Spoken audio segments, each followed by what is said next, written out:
Members of council,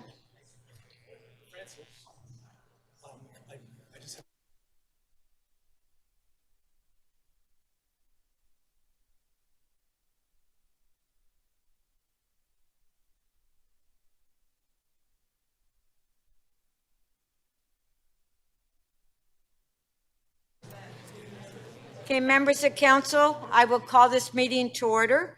The clerk has advised that we do have quorum. Members of council, please rise if you're able for the national anthem.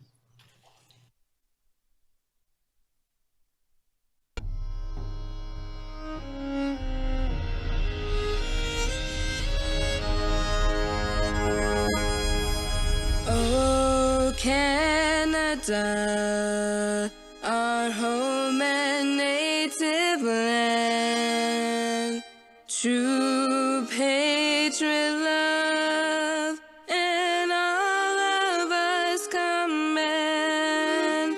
Quand on brosse et porte l'épée, il sait porter la croix. Dans l'histoire est une épopée des plus brillants exploits. Au Canada,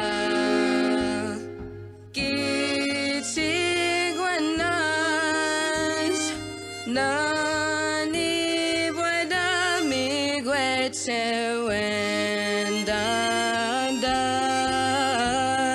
Nani Buena Migueche Wendanda.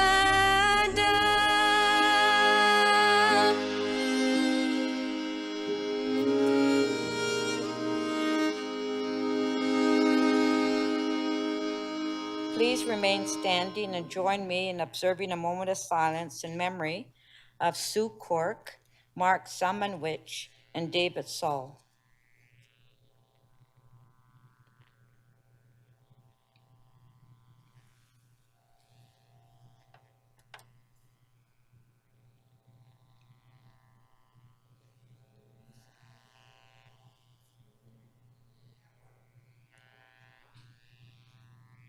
Thank you.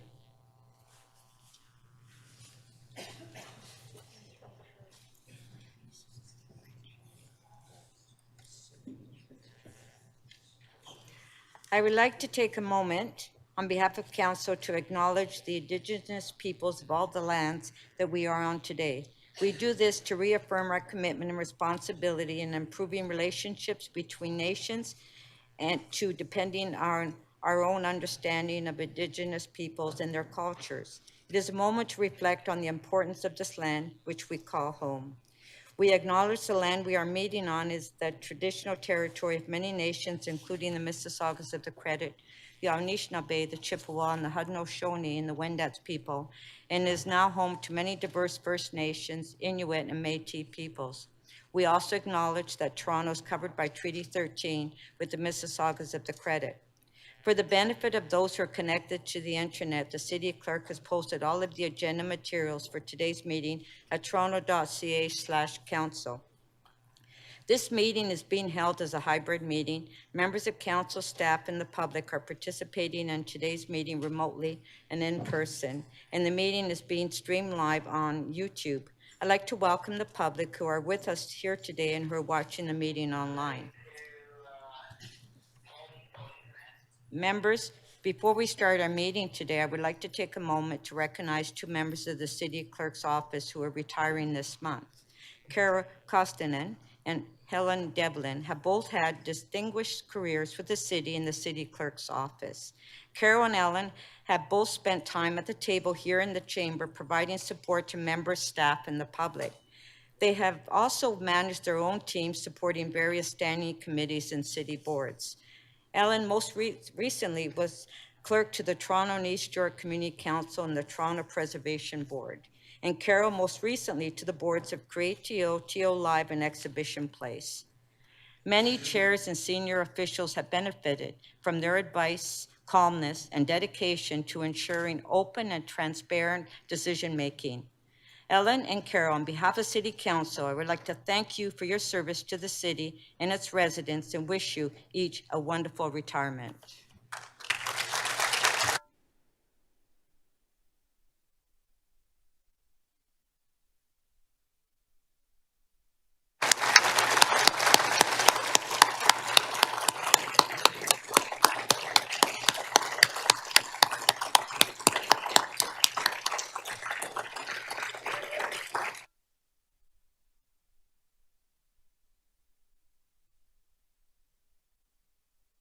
Before we start, Councillor Pasternak, you have a brief announcement.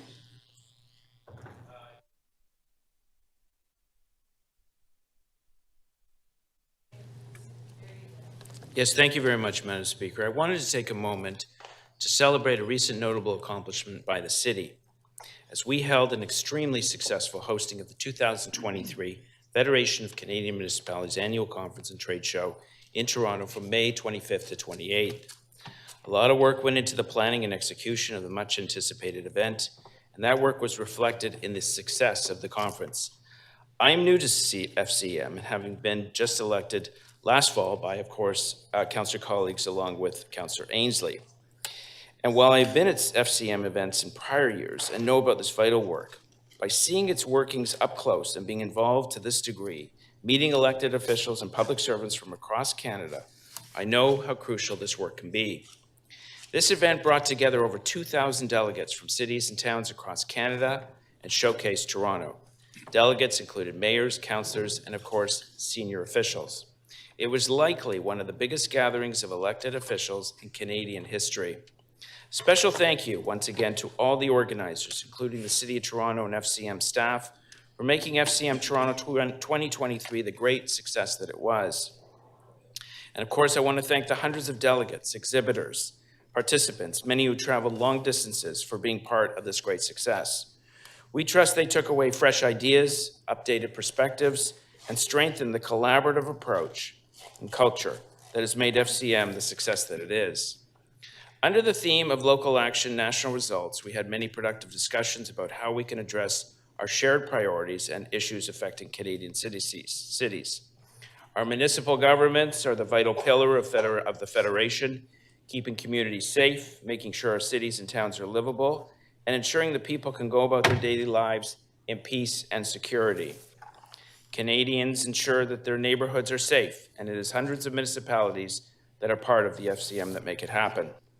The conference included a meeting of the Big Mayor's Caucus, and we heard from several keynote speakers, including the Prime Minister Trudeau, Deputy Leader of the Official Opposition, Melissa Lantsman, and Leader of the NDP, Jagmeet Singh. I'd like to thank our partners at the Federation of Canadian Municipalities for close partnership with the city in the execution of an outstanding conference program. I would also like to recognize Deputy Mayor McKelvey for her energetic and enthusiastic participation in conference over 4 days. I want to acknowledge the tremendous coordination by the team from the City Manager's Office and protocol that led to the planning and hosting, as well as the almost 100 volunteers from divisions across the organization that put on fantastic workshops, study tours across the city, highlighting all the great work that they're doing. Finally, a great word of gratitude to Josie Scully, Deputy City Manager, Corporate Services, who supported councillors and city staff through the planning of this conference. It was an honor to host, a source of pride to pull it off so well. And I just want to thank everyone who was involved and participated and made this conference a great success. To the conference visitors who traveled here, some of you very long distances, thank you so much for coming to Toronto. What golden friends we have. I am confident that the time spent in Toronto produced great memories, fresh ideas, new friendships, and a roadmap in making all our hometowns and cities places of high purpose and enduring values, affirming the truism that God's work in this world must truly be our own. Thank you very much. Thank you, Councillor Pasternak.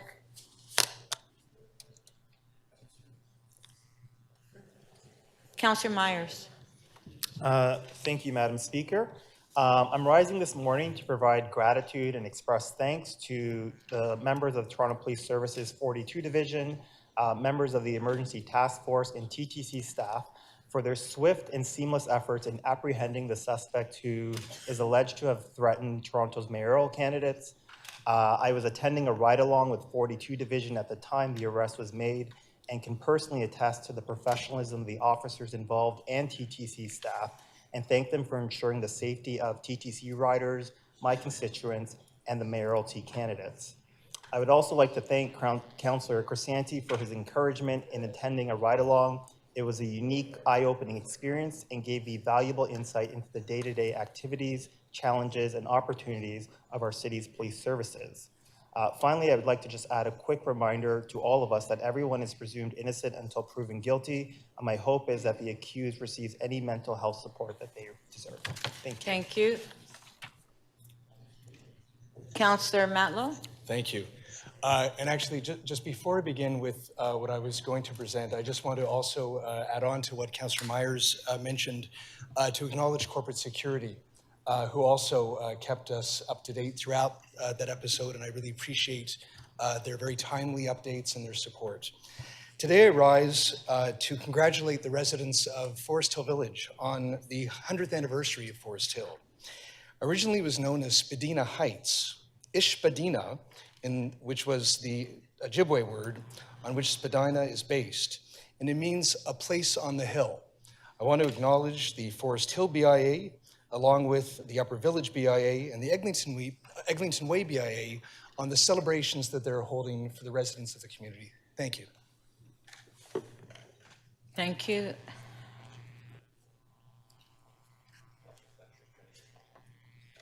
Councillor Fletcher? Good morning, Speaker. I'm just going to ask for your indulgence and the council's indulgence when we have these motions without notice ready for 2 patios that require approval so they can be installed today. And I'll let you know when they're ready. If we can do Thank that, you. that'd be much appreciated. Yeah, thank you, so much. Councillor Fletcher. Thank you. So once we get the member's motion, okay. May I have a motion to confirm the minutes? Moved by Councillor Morley. All those in favor, please raise your hands. Opposed, if any, carried. Members, there is an administrative inquiry. We have administrative inquiry 7.1 from Councillor Ainslie regarding the Military Trail Road reconstruction. The city manager's answer to this inquiry has been posted with the council agenda and on the city's website. Under council's procedure, city council can receive or refer an administrative inquiry. May I have a motion to receive the inquiry and answer for information? Councillor Ainslie. Madam Speaker, I'd like to move a motion to refer it to the Planning and Transportation Committee.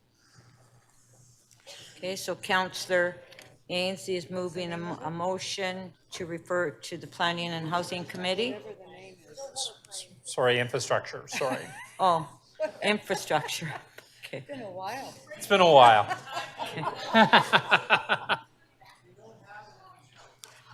Okay, on the motion by Councillor Ainslie, all those in favor, show of hands. Opposed, if any? Carried.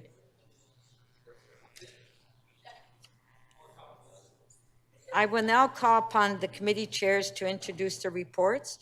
The chairs can speak about the reports for up to 5 minutes. Deputy Mayor McKelvey, you have a motion to introduce the Executive Committee report. Thank you, Madam Speaker. I move that the agenda for meeting 5 of the Executive Committee be presented for consideration.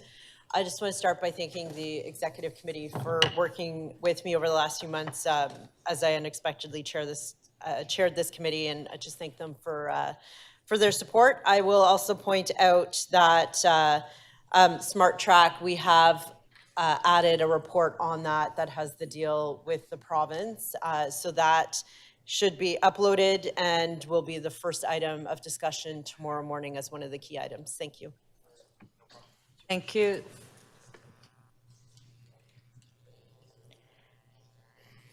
Councillor Moyes, you have a motion to introduce the Board of Health report. Is it on the screen? Yeah, your mic is on, yeah. Okay. The report from meeting 4 of the Board of Health listed on the agenda of council be presented for consideration. Thank you.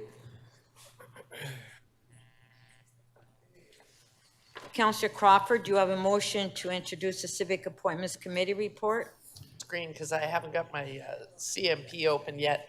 Yes, that the report for meeting 4 of the Economic Community Development Committee listed on the agenda of council be presented for consideration. Madam Speaker, it was a quieter agenda than usual, but there was an item on the agenda that I hope folks will have a chance to read over at some point in time. It concerns our children's services and the childcare system that's now known as Canada-wide early learning. It's an update, and counselors may not have heard much from their parents of late because for the first time in a long time, their fees have been going down as a result of the $10 a day vision, and we're gradually moving there. But there are recommendations here that are very important because there are some fundamental gaps in the way Ontario negotiated their role in that plan. Sometimes you'll see big numbers, 12,000, 13,000 spaces that we've yet to use. The word space is now being attributed to what is actually the operating grant to reduce the fees. The physical spaces don't exist and they aren't in the plan. And so we're asking them to come back to that. The other thing that was a big part of our childcare growth strategy here in the city of Toronto to run a system that is the largest childcare system in the country was to get to the point where the people who work in that system have a livable wage. Because no one is choosing this line of work unless they have no other avenues, because it really is a line of work with a ceiling and not much pay. And that is something we endeavored to change in the city of Toronto, and we were on the way to doing it prior to the Canada-wide Early Learning Centre. We have to fix the wording. There is a recommendation about that, but I have submitted a motion because childcare community wants a little bit of refinement of the wording, and Shannon McNamee agrees with some of the refinement that they have, and she is our regular advocate to Queen's Park, and I mean really regular. It's a lot of work to do this implementation. And so you'll notice that there is a motion to make some slight revisions to the recommendations that addresses some of the issues raised by the childcare community in letters to your offices. And I hope that passes unanimously, because we need to send that loud voice to Queen's Park that we need these changes. Thank you, Madam Chair. Thank you. Councillor Pasternak, you have a motion to introduce General Government Committee report.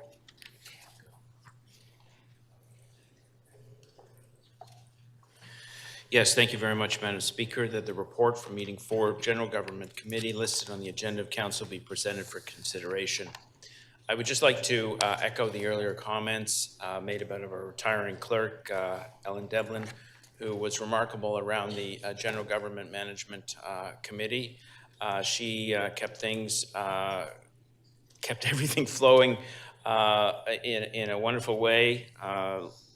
So many moving parts, from deputants to councillors, to visiting councillors, to members of the general public, and of course the flow of the agenda. So many good wishes to her on her retirement, and many thanks for keeping our committee in a good place. I would bring council to attention to one item on the agenda. It's the provision of program registration and recreation services, the space booking system. So we all know that recreation programming is in high demand across the city, and the registration booking system is heavily used. It needs reform. And what we've done is, the purpose of the report is to request authority to award a contract to Active, a longtime global industry leader providing recreational management software solutions. So Parks and Technology in the last few years have continued to improve the resident experience, which is found also in the report, and the system launch is in 2024. I urge you to take a look.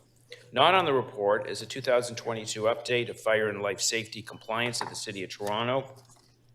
This report, which was at the committee but did not come up to council, provides the annual status update on fire and life safety compliance at the City of Toronto since the implementation of the Fire and Life Safety Program Office. It provides improvement in compliance since 2018 to 2020, and improvements of compliance went from 27% compliance to 83% compliance. Corporate real estate management should be commended for their successful progress on both fire and life safety compliance. Thank you, Madam Speaker. Thank you. Deputy Mayor McKelvey, you have a motion to introduce the Infrastructure and Environment Committee report. Thank you, Madam Speaker. I move that the agenda for the 4th meeting of the Infrastructure and Environment Committee be presented for consideration. The agenda highlighted several items that will enhance the sustainability and livability of our city. Some of the items included the advancement of the cycling network program, the next steps for long-term waste management and the development of our renewable energy opportunities in the City of Toronto. And again, I'd just like to thank the committee for their hard work on this, as well as the deputants that came out. Thank you.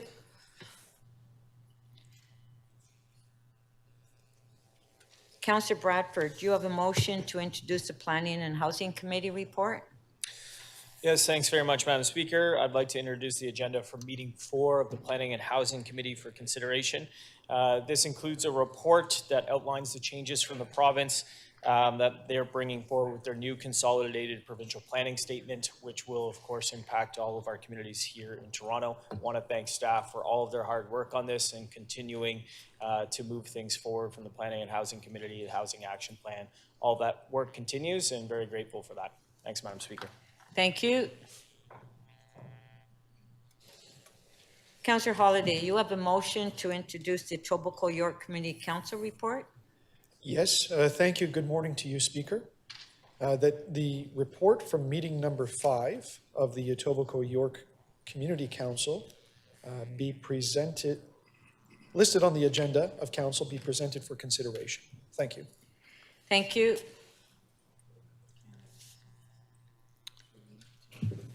Councillor Pasternak, you have a motion to introduce the North York Community Council report?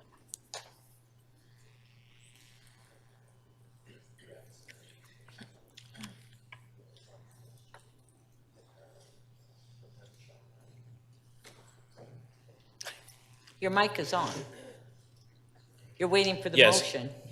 Yes, no, I see nothing on the screen.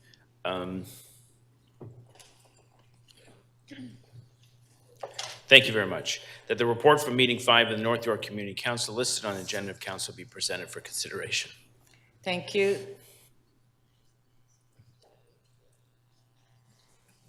Councillor Ainsley, you have a motion to introduce the Scarborough Community Council report? Good morning, Madam Speaker. Sorry, it's coming. I'm pondering it. That the report from meeting number 5 of the Scarborough Community Council listed on the agenda of council be presented for consideration. Thank you. Thank you. Councillor Perks, you have a motion to introduce the Toronto and East York Community Council report?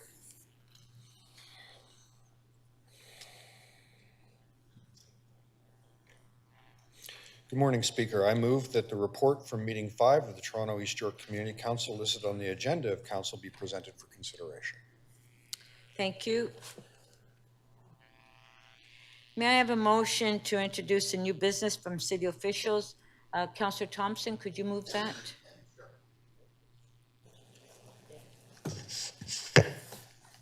Thank you, Speaker. Good morning. That new business from city officials listed on the agenda of council be presented for consideration. Thank you. All those in favor of the motions, please raise your hands. Opposed, if any, carried. Thank you. Are there any declarations of interest at this time? If you do, please indicate the item number and the nature of the interest. And remember that you must also file a written declaration of your interest with the city clerk. Councillor Bradford. Thank you, Madam Speaker. I'd like to declare a conflict of interest on PH 4.5, our Plan Toronto recommendations on 45 employment area conversion requests, final report. I have declared my conflict and submitted the paperwork. The nature of my interest is that my partner is a planner on the files, and I've submitted that written declaration with the clerks. Thank you. Thank you. I will now call for petitions. Are there any petitions at this time?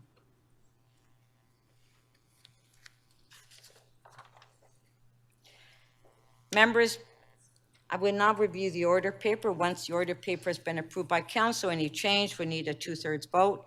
The city clerk has posted today's order paper online with agenda item RM 7.7, review of the order paper. The deputy mayor has designated item CC 7.2, an appointment of deputy city manager, development and growth, as the first key matter, and this will be our first item of business today. The deputy mayor has designated item EX 5.2 on Smart Track Stations Program provincial funding update as the second key matter and the first item of business tomorrow. The notice of motion run-through is scheduled for 2 p.m. tomorrow, only if the key matters are completed. Members, with the deputy mayor's consent, I would propose following related matters to be considered together. That item CC 7.3, an appointment of deputy city manager infrastructure services, be considered with the deputy mayor's first key item CC 7.2 related to the appointments of deputy city managers. Deputy Mayor McKelvey, would you consent to the joining of these two items? Yes, Madam Speaker. Okay, thank you. The city clerk has noted the items that members wish to hold, and I will now go through the items to take additional member holds. I will review the order paper one section at a time. The clerk will open the speakers list on CMP, and you can place your name on the list. When I recognize you, state the item or items you wish to hold, and I will go through the agenda one section at a time. Executive Committee.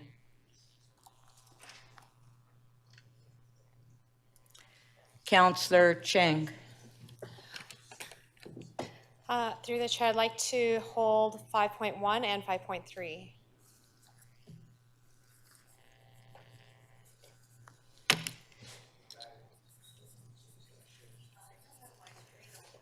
Okay, Councillor Perks. Sorry, the item that I wanted to hold just got held. It's already been held, okay. Councillor Fletcher. So I just don't have the order paper screen up on my CMP. I'm sorry, I didn't hear you, sorry. I don't have the order paper screen up so I can put my name on to request holds. Okay, so we're at the executive committee. No one else has any holds on executive? No, I'd like some help to get that on my Oh, CMP, please. could we get Councillor Fletcher? Can somebody assist Councillor Fletcher? Councillor Ainsley is, Oh, my Councillor IT Ainsley helper is there, here. okay. Board of Health.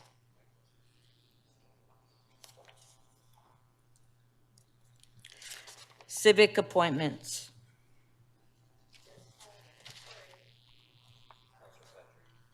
Councillor Fletcher? Yes, I'm going to hold CA 6.3, CA 6.4, please. CA 6.3 and CA 6.4.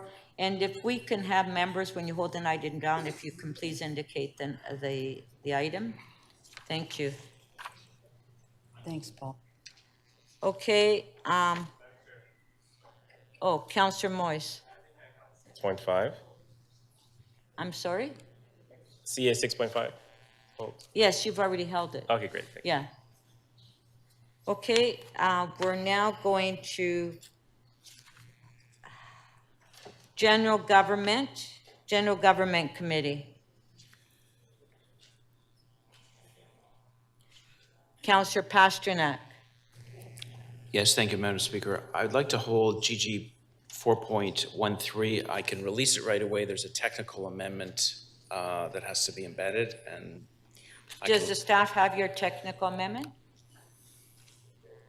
Yes? Okay, so I can release it right away. okay, so let's put the technical amendment on the screen and you can move that. Okay, there it is on the screen, GG 4.13. All in favor of the amendment, show of hands. Opposed, if any, carried. Item is amended. All in favor, carried. Thank you. Infrastructure and Environment Committee. Oh, Councillor Fletcher? CMP? Councillor Fletcher? GG 4.27, which I believe is called. You've already held it. I know, I'm going to release it. Oh, you're going to release it? Yes. Okay. Thank you so much. Okay, thank Councillor. you. So I'm going to release that, but I'm just going to thank Mr. Matozo and his staff for doing a fantastic job. Thank wherever he is. Thank you very much, and I'm going to release that. Thank you. Okay, thank you, Councillor Fletcher. So Councillor Fletcher is releasing GG 4.27, report back on facilities management. All in favor, show of hands. Opposed, if any, carried. Thank you. Infrastructure and Environment Committee. Councillor Holliday. Thank you, Speaker. I'd like to hold IE 4.3, Cycling Network Plan 2023, Cycling Infrastructure Installation, third quarter updates. Thank you. What a shock. Deputy Mayor McKelvey? Thank you, Madam Speaker. I spoke with Councillor Sachs. I don't believe she needs to hold IE 4.1 long-term residual waste management anymore, and I can do a quick release on that with a motion to move the supporting information, the supporting report. Okay, does the staff have your motion? Yes. Okay, so this is on IE 4.1, long-term waste management options for the City of Toronto. We can put it on the screen. There it is on the screen, the amendment. On favor, show of hands, opposed if any, carried. Item is amended. On favor, carried. Thank you. Planning and housing. Councillor Fletcher. Speaker, I'm holding PH 4.1, creation of a wood mine special sign district. And yes, I'm holding it. Yeah, you've already held it, yes. Yes, I know, I see that. Yeah. I see I've already held it. Okay. And what I'm going to say is that I don't like special sign districts. I will release that on a recorded vote. Okay, Thank you. thank you. So Councillor Fletcher, Oh, then I'll keep it. Thank you. okay. No, I'll release it to, You'll release it to Councillor Holiday? Okay.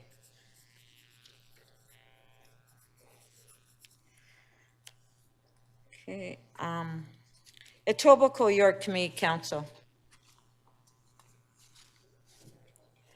North.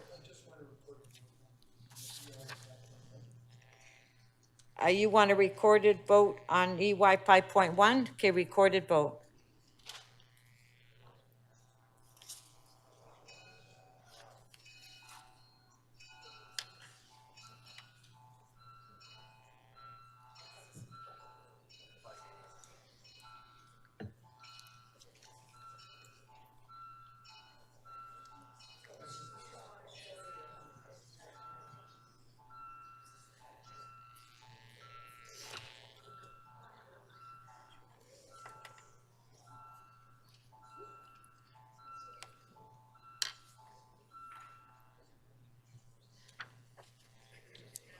Councillor Perruzza, how do you vote, please? Speaker, the item carries. The vote is 23-1. Thank you. North York Community Council.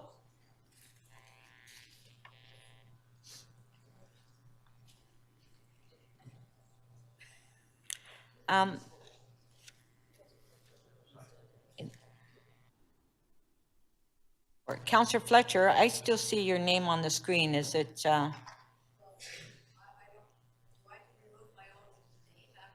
Well, no, I just want to confirm that that was from the previous.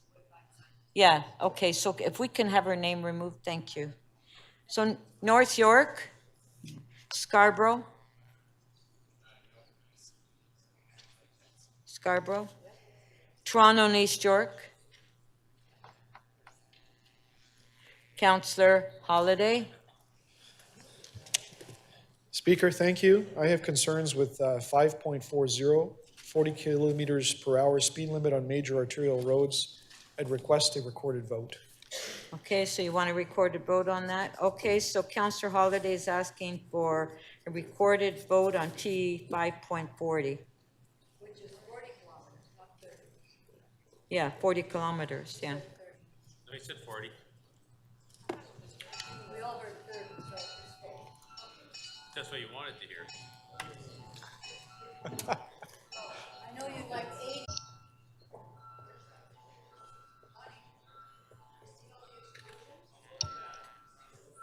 Councillor Mantis, can we have your vote, please?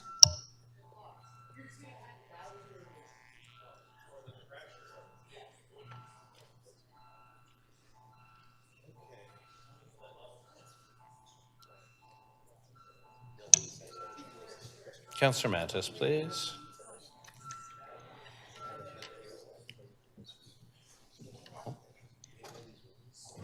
Councillor Brutzer, are you able to vote, please? Oh, sorry, Councillor Brutzer, we've closed the vote. How do you vote, please? Councillor Brutzer, we've closed it. Yes? Speaker, the item carries. The vote is 22-2.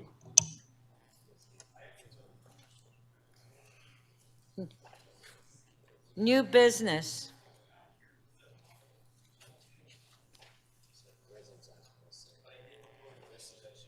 Councillor Holliday, did you put your name down for new business? Okay, Councillor Holliday. Thank you, Speaker. I have two. CC 7.8, which is a appointment of public members to the Create TO Board. Clerks have advised me that there are some technical amendments required, but I think it's just best to advance circulate them. And we'll revisit that hopefully as a quick release. And I'd like to hold item CC 7.9, which is 4, 6, 8, and 10 Bemis Drive, zoning bylaw amendment application, Ontario Land Tribunal hearing, request for directions. Thank you. Thank you.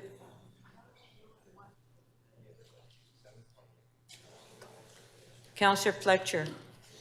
Yes, please. I'm going to hold CC 7.1, Ombudsman Toronto Report, an investigation in Toronto Community Housing Corporation tenant rights complaint process.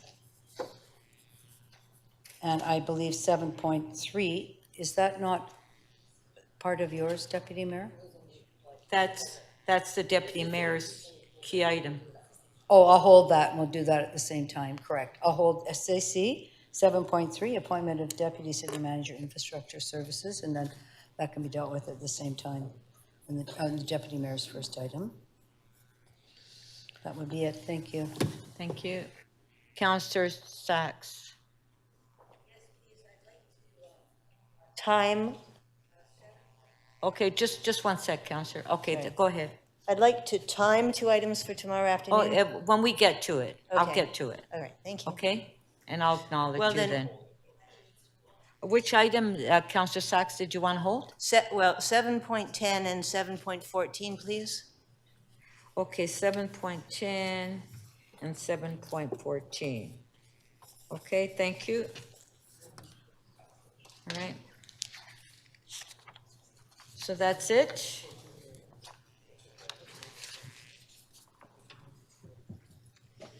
So I will now consider request to make items urgent and time specific. The clerk will open the speakers list and CMP, and you can place your name on the list. Councillor Sachs. Yes, thank you. The 2 items I just referred to, 7.10 and 7.14, if we could time them for tomorrow afternoon, please. For when? Tomorrow afternoon? Tomorrow afternoon? Yes, please. After the members' motions? Sure. Thank you. Okay, CC 7.10, CC 7.14, Councillor Sachs wants to time the item for tomorrow after the members' motions. On favor? Carried. Councillor Bravo. Thank you, Madam Speaker. I needed to hold MM 7.1. I'm working with staff on an amendment to my motion. Which item? Okay, thanks. Sorry, mistake. Okay. Councillor Cheng. I'd like to request a time motion for my 2 member motions, MM 7.20 and MM 7.21. There are seniors who are planning to come here tomorrow afternoon, and I'd like to accommodate their time if possible. So if it could be the first of the members' motions. Just Sachs has just moved her items to be right after, but I think we have to wait till the members' motions being introduced tomorrow before we, yeah. Oh, okay. Is there any way I can, because they are seniors and it takes a bit of coordination, is there anything I can do? Yeah, it would, yeah, because we have to move a motion to introduce the item. Okay. And move to refer it or not, and then it would have to be after Councillor Sachs's 2 items that she's Okay, just so I moved. make the request tomorrow, but it will, After Councillor Sachs, but we have to move okay. to waive referral now Thank you. on the 2 items.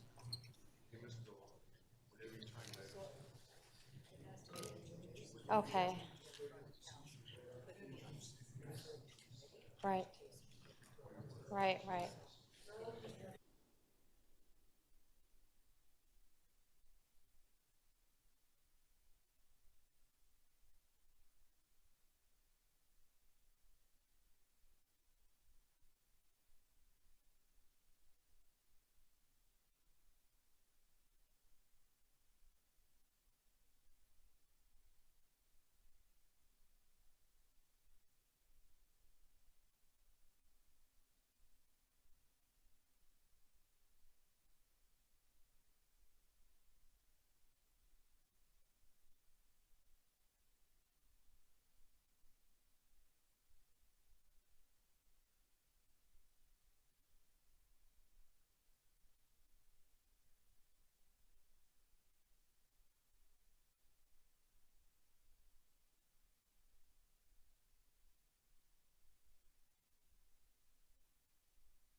Members, do we want to bury procedures and the two members' motion that Councillor Chang would like to have timed, which is MM 7.20 and MM 7.21? Because as you know, we introduce members' motions tomorrow at 2 o'clock. So what's the wish of council? Pardon? No?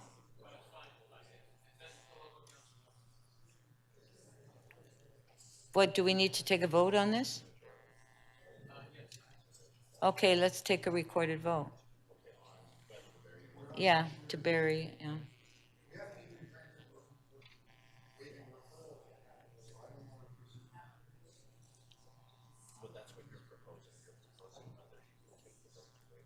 Yeah, so what the motion is, I'm proposing if we should waive referral now and introduce those, no.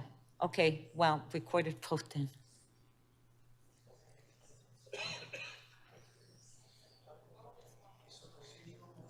Yeah.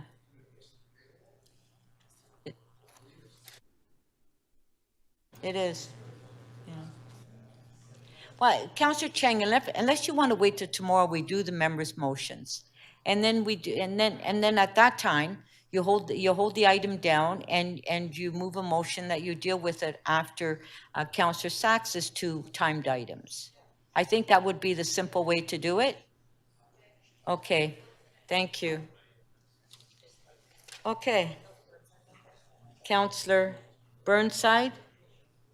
Yeah, my apologies, Madam Speaker. Just a point of order. I missed CC 7.11. I don't necessarily want to hold it to speak. I would just like a recorded vote at some point on that. On CC 7.11? Yes, please. Concord Gate? Okay, recorded vote on CC 7.11. Thank you.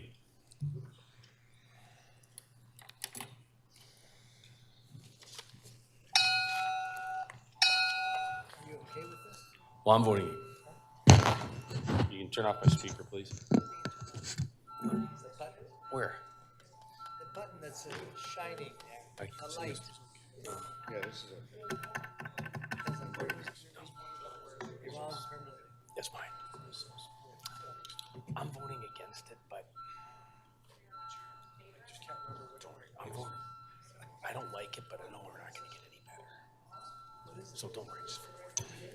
Okay, I get it. Councillor Cheng, Councillor Malik, please. Councillor Bravo.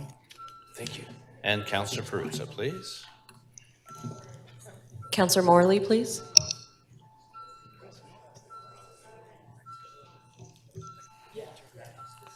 Could you turn off my speaker? My microphone, please, Madam Speaker. Councillor Cheng, please. Hello. Councillor Perruzza.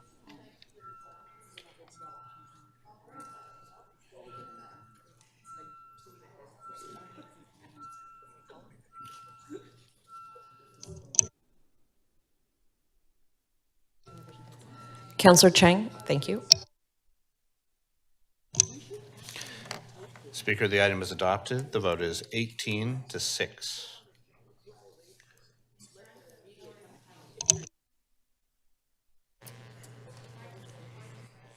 Okay, members, before we adopt the order paper, we will conduct a recorded votes on the item where members have declared an interest. Councillor Bradford? Was an item, oh, the item's been held. Oh, okay, sorry, apologize, Councillor Fletcher. Okay, all those in favor of adopting the balance of the order paper as amended and all items not held, please raise your hands. All in favor, show of hands, opposed if any, carried. Members, I want to remind you that regardless of whether you are attending today's meeting by video conference or in person, you will continue to submit and approve your motions in advance. The clerk staff are available to assist you with motions. If you do not have your motion ready, I will not recognize you, and I'm also reminding members that you must state your motion first before you speak to it. Members, if you do have an urgent motion without notice you wish to bring forward at this meeting, and your seconder must submit by email to the clerk staff, your motion must clearly state the reason for urgency. Staff will prepare the necessary procedure motion for my review along with your motion. I will review all motions without notice carefully. I may ask you to provide more information about the urgency of your motion and why it can't be routed through normal committee channels. This will inform my decision on whether to consent to your motion and in turn, council's decision about whether to add your motion to the agenda. The purpose of your motion and your reason for urgency must be clear. I will advise council after each recess which motions I've agreed on are urgent and that need a motion to add to the agenda. It will require 18 votes to add a motion without notice to the agenda during the meeting. Motions added to the agenda in this way are not subject to a vote to waive referral.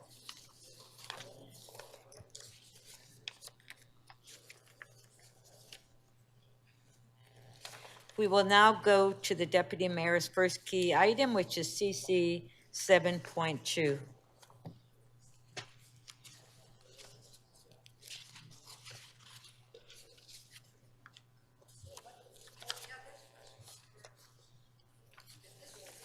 Okay, do we have? Yes, CC 7.2, yes. So do we have any questions? Somebody got in trouble because they voted a certain way and they hadn't asked any questions. So I'm not sure how we're going to do that, Speaker. It's kind of the speak now or forever hold your peace moment in council. And so I don't know if we need to go into private, and if anybody has questions, they can ask them. But I want to make sure that that doesn't happen again and nobody gets caught in that situation. So how would you like to proceed? Okay, well, to members then, do we have questions in camera?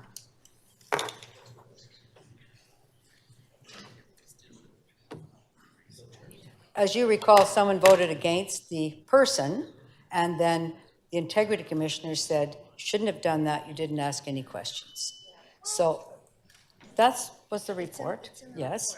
So I just want to be careful that if anybody wishes to do that, that they're clear that according to the advice of the Integrity Commissioner, we should ask questions if we have any concerns or planning to vote against someone, because that is the pathway that he laid out, or else there's an investigation waiting for you. I ask members of council, do we have any questions? Pardon? Do we have any questions to go in camera? I mean, that's the question. Do we? And if we do, we have to go on camera. Councillor Cole? Yeah, I requested the Integrity Commissioner participate. I want to hear from him firsthand. No, but we don't need the Integrity Commissioner on this item, Councillor Cole. Well, she's just quoting his position. No, but this is not an Integrity Commissioner's report. But I think the councillor said that the Integrity Commissioner has directed us. No, this was on a previous item Councillor Fletcher is referring to.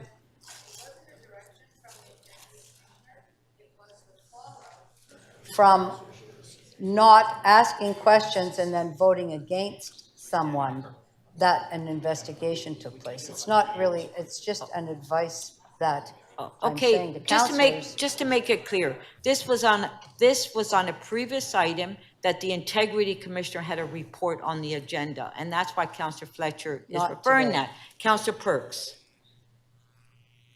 Councillor Perks. Yeah, on a point of order, I do think what Councillor Cole has raised, which is having the Integrity Commissioner present, is important. I need to understand if I am violating the code of conduct if I don't ask questions and vote a certain way. I need that advice. But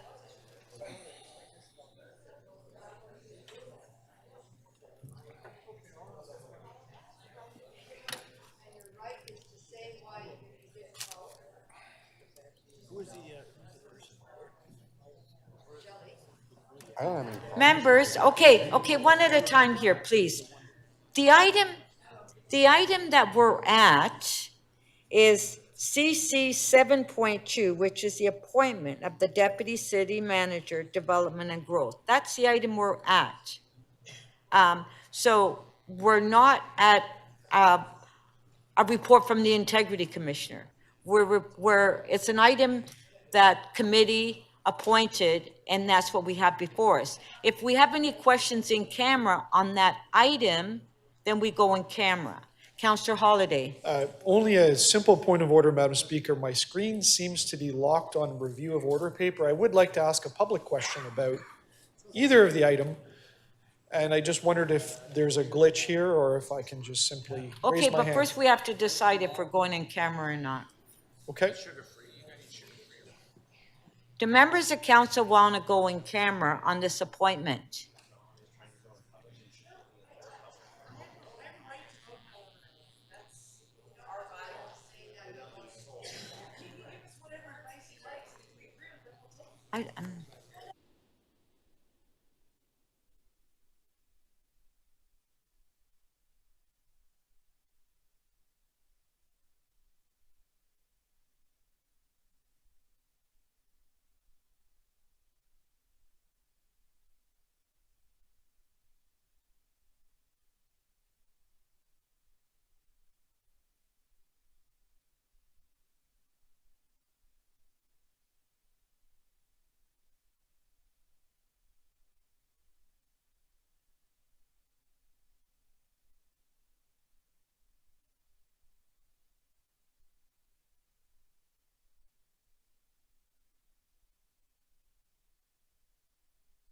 Okay, Councillor Holyday, public question. Thank you, Speaker. I think I'm going to need the city. Just one sec, just Councillor Bravo. Thank you, Madam Speaker. I think for some of the new councillors, the Integrity Commissioner's report on a member of council sent a really strong message about what we are and not allowed to say, and in relation to these appointments. Fine, we are going to do that. We're inviting the Integrity Commissioner. We're doing public questions right now. I understand, but you didn't confirm that. So I'm asking you, are you confirming Yeah, that? we are. Thank you. Yeah, we're doing public questions first. Appreciate that. So Councillor Holyday, Speaker.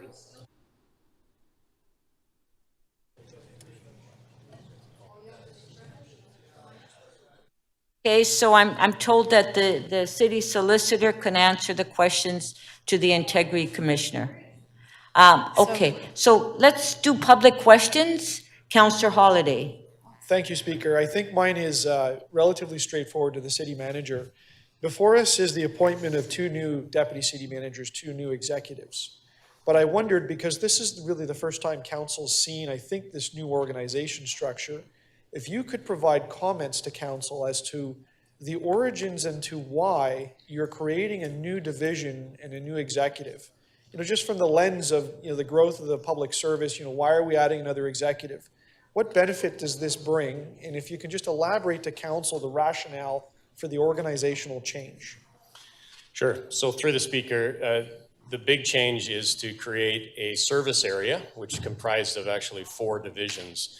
That is going to be focused on development and growth. This very much comes out of legislative changes, which have charged municipalities to be quicker in their review and approval of development applications, and also to obviously be spurred on to create the kind of housing that we need in this city. So the new service area that's created contains not new additional bureaucratic entities. It includes Toronto Building, City Planning, the Housing Secretariat. But what it will do is draw together those responsible for development review approvals into a division unto themselves, which will have a division head called Development Review that will report to this new deputy city manager. So in terms of growth of the public service, it is very limited to the deputy city manager and the support staff that they will have. This is really a continuation of the great work and the continuous improvement that we've been seeing out of many different divisions and service areas. But one of the points that we believe this will accomplish is getting all of those people together in an integrated structure, and that's a good move forward. And I'll do one final question, because I know the timer didn't run, but it must be close. Just in terms of cost, is it cost neutral, cost positive, cost negative? Is there a business case behind it? And other than, it sounds like, perhaps an incremental salary change from someone that's in an executive position to, like someone in an executive position of a DCM, or I think you mentioned a support staff. Is there any material cost change to this that we should be aware of? So through the speaker, and no, there is not. Thank you. Thank you. Councillor Perks. I'm not sure who can answer this question. Is my recollection correct that this new division was created by the mayor under the strong mayor powers? So through the speaker, no, it was created, the idea was discussed by the mayor. The creation of this has actually occurred over the last few months as we've come together, and that authority is delegated to the city manager to create it. So the structure has been created over the last few months, and as per the delegated authority of deputy city managers to council, the decisions around the deputy city manager rest here. But we have been working and have finally finalized the structure in May of what this new service area looks like and the elements that it brought together. So the genesis of the conversation certainly was part of what the mayor had talked about, the previous mayor had talked about last fall, moving into the new year. But the structural and bureaucratic work on it has taken place under those authorities, which were delegated to myself. I'm sorry, delegated by whom and when? So they were delegated by the mayor to myself around issues to do with hiring and firing of certain positions that previously the mayor had held, and also structural changes to the organization. And then certain things were delegated to council, including deputy city manager level and some other positions that were always with council, for example, the city solicitor. Okay, I think I need to ask the city solicitor a clarifying question here. We ran into some problems when we were dealing with the budget and with any budget changes, which is that in law, only the mayor could do these things. And I understood that, well, the mayor could ask somebody to take responsibility for doing the work. The authority rests in law with the mayor, which we don't currently have one of. Through you, Madam Speaker, that is correct with respect to the budget. Under the strong mayor provisions in the City of Toronto Act and through Bill 3, the mayor was given the authority to make organizational structure changes. And that authority was delegated by the former mayor prior to his resignation. He delegated that to the city manager. Okay. And I want to understand the scope of that delegation. Does the city manager now have the authority to reorganize any part of the civil service that he wants to at any time? In theory, yes. And- What I will say is that that is the final mayoral decision. Right. So it is in writing and it is available for review. Right. And it also addressed the staffing decisions that Right. the city manager And just spoke about. Speaker, just as a note, you haven't started my clock yet. I can't see how much time I've got Yeah, left. sorry, it's 3:08. 3:08. Yeah. So council has no role at present in any organizational matters within the public service in the area we were just discussing. That is correct. The delegation to the mayor under Bill 3, which is now part of the City of Toronto Act, is very, very broad. The former mayor initially delegated much of that to the city manager to replicate what had been the status quo prior to a certain extent, and retained the more senior positions and some of the more significant structural changes for himself. But at the end of his time as mayor, anticipating that there would be a period where the city would have no mayor, he delegated that to the city manager. And I'm sure you can imagine if we had had no ability to replace a division head or to do a complete a reorganization that had been in process. Okay. It was necessary for administrative reasons. Then my final question is, then why is this in front of council? So that's not a legal question, so I'm going to sit down. Well, no, You mean the legally, appointment? The appointment itself is a council decision. but you've just told me that, and I recall the legislation, it said that the mayor had authority for hiring and firing city manager, general manager, or deputy city managers and general managers. And they has delegated that in this period to the city manager. So what is our role? So that final mayoral decision that I referenced does carve out deputy city manager appointments, and those are for council to decide. Okay, then final question. Would you agree that this is a clumsy mess and that the province regulated terribly in this area? I'm not going to comment on that. Okay, thank you. Thank you. I guess we have to get the timers.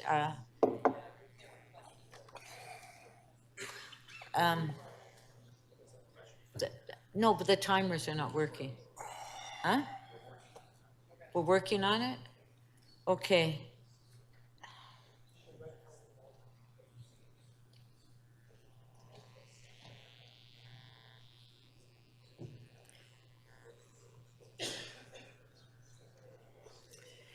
It's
Madam Speaker, I just want to advise you and council there is a problem with the timer. We're working on it. We're just going to come up with a backup solution here. We'll keep time here and advise you, and hopefully the timer will be ready shortly. May I suggest, Madam Speaker, you may wish to give members a 1-minute warning, and we'll give you that indication.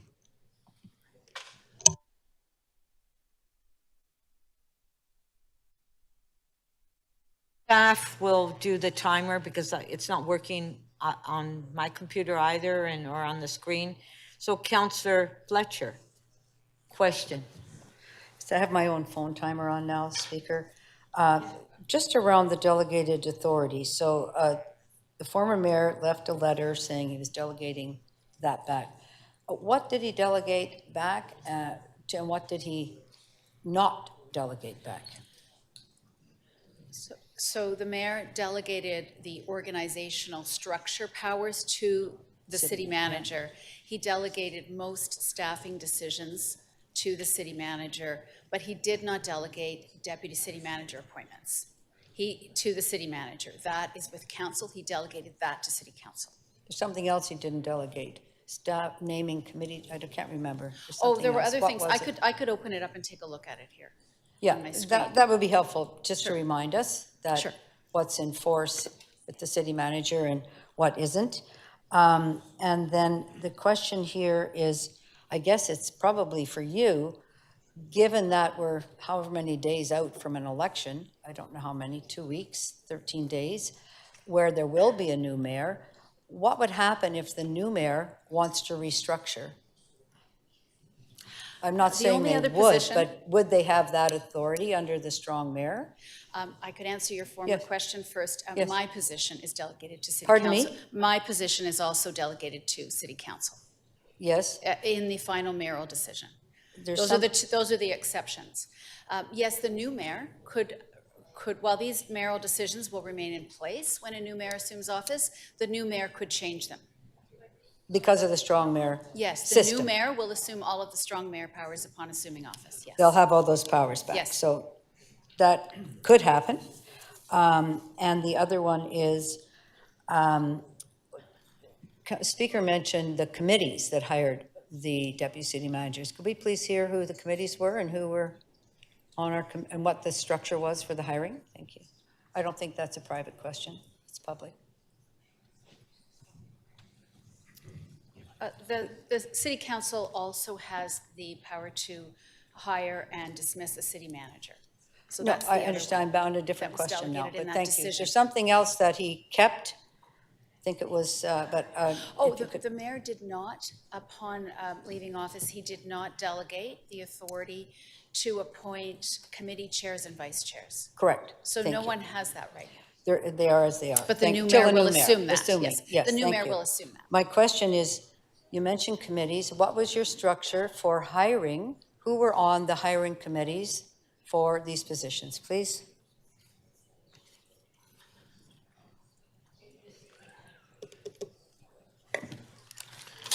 So through the speaker, as has happened in the past, and having been through the process, I can actually speak to this. In the early round of interviews, it was members of the senior leadership team who were involved in the interview process. And in the final round of the interviews, it was a panel made up of the deputy mayor and a number of councillors. Who were selected through, and so they are in the report that we've circulated, and so I get it correct as to who's with which one. I will look at the reports for development and growth. For development and growth, it was Councillor Moyes, Councillor Mantis, and Councillor Nunziata, along with Deputy Mayor McKelvey. And for the that's the same one. My apologies. While you're doing that, my question is, how were they selected? Who selected the members to be sitting on those committees? That was done in consultation with the deputy mayor. With the deputy mayor and the mayor's office. Okay, thank you. So, who else was on that committee?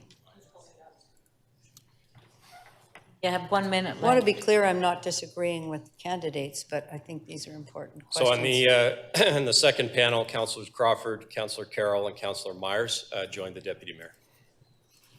Okay, thank you. And I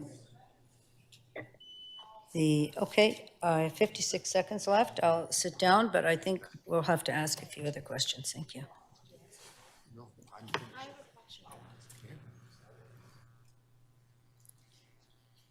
Councillor Morley.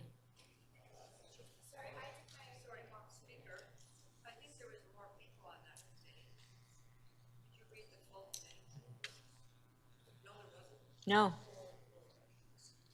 4 and 4. Okay,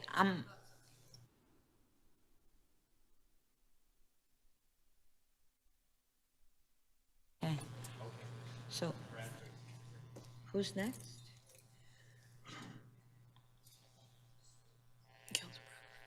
Okay, Councillor Bradford. Questions? Thanks, Madam Speaker. Questions to the city manager.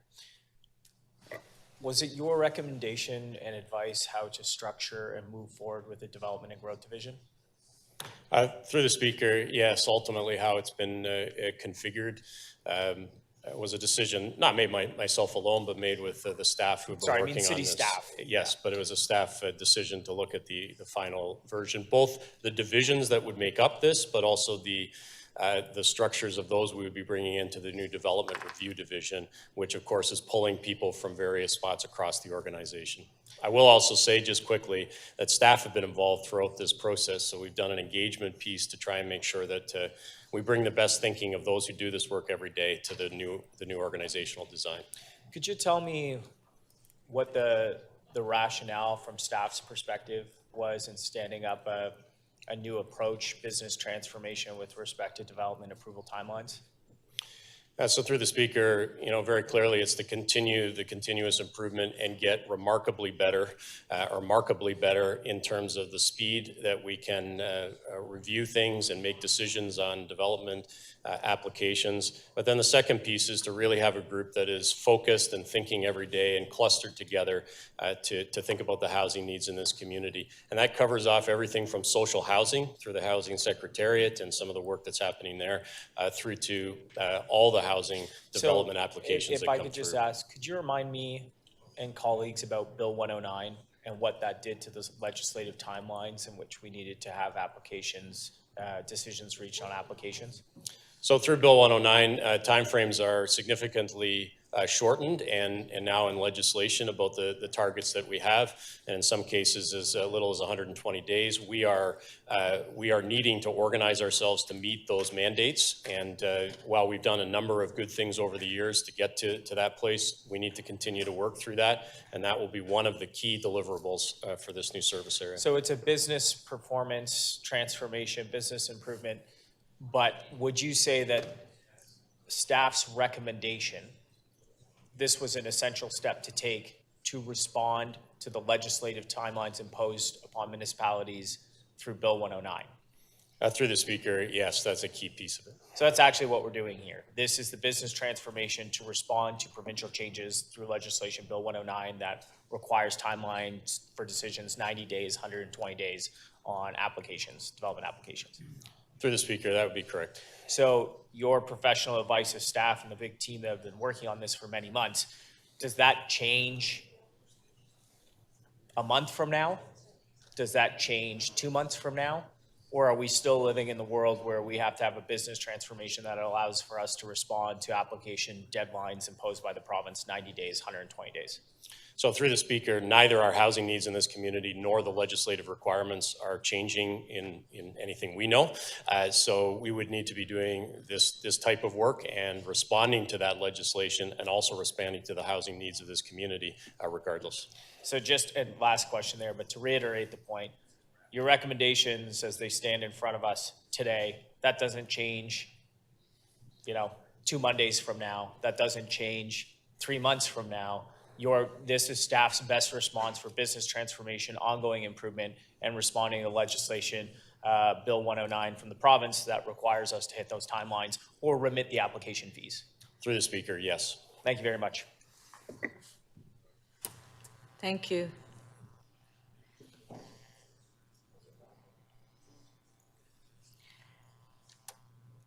Councillor Bravo, questions?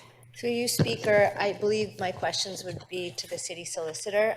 While I haven't been able to open the confidential attachments and staff are helping me out with that, this isn't really about the recommendations for the selection. I just want to understand the chain of delegation of authority under the new legislation. So did I understand correctly that, or am I wrong, that the deputy mayor had exercise authority to create the selection committees? Where did the authority come from to create the selection committees?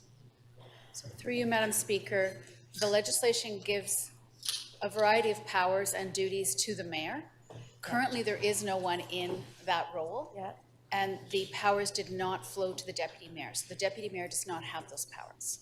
Okay. But prior to his departure, appreciating that there would be a gap, the former mayor delegated certain authorities for hiring and organizational structure changes to the city manager and carved out a few which are left with city council. I guess what I'm trying to understand is how, under whose authority and who made the decision in the formation of the hiring committees? I wasn't involved in that, so I'm going to suggest that I'm going to say it would be the city manager, because the city manager had the responsibility for The operations of the Toronto Public Service. If you read the bylaw and the legislation, the city manager, or the CAO, as the term is used in the legislation, has the responsibility for the administration of the public service, which includes the People and Equity Division and Human Resources responsibility. So the strong mayor power gave the authority to the mayor. When the mayor wasn't present, he transferred the authority to the city manager. Then the city manager had the authority to form the hiring committees. Is that correct? So the legislation grants the appointment and dismissal power to the mayor. Yeah. But in my view, the administrative functions leading up to that decision do rest with staff. Given that the mayor does have the authority to make the final decision, should there have been someone in the mayor's office, there might have been some input. However, that is not necessarily included in the legislative authority. We have a robust People and Equity Division that runs competitions all the time. Great, thank you. So just to follow up on the question to the city manager, were you, did you form these hiring committees? So through the speaker, when we set out working with our chief people officer to look at it, we mirrored what has happened in the past. There is not a committee of council that looks after these. I asked the deputy mayor, as has happened in the past through the mayor's office, through the mayor, to bring together some councilors to be part of that second round, final round, however you want to describe it, of interviews, which has been past practice at the City of Toronto. So I did not recommend members of council outside of the fact that I wanted the deputy mayor. So I did say that I wanted the deputy mayor to be part of those last round interviews. I didn't direct who else was there and left it to that group to come together. The process that was used, there isn't a committee because we would not have been able to proceed should there have been a committee that needed to be structured in a different way. So it was a request of the deputy mayor to both herself attend and be part of it, as well as to look at an appropriate number of councillors to join the panels. And we came up with 6 people spread across 2 panels, so 3 on each panel, plus the deputy mayor. So it's I think perhaps you'd agree that it's quite a convoluted chain of command here where the legislation provides the mayor the power to make these decisions. The mayor is absent and transfers this authority to the city manager, who then has to request of the deputy mayor, who didn't have the authority in the legislation, the convening of the committee. It's not. There seems to be some problems with this legislation. Would you agree? So through the speaker, I mean, I don't want to comment on the legislation. It also affects me. So I think that would be inappropriate too because of the powers to dismiss the city manager. Yeah. What I will say is the decision around deputy city managers or the city manager rests with council. How organizations decide how to recruit, and it could have been done entirely by staff. It doesn't have to involve councillors or elected officials. It has been the practice of the City of Toronto, and having gone through it before strong mayor powers, myself as a deputy city manager hire, to be honest, I followed the same approach that I was part of, and it seemed, I won't say it worked out just because of my personal situation. It worked in terms of a process, but the decision is ultimately for 26 people, 25 at the moment, to make around the recommendation. So the process isn't one that comes here for discussion. The decision around the recommendations on the hire does. So I hope that helps clarify what we did. It is an odd time when you have to continue to do the business of the city. At the same time, you're living through different approaches to it. I would also stress that the legislation does not require a mayor to assume those responsibilities. They have the choice to assume them or delegate them. And in this case, we saw a change with the former mayor in terms of how that delegation went. And we've continued on through that process under the delegated authority. Thank you.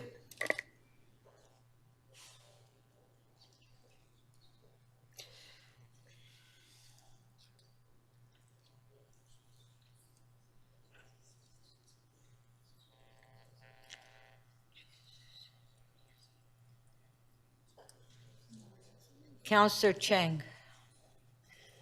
Thank you, Madam Speaker. To the city solicitor, we're about to enter a new universe after June 26th. And I'm just wondering if our new mayor decides to not use the strong mayor powers, but they are not happy with decisions made today or leadership structures, what would be the process that that new mayor would have to take in order to not use strong mayor powers, but to effect change? Once a new mayor is in office, that individual will assume all of the strong mayor powers. And if that individual wishes to change some of the appointments that have been made to division head positions or other senior leadership positions, they would be doing so through the use of the strong mayor powers. So if they have said on the campaign trail, as some have, I will not use strong mayor powers, what would that look like? How would they maneuver within a strong mayor authority to not use that authority but still affect change? So what I will do then is go back to the structure that was in place prior to the introduction of Bill 3. And in that case, the municipal code delegated all of that authority to the city manager, with the exception of a few positions. Should someone who assumes the office of mayor wish to delegate the authority to appoint and dismiss to the city manager, they could certainly do so. They could leave the current delegation in place, they could modify it, and then they could work with the city manager if they would like to see certain changes. But short of removing the delegation and exercising the strong mayor powers, they wouldn't have the ability to make the decisions themselves. So does that mean that the hiring process that has happened, that is coming before us at this moment, would be closer to the pre-strong mayor powers process? Yes, the current process is very similar to what would have happened before the strong mayor legislation. Great, thank you so much for your answers. Thank you.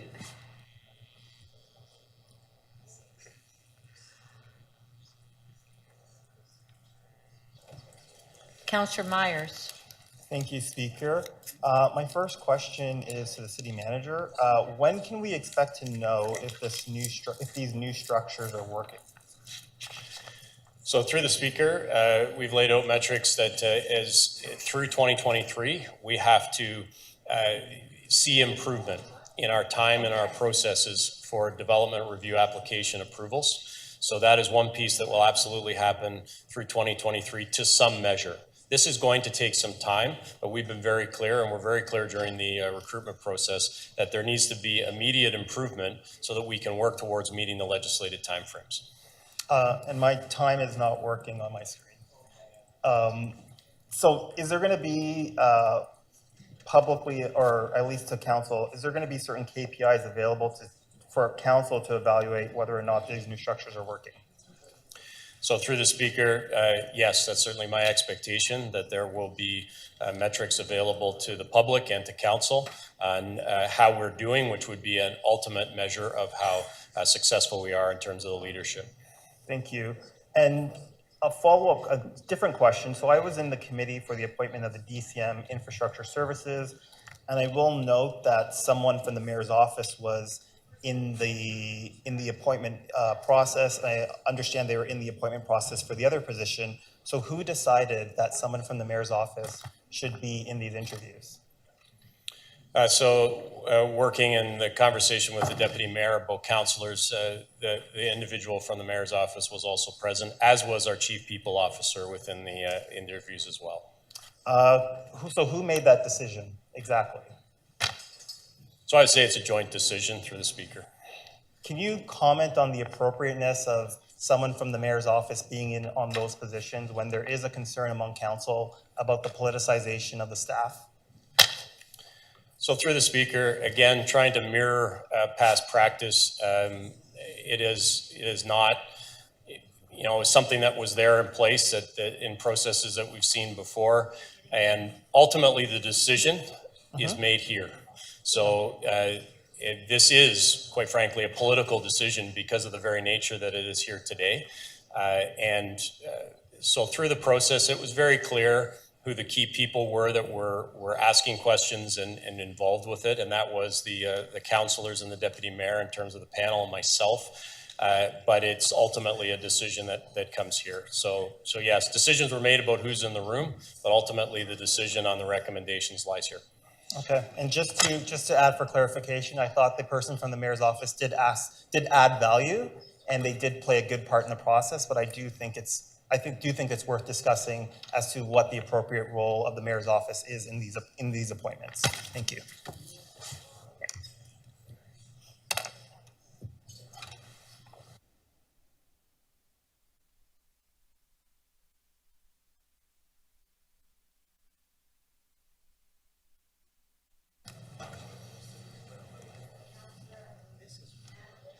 Councillor Mantis? Good morning, Madam Speaker. To the city solicitor, was the delegation of powers given to the city manager to be able to continue the function of the city in the period of time where we don't have a mayor? Yes. Thank you. Thank you.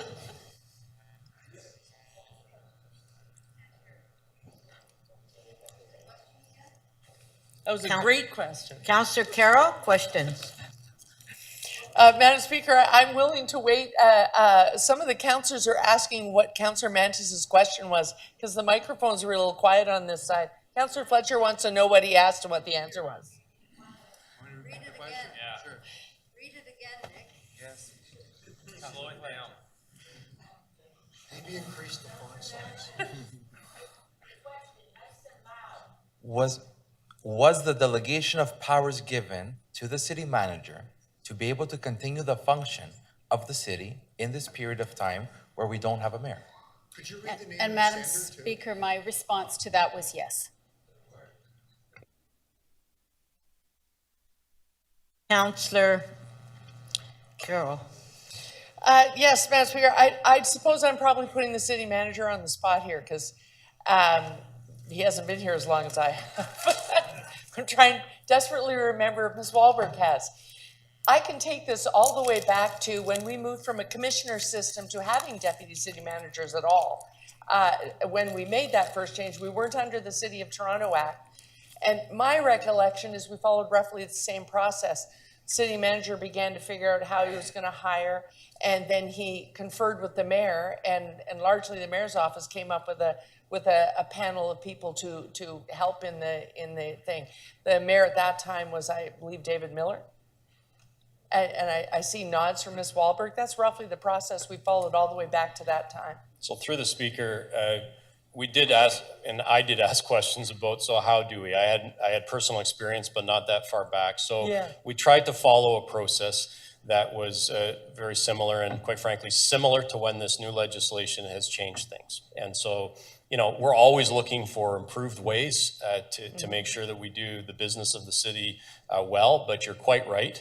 We talked about how things have happened over a number of years for these very senior roles and important roles in the city, and felt that this was one that brought in, quite frankly, an ability to interact with some political voices in the interview process so that we got a flavor of whether Right. these individuals who are front and center, as you know from my colleagues that sit to the right and left of me, front and center with you on a regular basis, not only in committee and council meetings, but on a day-to-day basis. And that flavor component has been injected. So that goes all the way back to pre-City of Toronto Act. So we're playing back to future, we're on the clock, now we're under City of Toronto Act. And a couple of deputy city managers did in fact leave.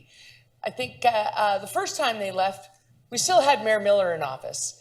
But by then we have the City of Toronto Act, and it's now more clear that the city manager reports directly to the mayor.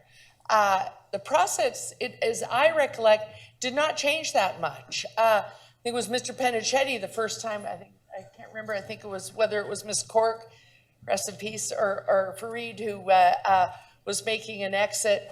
And Mr. Penichetti again went to the mayor's office, conferred, and a panel was set up. I'm assuming it was sort of left and right because I remember sharing space with the likes of Councillor Luby was on that panel with me. So the process you use is roughly the process we've been using since pre-City of Toronto Act, City of Toronto Act, and now in this awkward situation where we need leadership, but we don't have a mayor. Through the speaker, correct. Okay, thank you. Those are my questions, Madam Speaker. Thank you.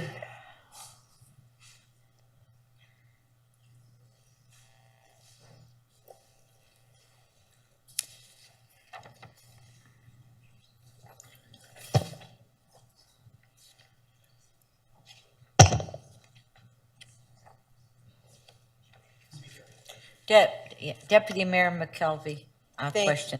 Thank you, Madam Speaker. To the city manager, are these exceptional candidates and are they capable of executing the duties and roles of these positions? And are they your recommended candidates? Through the speaker, absolutely. Okay. Back to timing, why do we need a development and growth division, and why is the timeline of July 1st important? So through the speaker, legislative timeframes under the new legislation come into force as of July 1st. There was a bumping back of it to July, but it kicks in on July 1st. So the faster that we can get ourselves organized and structured to meet those requirements, the better. And as I mentioned, I had hoped that this could come in May. We got a little delayed in the hiring process, so it's before you today in June. And you put together, and yes, you did consult with me, and you put together 2 committees. In the end, did those 2 committees actually come together so the final decision was before both committees at the same time? Through the speaker, yes, that was the final step in the process that all 7 members of the panel, yourself and the 6 councillors, did we meet with myself and others just to confirm what the recommendations would be coming today. Okay, so really that just reaffirms that your recommendation, these are exceptional candidates capable of delivering, and the panelists that you had there included a diversity including gender, older, newer councillors, political leanings, so we had a pretty good spectrum in the room covering different things. Through the speaker, yes, I would agree. Okay, thank you. Thank you.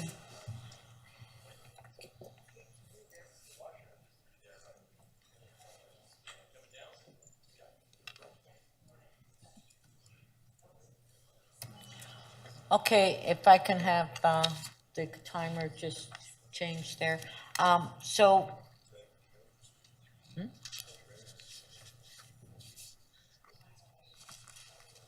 Okay, at this point, do members of council still want to go in camera? Okay, all right, so we'll put a motion up that we go in camera.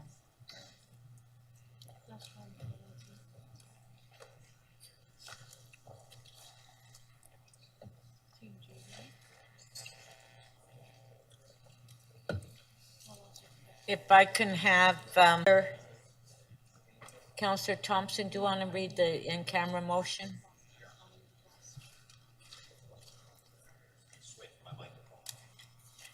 Sorry. There you go.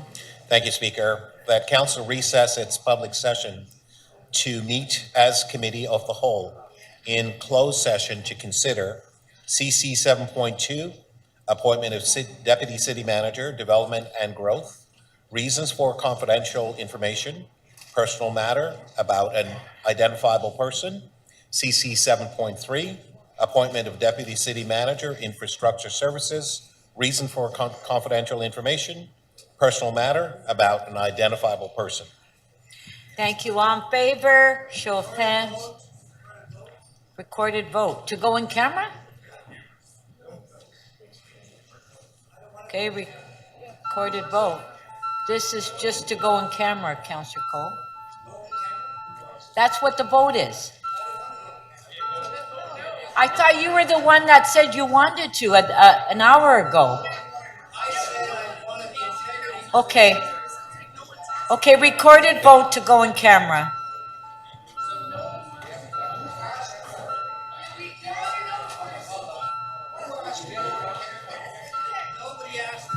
Yes. Councillor Fletcher did.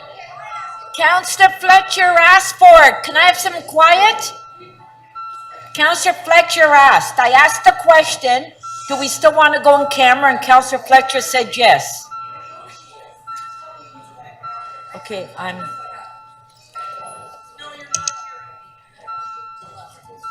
Councillor Cheng, please. Your vote. Councillor Malik, please. Counselor Myers, your vote, please. Counselor Bravo, your vote, please.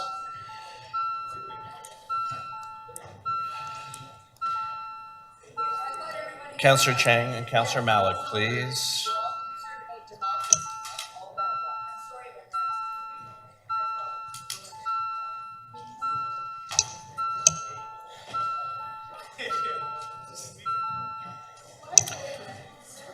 The motion to meet in closed session carries. The vote is 17-3. Okay, members of council, we'll have a 2-minute recess. If we can have everyone in the council chambers, please vacate the council chambers, including the media. Sorry, Councilor, sorry. Are we going in camera or? Yeah. Okay, I'll get you up and running.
Okay, members of council, please take your seats.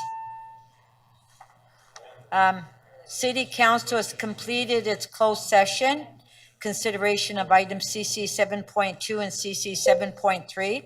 No motions were placed in the closed session. We will now proceed with the public debate on the items.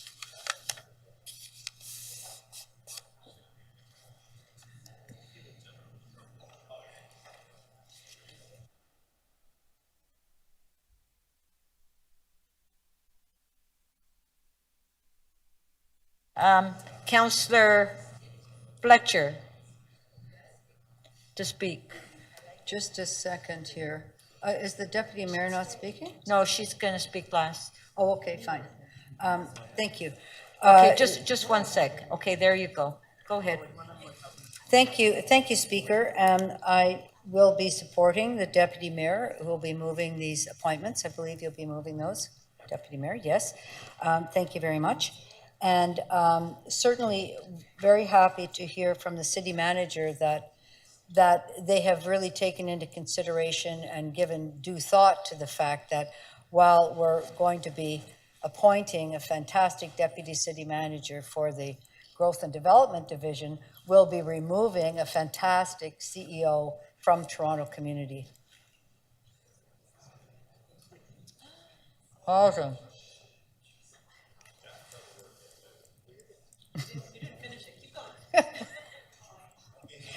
So, yes, well, it's already out there, but, so, sorry about that. So the sensitivity that is shown by the city to corporations where people may be moving around is very much appreciated, and I will be watching that very closely. That's all. Thank you. Thank you. Councillor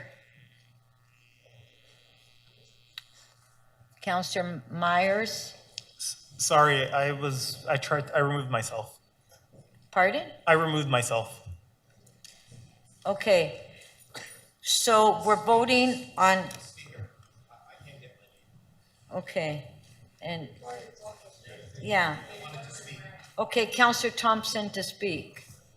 Thank you very much, Speaker. And just briefly, Speaker, I rise in support of both the reports. I first of all wanted to thank the city manager for his leadership and of course the city solicitor, the chief people officer and so on in terms of addressing our concerns and our questions. I think it's extremely important in terms of the recognition that we as an entity, city council, administration, collectively working together, and I use the word collectively twice, because it's important to understand that we are part of a system, a team, which is integral in terms of addressing the needs for the very future of this great city. And it is important for us to identify talent that is going to help us in addressing the fundamental changes and shifts that we all elegantly speak about the need to have in place. And yes, it is important for us to question reports that come here because that's part of our duty as councillors. But we do that in a way that is not disagreeable, that is not pejorative in any way, shape, or form. It is basically to ensure that we test the process and the framework that's been established and the foresight that the former mayor had in terms of delegating the authority to our city manager and our staff and team. In addition to that, the panels that are composed of councillors as well as staff members and so on, along with the search firm that we have retained to help us to be able to put forward, in this case, 2 specific candidates, both of which I've had personal interaction in working with, and I think all of us have, both in terms of their perspective on the diversity of this city, both in terms of their objectivity and their desire to see that we have a city that functions. In the case of the new development and growth in DCM, it's extremely important to recognize that the changes and the implementation of processes from the province to get things done. And as the Chair of Planning and Housing has referenced around the timeline and timing, whether or not it's the 120 days for an OPA amendment or the 90-day requirement with respect to site plan. What does that do for us if we don't get those numbers right? Well, it actually is a cost to us. And what we actually have here is a recommendation of two excellent individuals who will help us to achieve the functionality, the efficiency, the delivery of service that we all recognize is of importance to each and every one of us and the direction and the future of this city. So I acknowledge that it is in our purview to be able to ask questions. And we've done so in a way which I was actually quite surprised, because it wasn't disagreeable in as much as we may not want certain shifts to take place because of timing and because of what we recognize, particularly with respect to the potentially new DCM for development and growth, in terms of the work that that person has done elsewhere in related ABCs that is actually of interest to us. But we still have that individual, and we still have the individual who is responsible for infrastructure and services, who has a strong track record in terms of getting things done. So for those reasons, I will support the two reports and acknowledge the work of the city manager and teams and all members of the panel. Thank you, Speaker. Thank you. Last speaker, Deputy Mayor McKelvey. Oh, I don't see his name. Okay, sorry. We're having problems with the computer up here, Councillor Perks. I apologize. Oh, no problem. Councillor Perks to speak. Thank you, Speaker, and I completely understand the technical problems. And anyway, I am taking some time to talk about this because I think there are some fundamental issues below the surface here. I want to start with the caveat that the individuals here are remarkable people and they will do great work. And I feel it's unfortunate that there's a little cloud on the horizon to their being hired. And that's deeply concerning to me. I believe we are at a moment when trust in government is at risk, and that too many members of the public feel that governments are opaque and don't know who's in charge and don't know who's responsible. The single worst answer you can give a constituent when they phone you up is, well, that's not my job, that's somebody else's. People want to know who's in charge of what. And unfortunately, the Strong Mayor Powers Act by Premier Ford has put us in a circumstance where even as a member of council, I didn't even know until an hour ago who was in charge of this hiring, who was in charge of picking the people who did the hiring, how any of that worked. It's an opaque and tangled mess. And quite frankly, it will continue to be an opaque and tangled mess while we have a provincial government that insists that, taking authority away from locally elected representatives and placing them in a single place under a piece of legislation that is almost impossible to understand is a bad system. And that's why it was important for us to ask those questions. When the mayor left, how is it that the city manager was put in a position of having to find elected officials to do the final interviews? There's a messiness there about what is the relative role of the public service and the people who are democratically elected. And we need to have clearer lines about that. We've spent a lot of time already in this short term dealing with issues where that line is blurred and members of the public can't understand who the elected government or what decisions the elected government makes and how the public service gives us independent advice in a transparent way. And the province of Ontario has imposed laws on us that tangles that all up. That makes it unclear whether or not we're getting independent professional advice from the public service? I believe we do, but I am now in a position where that's very difficult to communicate to a public who already mistrusts that relationship. And watching us today, we'll see that provincial legislation has made it even worse. And I just think it's profoundly unfortunate that these two great individuals will come in with that little cloud on the horizon. And I ask all of us that going forward from today, we be resolute in making it clear to Torontonians and to the provincial government that the flaws in that legislation have to be removed. That the entanglement between the mayor's office, whether we have a mayor here or not, and the senior public service has to be disentangled. That the people they vote for clearly have authority and accountability in a transparent way for how we deal with the professional public service. I just felt that needed to be said. Thank you. Thank you. Last speaker, Deputy Mayor McKelvey.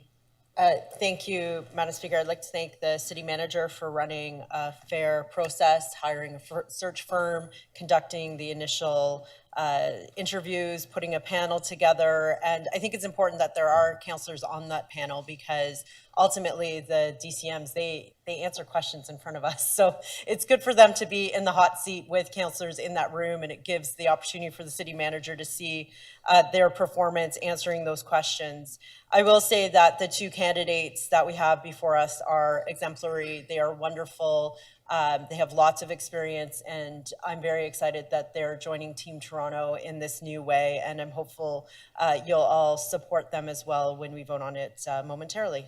Thank you to everybody, again, that's been involved in this. Thank you. Okay, CC 7.2. Yes, recorded vote.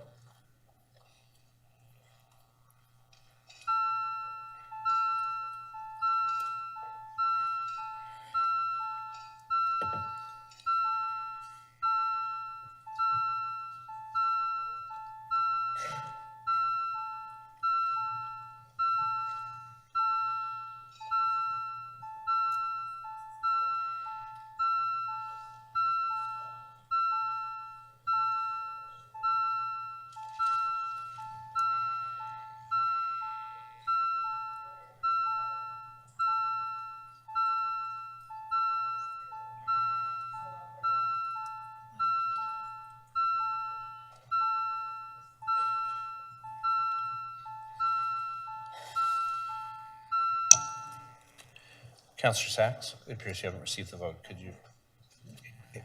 In the affirmative, thank you.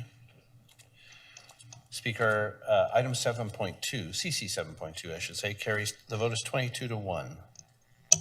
Okay, on CC 7.3, recorded vote.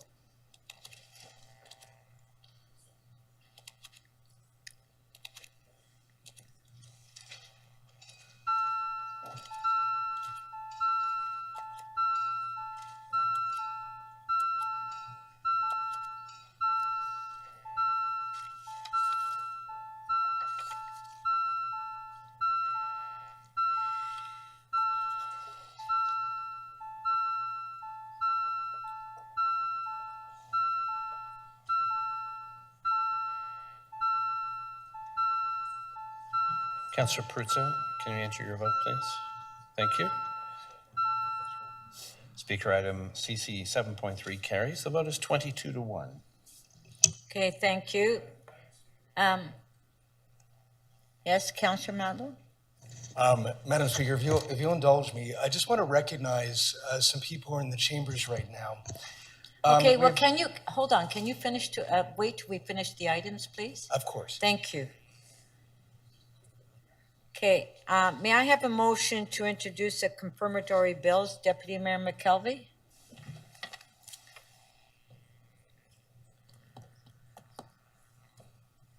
Just waiting for it to be displayed.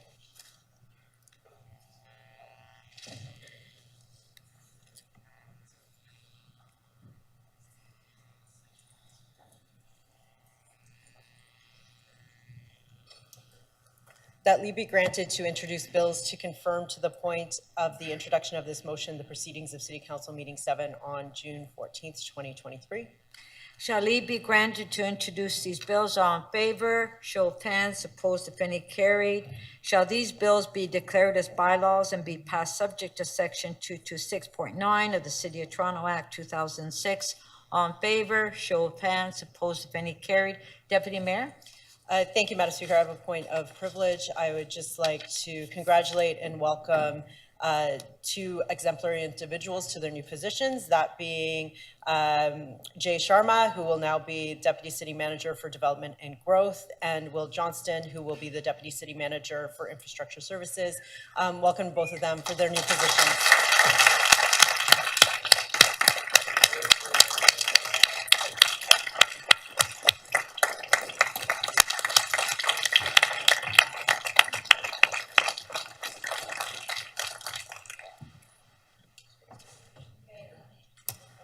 Thank you.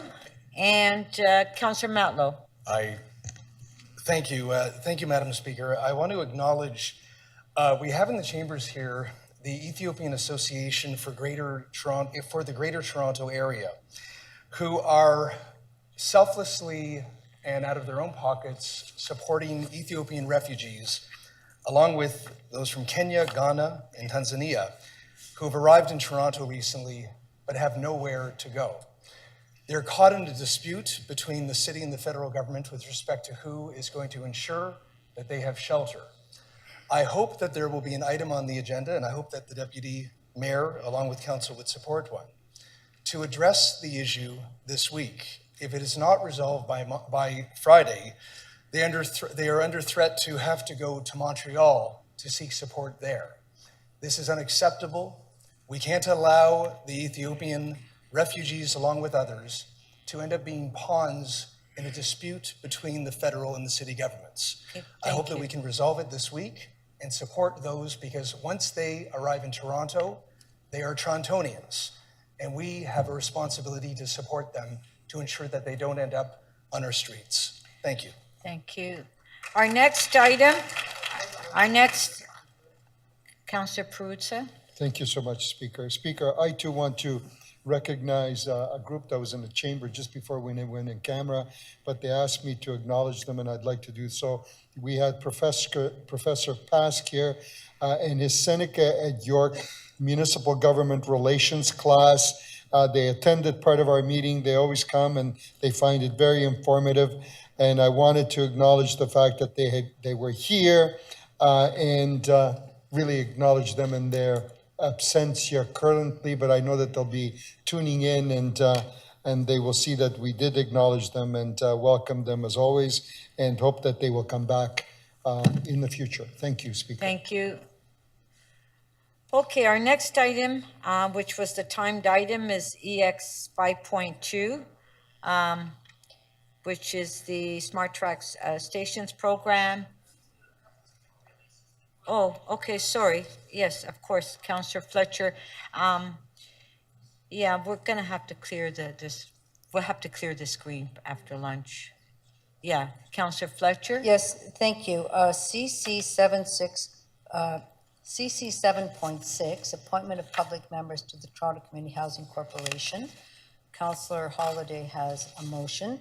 And also, he has a motion for one you're holding, which is CC 7.8, the cross appointment for Create TO. So I'll just open those both up, and Councillor Holiday has two motions. Okay, so so you're releasing CC 7.6, appointment to the Toronto Community Housing? Yes, with the motion that Councillor Holiday will. Okay, Councillor Holiday.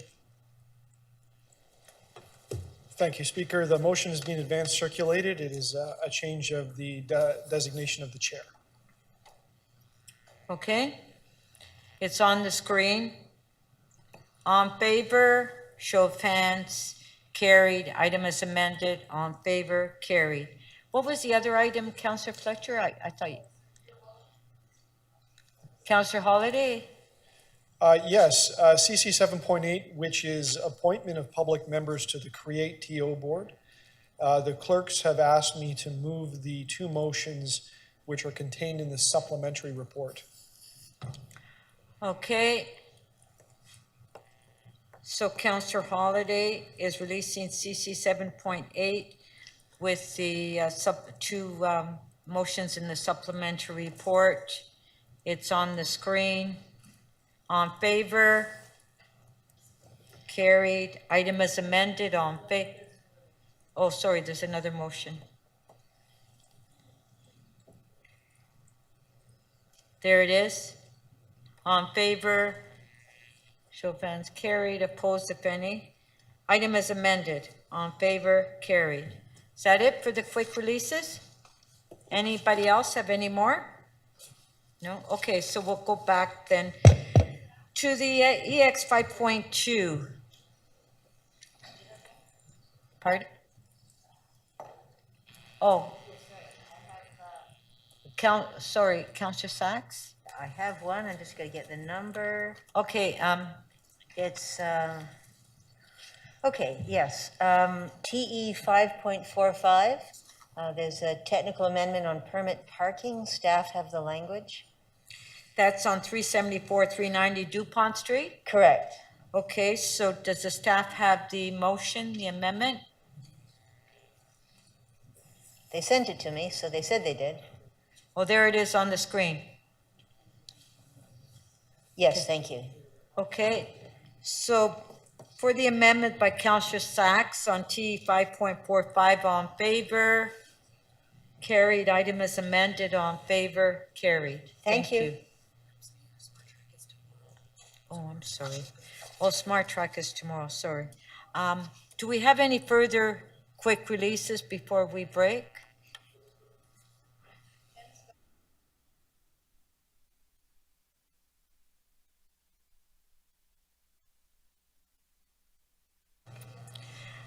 Okay, so our next item is EX 5.1, Next Generation 911 Agreements. Counselor Cheng, you held the item down. Do you have questions?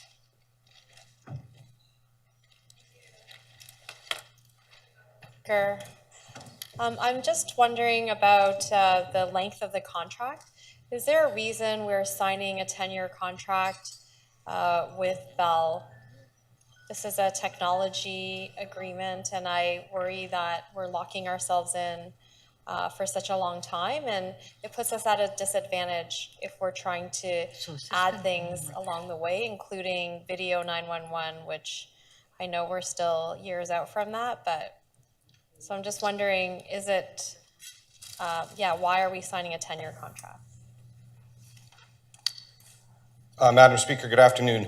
The agreement that is in front of you in this report, Councillor, deals with all of the very upstream technology. So this is the agreement. This actually replaces two preceding agreements, one from 1994 that was renewed in 2014. This is now the third. This agreement deals primarily with the flow of information, so the flow of 911 service from the CRTC's provider, who is Bell Canada, to the City of Toronto via our Public Safety Answering Point, or PSAP.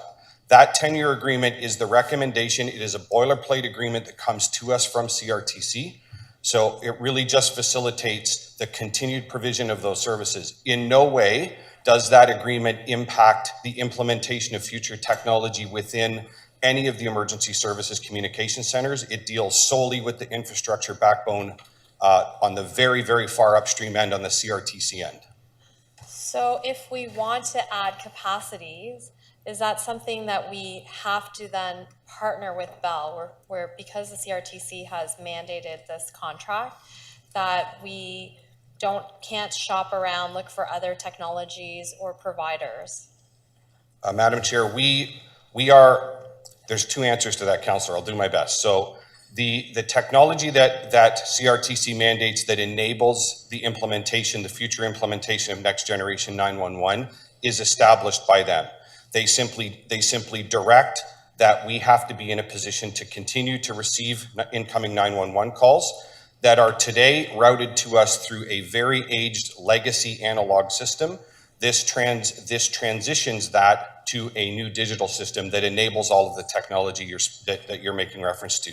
With respect to the go-forward implementation of technology, whether it be on the end user, so the caller end, or within any of our emergency services communication centers, that is all downstream from that. those technology, once they are enabled through Next Generation 911, any of those things would come through the normal course of business through a budget process, be it capital implementation or capital funding and process. The operation of the 911 center here in Toronto is also external to this agreement. It's not impacted by this. But in terms of who would implement those additional capacities, are we now tied to Bell? Is this an arranged marriage? Madam Speaker, we are tied to Bell insofar as Bell Canada is the CRTC's provider of 911 services in Ontario and outside of Ontario.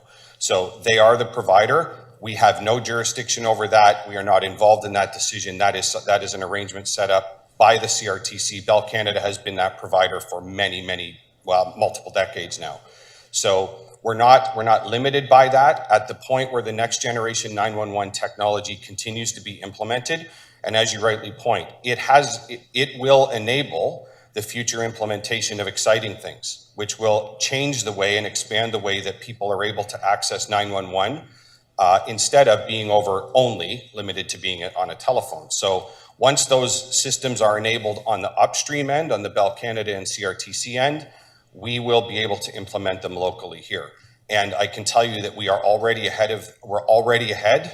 I have every confidence that the City of Toronto will be the first to actually implement Next Generation 911. In fact, I can tell you, we already have a test environment in place, and we have already received Next Generation 911 calls into the test environment for a QA process. Thank you. I am excited. I think it's great to move from analog to digital. I just want to be very clear, like we're in a arranged marriage with Bell, and that means that any additional capacities that we add to the system when we're negotiating, we're only able to negotiate with Bell, and therefore they are kind of like a monopoly in this situation. Is that correct? Madam Chair, it's important that I make a distinction. Yeah. So Bell Canada is the provider CRTC's provider that takes incoming 911 calls and moves them to our PSAP. Mm-hmm.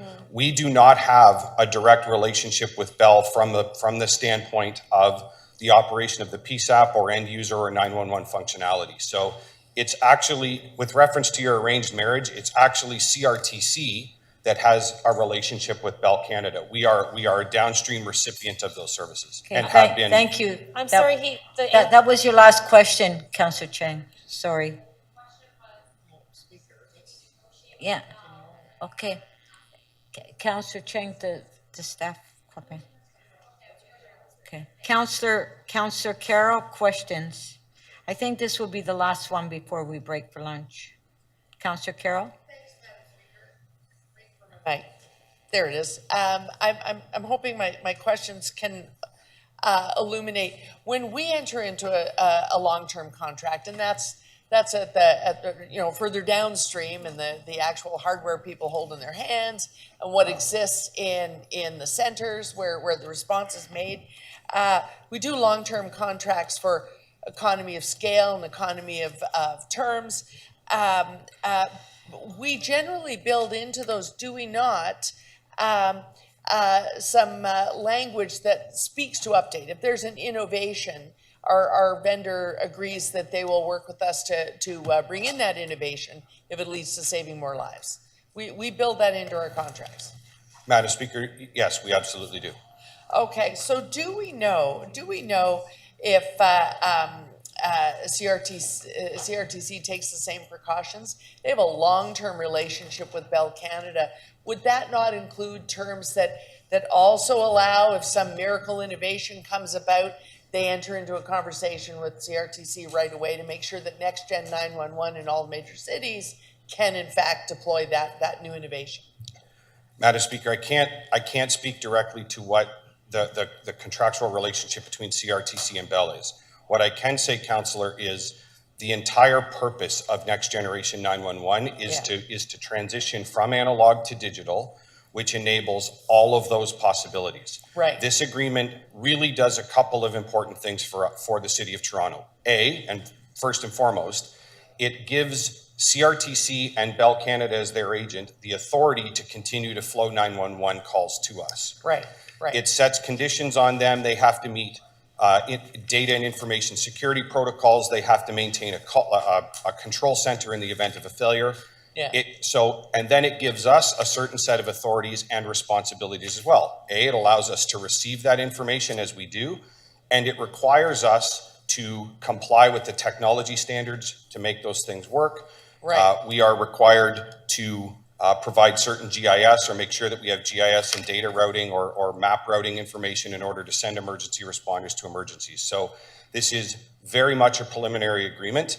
It is all on the very foundational technology that is, like I say, transitioning from analog to digital. Right. And that transition, that's what's been holding us back from all innovation. Primarily, innovation in the tech world is taking place in digital space now.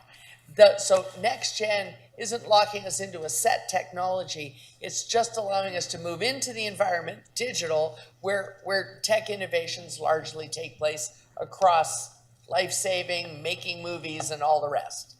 Madam Speaker, correct. So Correct. this is not, it is not restricting us. This is enabling all of those things. Once Next Generation 911 is in, it enables all of those exciting things like text, like being able to transmit video, being able to transmit pictures and images and all those kinds of things. All of that, of course, is downstream. The CRTC has set a mandate that we have to be in a position to have this in place by, I believe it's March of 2025. We are in position to be ahead of that. Right. Thank you. Okay, thank you. Okay, we'll recess for lunch. Be back at 2.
Can you please take your seats?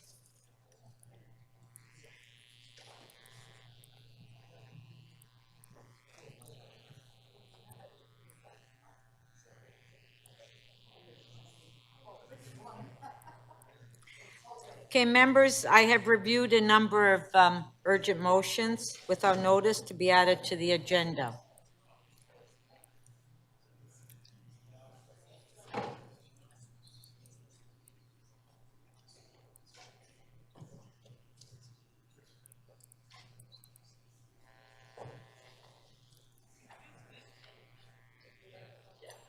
Deputy Mayor McKelvey? Point of privilege? No, oh yes, do a point of personal privilege first. So points of personal privilege. We just want to welcome the newest council member baby to council and congratulate Councillor Bradford on the arrival of Bronwyn, joining Briar and his family with Catherine.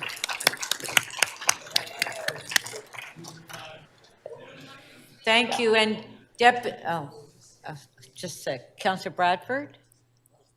Well, thanks very much, Deputy Mayor and colleagues, and I will be sure to pass the well wishes on to my partner Catherine and our daughter Briar, who's very excited to be a big sister to Bronwyn. So it was a special Monday, and thanks for all your support. Appreciate it. Thank you. Okay, Deputy Mayor McKelvey, you have a member's motion you'd like to introduce at this time. We'll put the motion on the screen.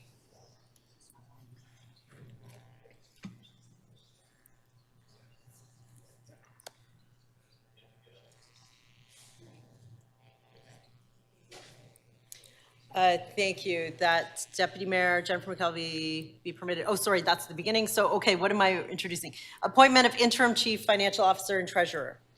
Okay, on favor, opposed if any, carried. Thank you. Councillor Malik. Yes. My motion? Yeah, they're going to put it on the screen. It's a member's motion that you want to introduce. Yes. So if you can just read out the title. Sorry, Yeah, just one sec. It's not on the screen yet.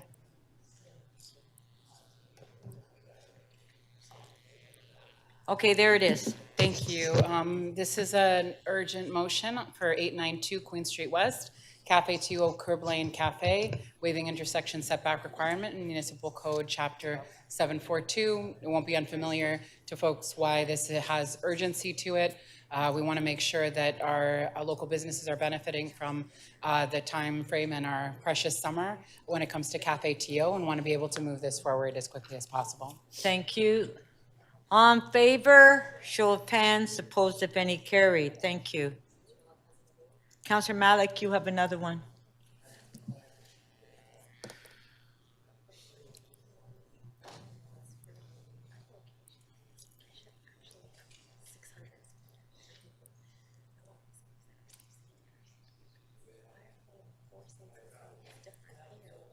Sorry.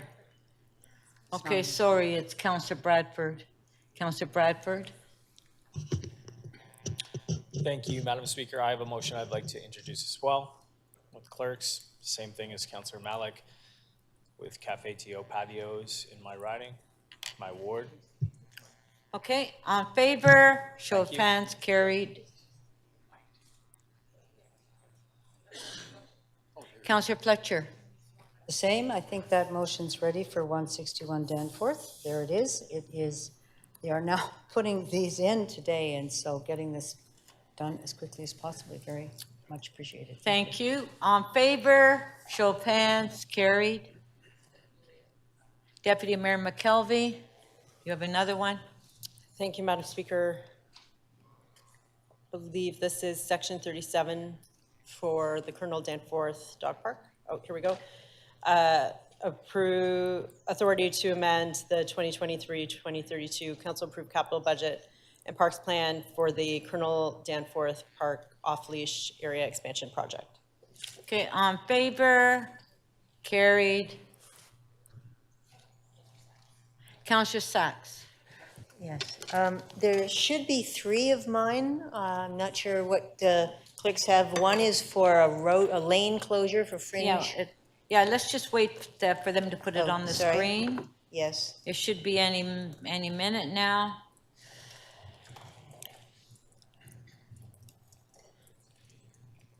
Okay, there it is.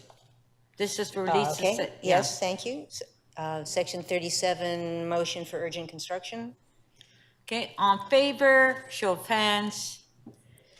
And there should be two more. Right, okay, let's just put it on.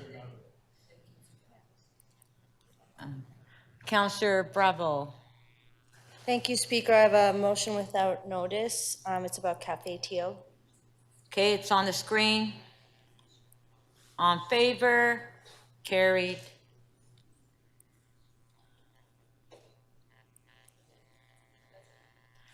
Do we have the other two for Councillor Sachs? Okay, that's not ready yet, Councillor Sachs. Okay, thank you. Are there any release of holds? The clerk will open up the speakers list in CMP and you can place your name on the list. Councillor Bradford, you have a release?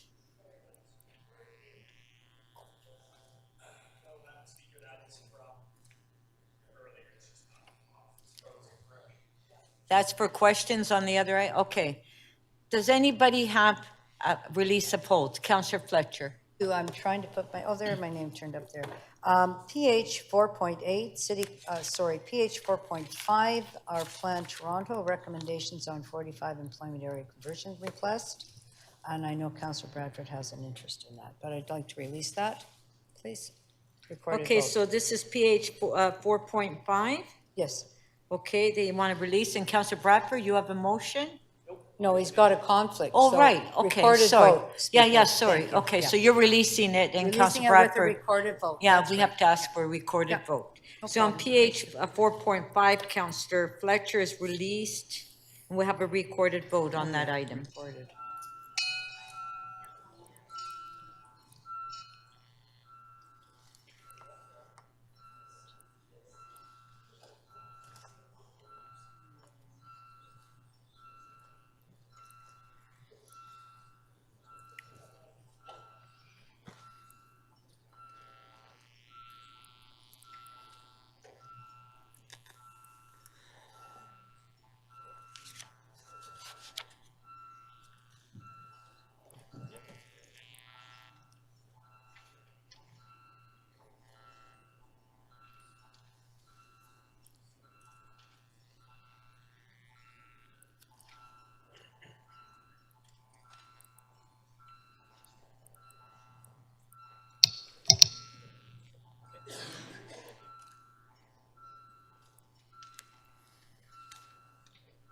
Councillor Peruzzi, your vote, please. Thank you.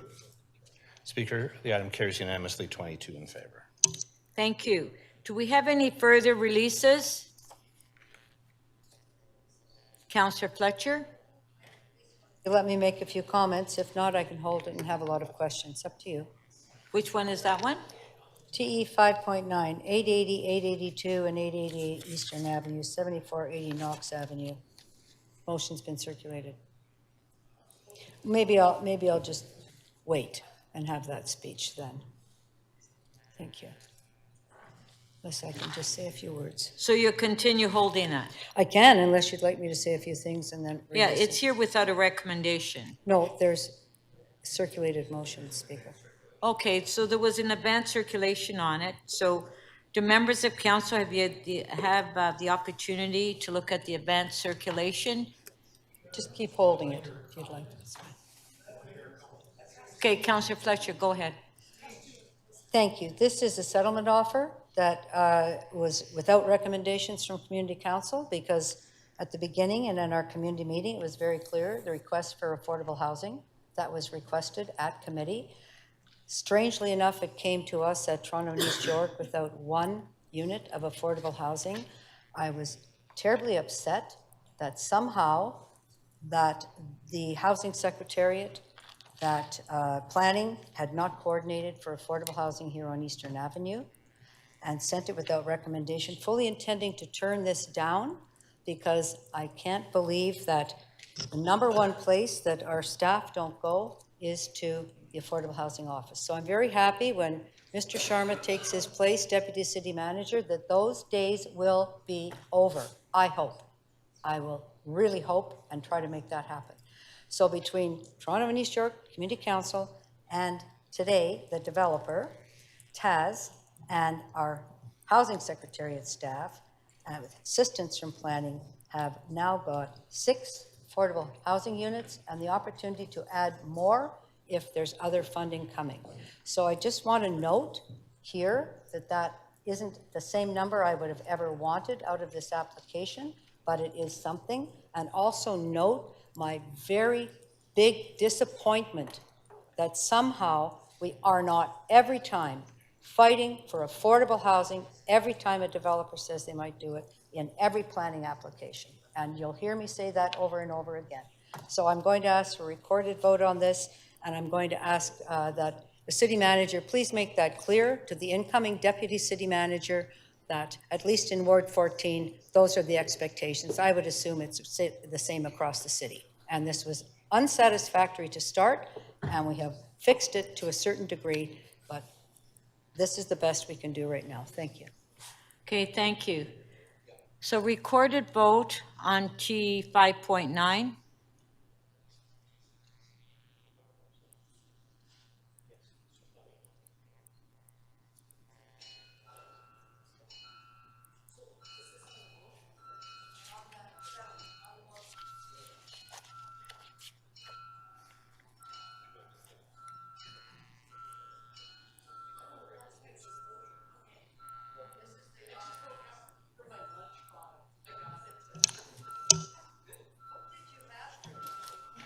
Councillor Myers, please.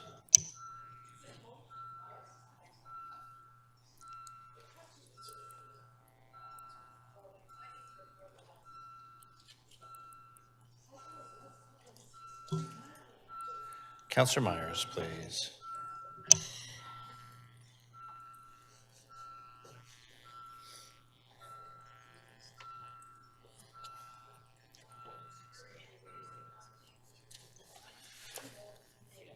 Speaker, the motion carries. The vote is 22-1.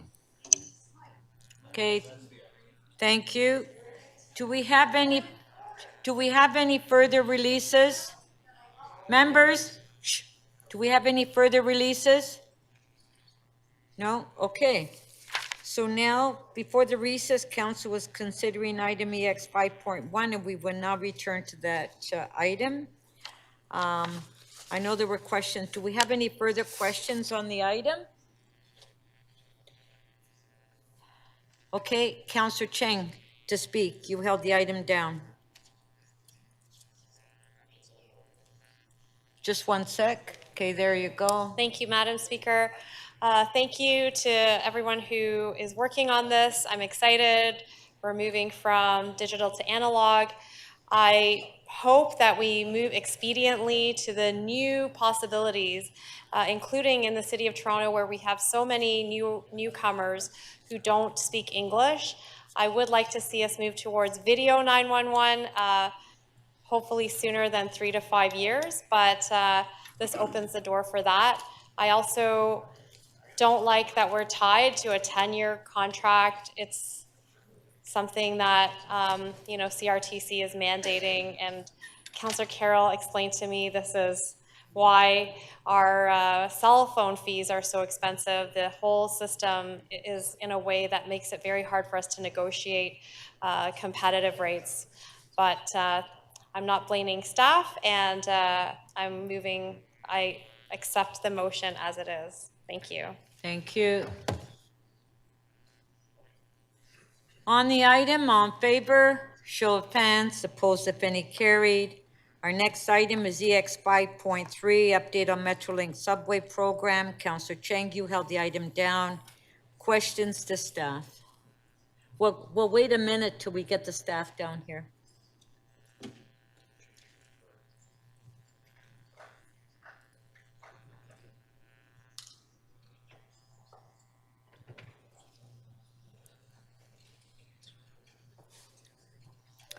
Okay, Councillor Cheng, questions? Thank you.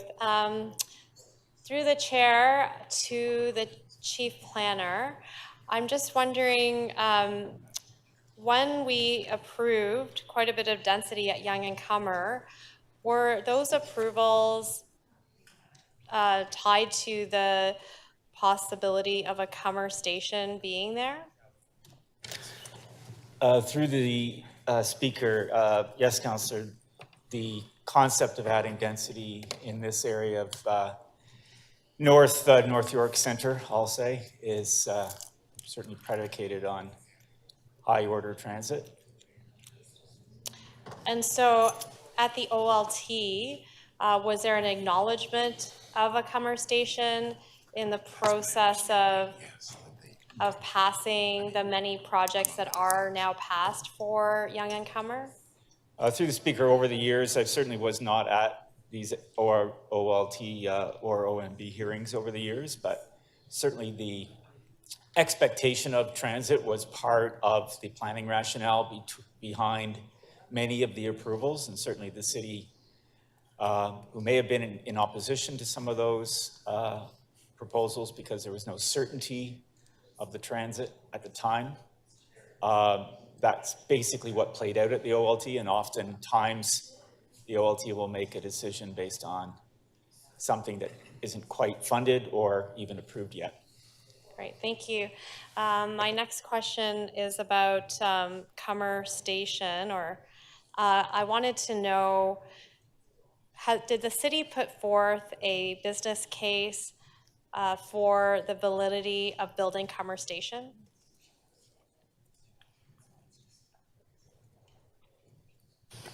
Through the speaker to you, Councillor, yes, we have. And what was the merits of having the station there? So the merit of having the station there was that the density in that area would have warranted a station being built. That was before the density actually, and I'm speaking like a planner now, that was before a significant amount of the actual development occurred. So now what we have is a very marginal kind of benefit occurring. And what caused the province to withdraw funding for this plan? So the project, through you again, Madam Speaker, to the councillor, the province through Metrolinx, its agency Metrolinx, did a business case. That business case had 6 stations, which included Cummer Station. What happened was when they actually priced it out, they found that they couldn't afford to do all the stations. And when they did what they called the neighborhood review, which was a review that was performed by them, they determined that 2 stations, one within York Region and Cummer Station, were not viable stations to proceed with. And did your team agree, sorry, through the chair, did the team agree with that assessment from the province based on our own business case? Through the speaker to you, Councillor, no. We have always maintained in close cooperation with TTC as well as with city planning that a Cummer Station was always a good station to have in that area. And then how did then this province move forward with the other station that was originally denied? How is Royal Orchard now able to move forward? So through the speaker to the councillor, I believe that York Region has adopted or has indicated that they would fund the station, the additional station within York Region. So they'll effectively pay to have that station constructed. It's my understanding that it's under, because they're building a transit-oriented community there, and the money from the transit-oriented community will fund the station. Is that correct? So again, through the speaker to you, councillor, transit-oriented community was a means for the province. Like the province had indicated that they would allow even the city itself, if they chose to use TOC funding towards the development of these stations. The difference is that York Region, they're now just starting to develop. So they're able to go after the developers and seek that TOC commitment from them. So because we have already approved so much housing on the basis of an assumption of a site, we are kind of late to be able to implement a TOC. Is that correct? Through the speaker, they're not coordinated. I don't know if we're late or early, but they're simply not coordinated. They're not tied together. And it's much more beneficial to tie a development approval either through a program or through a planning device like a holding bylaw, such that you can align the development with the funding and the approval process for the transit. So if we were to implement a TOC at this point at Yonge and Cummer, how much of the $450 million required would we be able to raise? We have not done a precise analysis that would answer your question with any great level of confidence, but it would be a minimal contribution. I think the station is in the order of hundreds of millions of dollars. 400 to 500 450 million. million, yeah. And the contribution that TOCs would probably contribute is probably less than 25 million. So it would be a small contribution. So minimal. Yeah. It would still require to be part of a government-funded undertaking. Okay, Thank you. Thank you.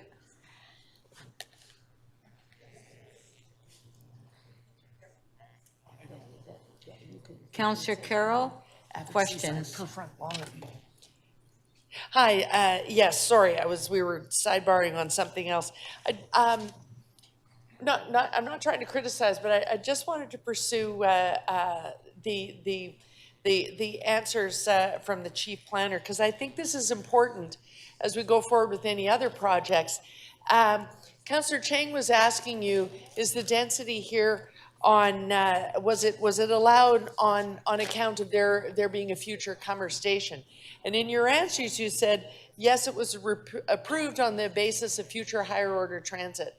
And I wonder if you could sort of flesh out why your wording is different than her wording, because your wording is similar to the OMB and OLT decisions that I see along the Shepherd subway. And I want us to use the right arguments if we're going to argue for a Cummer station.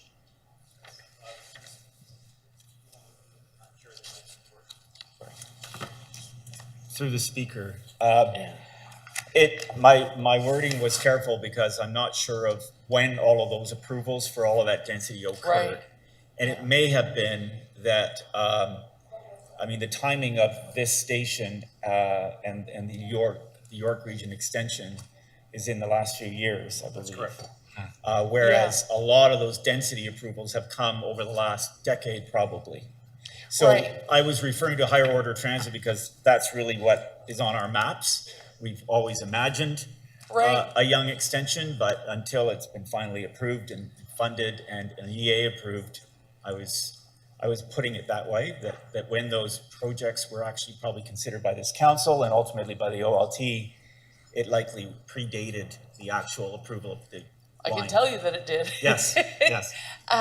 But even if it didn't, for instance, if we know there will be a Shepherd Avenue expansion one day. I'm not even sure I may have shuffled off my mortal coil, but there will be one.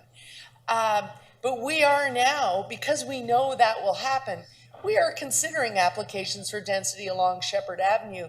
We don't know where the stations will be, but often your consideration and likely the tribunal's decision is based on the line, not there'll be a station here. And yet they may still allow the density on the basis of the line. Am I right about that? That's possible, and I think that has to do with the diligence with which we apply our review, the approval process, and ultimately a defense of that approval.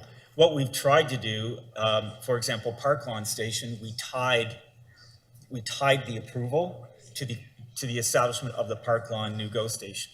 So we tied them together through a planning instrument. You can also tie them together through a program instrument like a TOC, where the province will fund some of their transit in exchange for some development rights that occur on that station site. So they've tied it together through a program delivery model. So those are two examples of the ways that we can actually learn from the past and make these things fit together and align more deliberately. Right. So last question. Then if we go down this road of advocacy for a Cummer station, in your opinion, it might not be the wisest choice to argue that the whole Newtonbrook Plaza development, which is quite dense, rather than argue that was because we were sure there was going to be a station here. We might want to take the TOC route and speak to all the potential on the other side of the street, because there's very little on the other side of the street as yet. There's potential there. Yeah, I think and part of the direction from the executive was to keep looking at opportunities. There may be some TOC opportunities. Don't know. There may be constraints there. We have to look into it. But there may be some opportunity to invoke a TOC model and try to get some funding that would contribute to at least. I just think there'd still be a shortfall that somebody's going to have to pay for. Oh, okay. Okay, thank you, Madam Speaker. Thank you.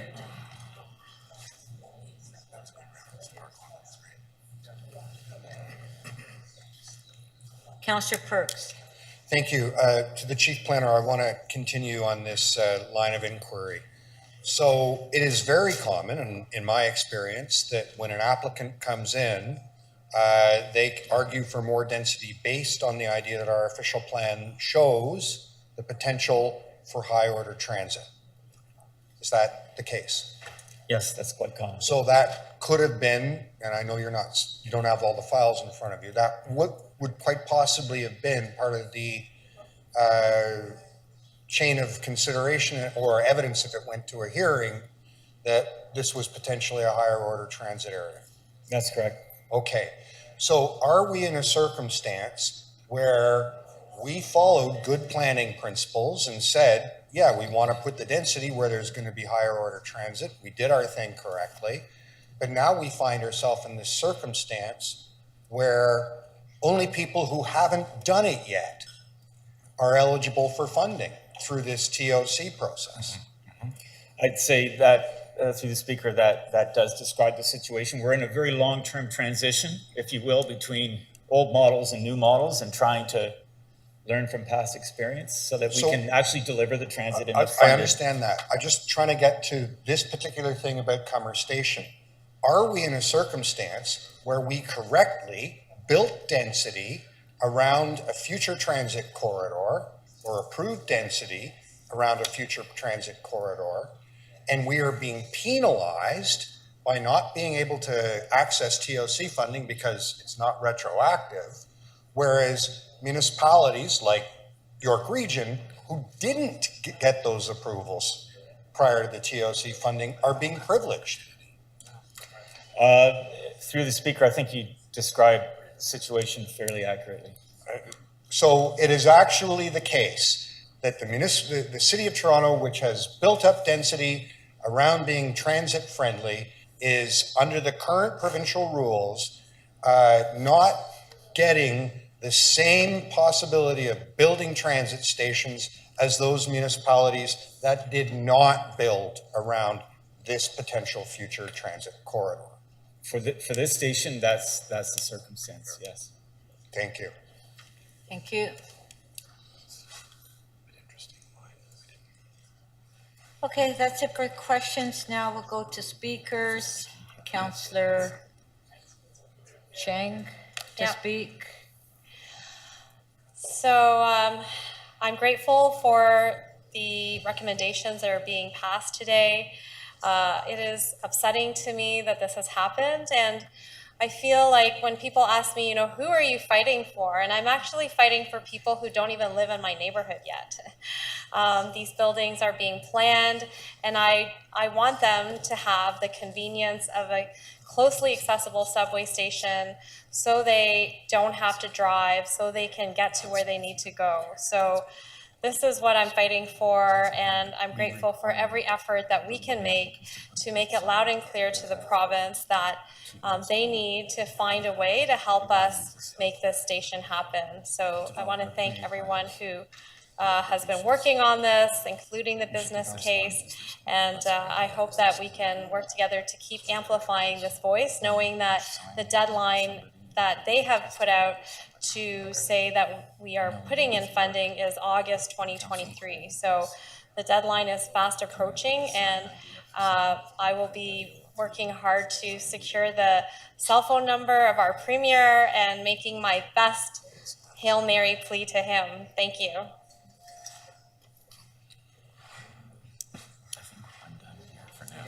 Thank you. Appointments and then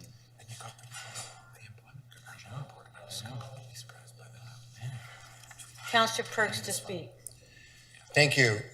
Members, I think it's important for a moment that we step back and take a look at what the province of Ontario is doing here. They are literally punishing us for trying to build a transit-friendly, sustainable city and rewarding municipalities that did not. They have set up a system of incentives. They have set up a system of funding, and they have basically said that the areas where we should be building transit stations are ineligible, and the areas where there is very low density might be eligible for a subsidy. On top of that, they don't fund our rolling stock. They don't fund our state of good repair. Pretty much everything the province of Ontario is doing around planning and transit and land use is absolutely backwards. It is absolutely backwards. No good faith argument can be made that they are trying to tie development and transit together. Instead, what they are doing is treating the City of Toronto as a golden goose, taking money out, taking money out, taking money out, taking money out, and creating a planning regime that rewards developers building in greenfields. It is the opposite of what a reasonable person would do if you truly believed that tying development and transit together was a good way to build a sustainable, livable city and affordable Greater Toronto Area. It puts the lie to any argument they ever make that this is their agenda. Their agenda is something entirely different. It is rewarding people who are building on greenfields. It's absolutely backwards, and it makes for a bad future, not just here, but throughout the GTA. Thank you. On the item, on favor, show of hands, carried. Councillor Fletcher?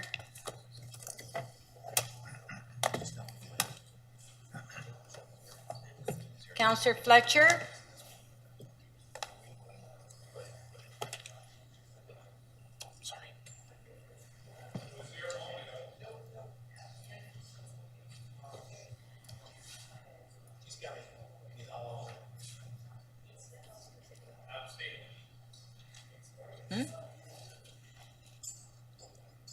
Councillor Fletcher, we're at your item now. CC 6.3, civic appointments. You held the item down. Do you have questions? Oh, if I could just have a few minutes, I think I might be able to quick release that, Speaker, both of those, so. Okay, and the next one is yours too. Yes, both of those. Both of them? Yeah, by the end of the day, they'll be released. Thank you. All right. So Councillor, the next one is CA 6.5, members to the Toronto Transit Board. Councillor Moyes, you held the item down. Do you have questions? Point of order, Councillor Thompson. Sorry, so Councillor Fletcher had two items that she said that she'll more likely release at the end of by the end of the day. I'm just wondering if there are staff here dealing with those particular issues. I mean, are these staff here relating to those matters? So should they just simply wait around, or is the councillor going to talk with them? Councillor Fletcher, Just there are staff here to answer your question. Councillor, I had a question. A point of order. I wanted to understand. You mentioned that you will be releasing the items. Right. I was actually asking a point of order for the speaker. I wanted to know about the staff being here. Wanted to understand that. Councillor Fletcher, Because what I thought I Councillor heard- Thompson is saying is that the staff is here to answer those questions for civic appointments. They're not. And I thought I heard you said, Councillor, that you were going to release it later. That's what I Yes, thought I heard you say. I am. Yes. But you're waiting to speak with the staff. Just, yes, but Okay, not. I wanted to understand that. Sorry if I wasn't clear, Councillor. Right, it wasn't clear. That's what I was Okay, trying to sorry clarify. about that. Okay, Yes. Thank you. thanks, Councillor. All right, so Councillor Moyes, you held down CA 6.5. Do you have questions to staff? Councillor Moyes? This is I'll the release, appointment to the TTC. Yeah, 6.6.5. I'll release that. You'll release that? Yeah, I Okay. do. I mean, I was hoping to defer that if that's possible. But you're releasing it? Yeah, I'll release it.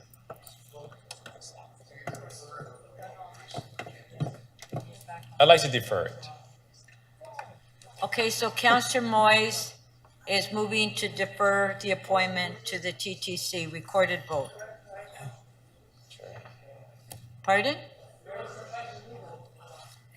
Okay, Counselor Holiday. Thank you, Speaker. If I understand it right, I think the terms are up before the next meeting, so I just wondered if the councillor had a plan to deal with the gap on the board. It says until the replacements are.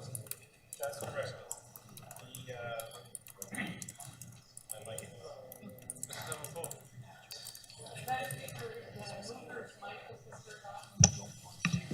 Thank you, Madam Speaker. The wording in the current role of the citizen members is that they are on until they are replaced by another party, so. Okay, and so then the purpose of the deferral, other than we've got names here, is there a question about Well, it's appointing these two just, people? you know, we're 2 weeks out of a mayoralty campaign, and I know that all the candidates, including the one sitting here before us today, you know, transit is a big part of their platform and a way going forward. I just feel that perhaps, you know, in the sense of that in particular, that I feel that perhaps deferring to the next council meeting may be appropriate. I'm just trying to understand the impact on an election to the appointment to a board. Again, it really doesn't change anything in the sense that the current members will be in their place until the next council meeting. You know, it's the will of the council to decide if they want to defer or not. I'm just bringing forth as an option. As an option. Thank you. I have a question. You can't get on. Okay, if you have a question, can you please put your name on the screen? Nobody can put their names on? Okay, just a sec. Okay, Counselor Bradford and then Counselor Bravo. Counselor Counselor Bradford, sorry.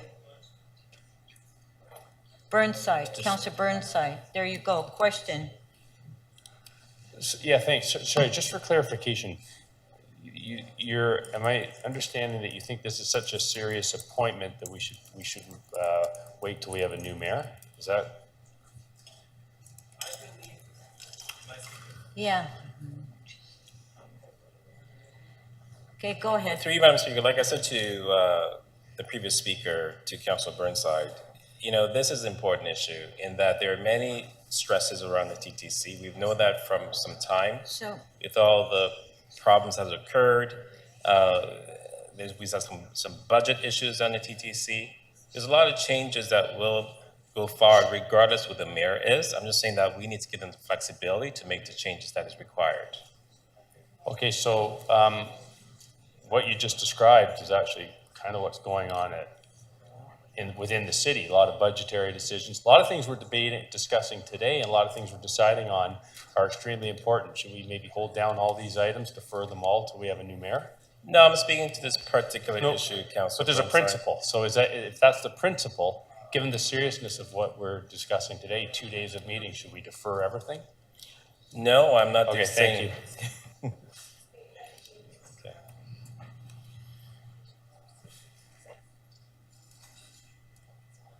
So, Counselor Bravo, you have a question to this previous speaker? Okay.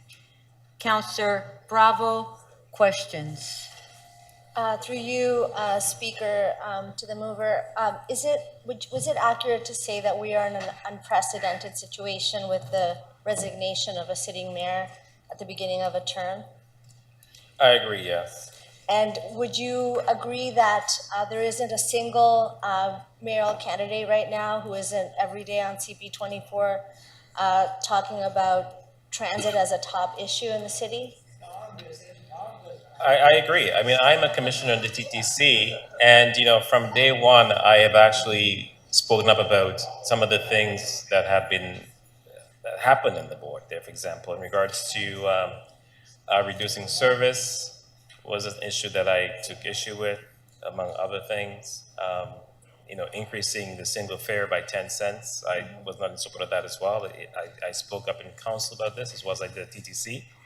And so I have felt for a long time that, we're going the wrong direction when it comes to transit in the city. My ward, Toronto Centre, for example, we have traffic jams every day, heading to the Gardiner. And I feel that, this is a direct result of some of the decisions we've made on the TTC. So again, it impacts all of us in a significant way. And that's some of the reasons why I believe that perhaps this deferral is in a step in the right direction. So it's, just to summarize then, it's because it's of such vital importance, you would like the new mayor-elect, who will be starting work immediately, to be able to bring an agenda which has been broadly supported by the public. Is that correct? Into this term around TTC. I do feel, in the spirit of democracy, that I think the new mayor needs the flexibility to make some changes if so needed, whoever that mayor may be. I don't have a crystal ball. I don't know what that's going to be, but again, I think the flexibility is important. Okay, Thank you. thank you. Councillor Bradford, you have a question? You don't? Okay. Councillor Myers, you have a question to the previous speaker? Yes, just to sort of continue what Councillor Bravo was saying. You sit on the board and you've obviously not agreed with some of the directions that the TTC board has taken with respect to their approach to the homelessness crisis or with respect to the fare hikes. So is it your hope that by deferring this that we might have board members that will perhaps be willing to take a different look at how we deal with these situations going forward? Well, that's not my hope per se. I'm just saying that we need the flexibility. The two people that are listed here today, they may very well be reappointed in the next council meeting. I'm just saying that the next mayor, whoever that may be, should have the flexibility to make those decisions. Right, sorry, you're right, flexibility, not hope. Thank you, that was, and just to be clear, it's nothing against these two individuals as board members, it's just giving the mayor the flexibility to implement their platform that they've just been elected on. Yeah, that's correct, it's nothing personal. Great, thank you. Yeah.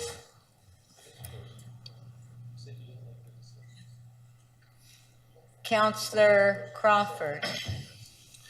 Thank you, Madam Speaker. Councillor, are you aware of the two candidates for the TTC board? Have you read the bios, what they bring to the table, the fact that they are actually existing members? So have you had a look at their qualifications and whether or not they would be strong, good members of the TTC board?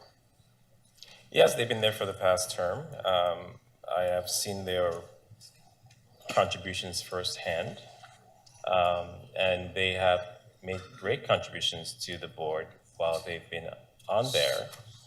But again, it's not about the individuals themselves. I'm just saying that because of where we are, this critical juncture in time, knowing that there's a new mayor coming and there may be some changes around TTC, whatever those changes may be, I just feel that as a council, perhaps we should be considerate. Keep that in mind going forward. So you're suggesting that if we defer this, we go through a whole new process, we have a whole list of, dozens, if not hundreds of applications that we're going to be reviewing, that maybe a different committee, and would it be maybe you're hoping there to be a different committee that would come in and maybe choose different candidates? Is that kind of what you're suggesting to us? That's not that's not up to me, Councillor. Well, but I'm looking at part of the process. That's actually, if the same committee came together after, the next election, more than likely, we would continue with it, because from my perspective, they were the strongest candidates that we brought forward. But you're suggesting a new mayor may bring in a new committee and get somebody maybe we didn't want? That's kind of what I'm hearing underlying your suggestion of what you want to do. It's about deferring, but it's really about trying to find another candidate that maybe you or others don't like. No, like I said, I have great respect for the two candidates in front of us today. I've worked with them closely for the last 6 months. And they take their work seriously. But I'm saying that listening to all the candidates running for mayor and transit being such a critical point in their platforms, perhaps, as a council, we should consider, what we're hearing out there and give the flexibility to the new mayor coming in. That's all it is. It's the will of this council to decide whether to accept my proposal or not. I'm just putting it out there as an option. Okay, well, I'll speak definitely against that. Thank you.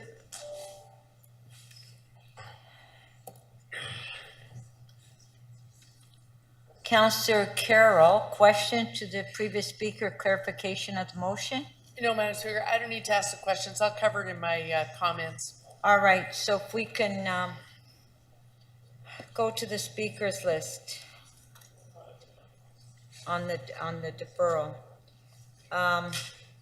Deputy Mayor McKelvey, just one moment. Okay, go ahead. Thank you, Madam Speaker. I can't support deferring this. As a council, we've shown that we are big kids and we can make big decisions. We approved a housing action plan for 285,000 homes over 10 years. We approved multiplexes. That was a very big decision. This morning, we approved 2 new DCMs that are going to contribute greatly to our city. And before us, we have 2 smart, hardworking, professional individuals that have contributed greatly to the TTC board. And I have no doubt will continue to do so when they're reappointed. I think the other thing is that we actually need the consistency on this board. Let's face it, every single councillor on the board could be replaced next month. It's actually good for us to have the institutional knowledge and to have these great public members stay forward going forward. So I can't support deferral and delay. We haven't deferred anything in the last few months, and this certainly, I don't feel, should be the first. Thank you. Thank you.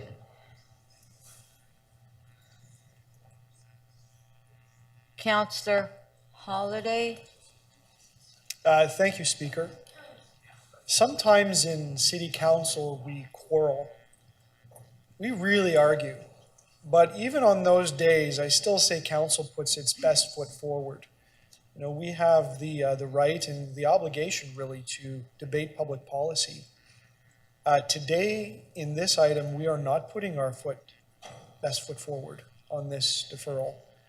I really regret some of the statements and the answers that were brought on the floor. And, you know, the political scientists and the academics will listen to that, and if they understand how our governance works, they'll understand why this is a problem. But if you take anything away from this, I've been privileged to be involved in human resource interviews, on different panels, and even chairing a panel to recruit citizen volunteers to the city. And, you know, you want to attract the best talent that we have in this city to operate in extremely important positions. I can't imagine being in the shoes of the individuals here and then watching this council debate. And I don't know what will happen with this vote, and I don't know what will happen if there's a deferral and what the outcome of that is, but I really hope they forgive us. And I hope anyone else watching understands that strange things happen, but I just hope it doesn't score against us in encouraging people to apply for these positions. Thank you. Thank you. Councillor Crawford to speak. Thank you, Madam Speaker. I'm not going to be supporting deferral at all either. And I recognize the challenges that we as an organization are here as councillors. And we're in the situation we're in, and sort of looking at new leadership as a mayor. I get that. And there are challenges, but business continues. We are here conducting business right now. I mean, when I hear the logic that we have to defer this item, until we get a new mayor, does that mean we go through the agenda and start picking and choosing because a different mayor is going to be coming in? No, we don't. We continue with the business because that is our obligation, it's our responsibility. We have before us going through a proper process, looking at candidates for TTC board, dozens and dozens, and all my colleagues who were on that went through that process. We looked at these, we looked at the best candidates. And when you look at that, and I'm glad the Deputy Mayor mentioned the fact that, there could be a change with councillors on the TTC board. We need continuity on that board more so than anything. The 2 candidates before us are strong leaders on the TTC board, and they've continued. That's why one of the reasons we felt they had to come back based on the interviews.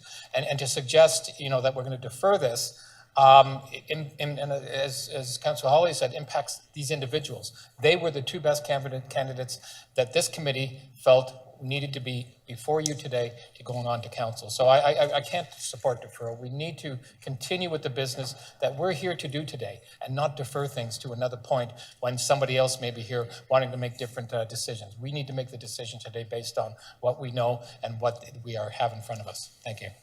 Thank you. Councillor Carroll to speak. Yes, Madam Speaker. Madam Speaker, it seems like today is a day of talking about process. We've been doing it on every item. And we're going through the drama we go through every time we do a civic appointment. And I hate to say I told you so, I've been saying it for years. The day we change to a system whereby we protect our staff when they apply for jobs, and we debate what we're going to do about those appointments, protecting their anonymity. But when someone steps forward for a paltry honorarium or often for no honorarium at all, we publicize their names and then debate them. And we do need to debate them. For many of us, if we're not in the process, this is the only place we get to exercise our democratic right to have anything to do with this. And so, I dare say, if Councillor Moyse had stood up and said, I want to take two other names from the list, we would have all lost our minds. Right now he's saying, I would just like to defer, and we're losing our minds. And we're saying this is terrible, we're jeopardizing the reputations of these people we're talking about, which is why I said, why are we changing this rule? Why are we publicizing their names? Because we know we will debate at this point. We have a right to. We have a right to take part in the decision. I very much like the idea of a deferral because there appears to be some debate, and this is an awkward way to have it. And it's not the end of the world, because those people that are in place are what our rules tell us for the hybrid TTC board. So if you don't make the appointment, those in place, which by coincidence in this case happens to be the people that are also being recommended, they stay in place until we resolve whatever issue exists for Councillor Moyse and those who support his motion for deferral today. They continue to serve until we figure out our issues.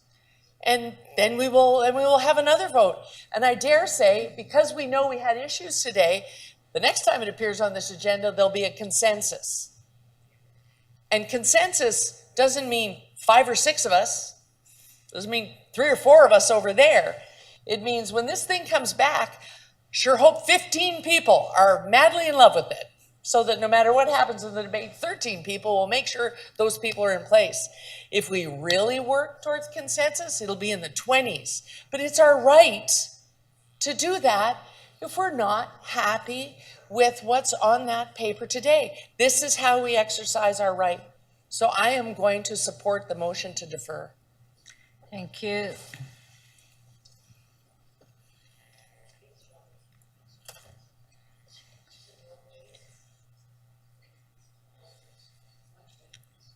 So I guess that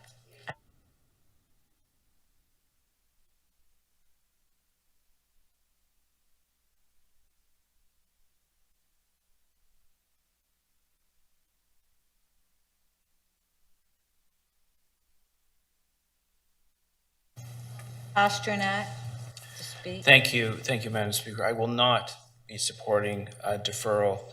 We have been making decisions in both our committee system and in this council for 4 months now. This council has voted on anywhere between 1,200 and 1,600 items. We knew there would be a new mayor by the end of June. But the business of the government in the City of Toronto must continue. One thing the people of Toronto do not want is the constant deferral and delay. And I realize that's a campaign. I realize that's a campaign slogan. But I can tell you that when you go around and you talk to people, they want our government to get on with decision making and get on with the process of government. I was on civic appointments 4 years, And we spent an enormous amount of time and energy making sure that we picked the best candidates possible. And we brought our best recommendations to this council chamber. And at those times, there were some who wanted to replace certain candidates. They wanted to vote against certain candidates, and that was their right to do so. But to send this back and have more staff time, more councillor time, and more council time debated on this issue when the item is before us now is a waste of city resources, it's a waste of time, and we've got to get on with the business of government. Do not support deferral. Thank you.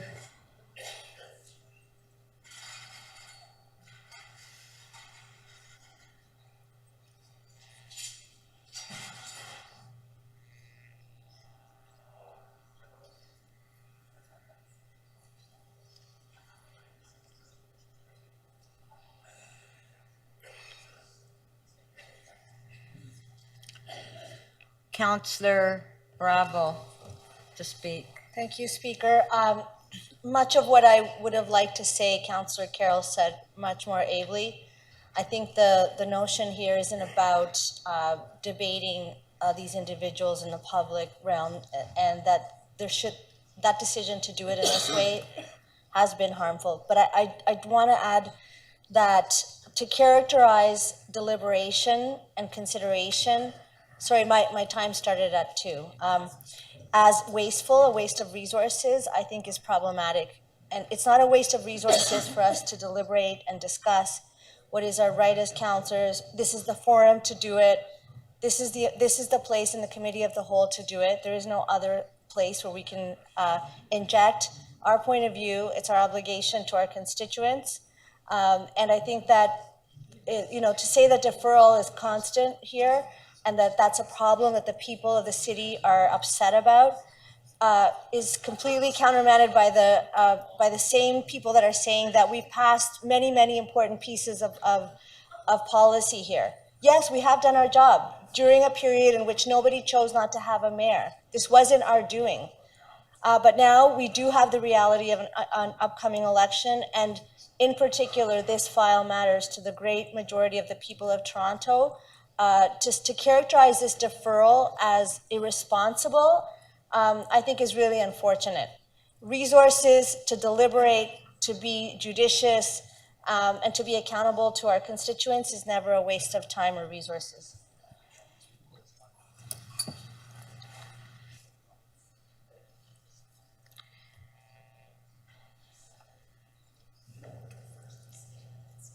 Councillor Perks. Thank you, Speaker. I'm going to be supporting the deferral. I can't remember the last time somebody that I represented complimented the City of Toronto on its transit service. I can't remember it. It's been a while. And because of that, I think we need to take a closer look at how we govern the TTC. And that's fair. That's actually my job. It's why the procedure bylaw gives Councillor Moyse the option to move that we defer this for a month. Nothing untoward about it, nothing exciting about it. Literally, part of our job is to, every once in a while, be able to stand up and say, I need another month to think about this, or we have to do a little bit more work on it. It's not ready. It's literally written into the rules that that's how we do stuff. And we do change appointments from time to time. In this very meeting, we changed around the people being appointed to the board of TCHC. Someone that was recommended to be chair was moved to vice chair, and someone else was elevated to chair. Guess what? That's what they elect us to do. It is literally our job. And the scaremongering and the exaggeration to say that somehow this isn't doing city business, the TTC is going to meet next month. They'll have a full complement of board members next month. The existing members, their appointment runs until they're replaced. Some of the language around here to try to say that we shouldn't be doing our jobs, it's really quite weird. Makes you wonder what's going on in people's heads. But you know what? Years ago, I learned not to do that because it just gave me a headache. So I'm going to be supporting Councillor Moyse, and I hope you do too.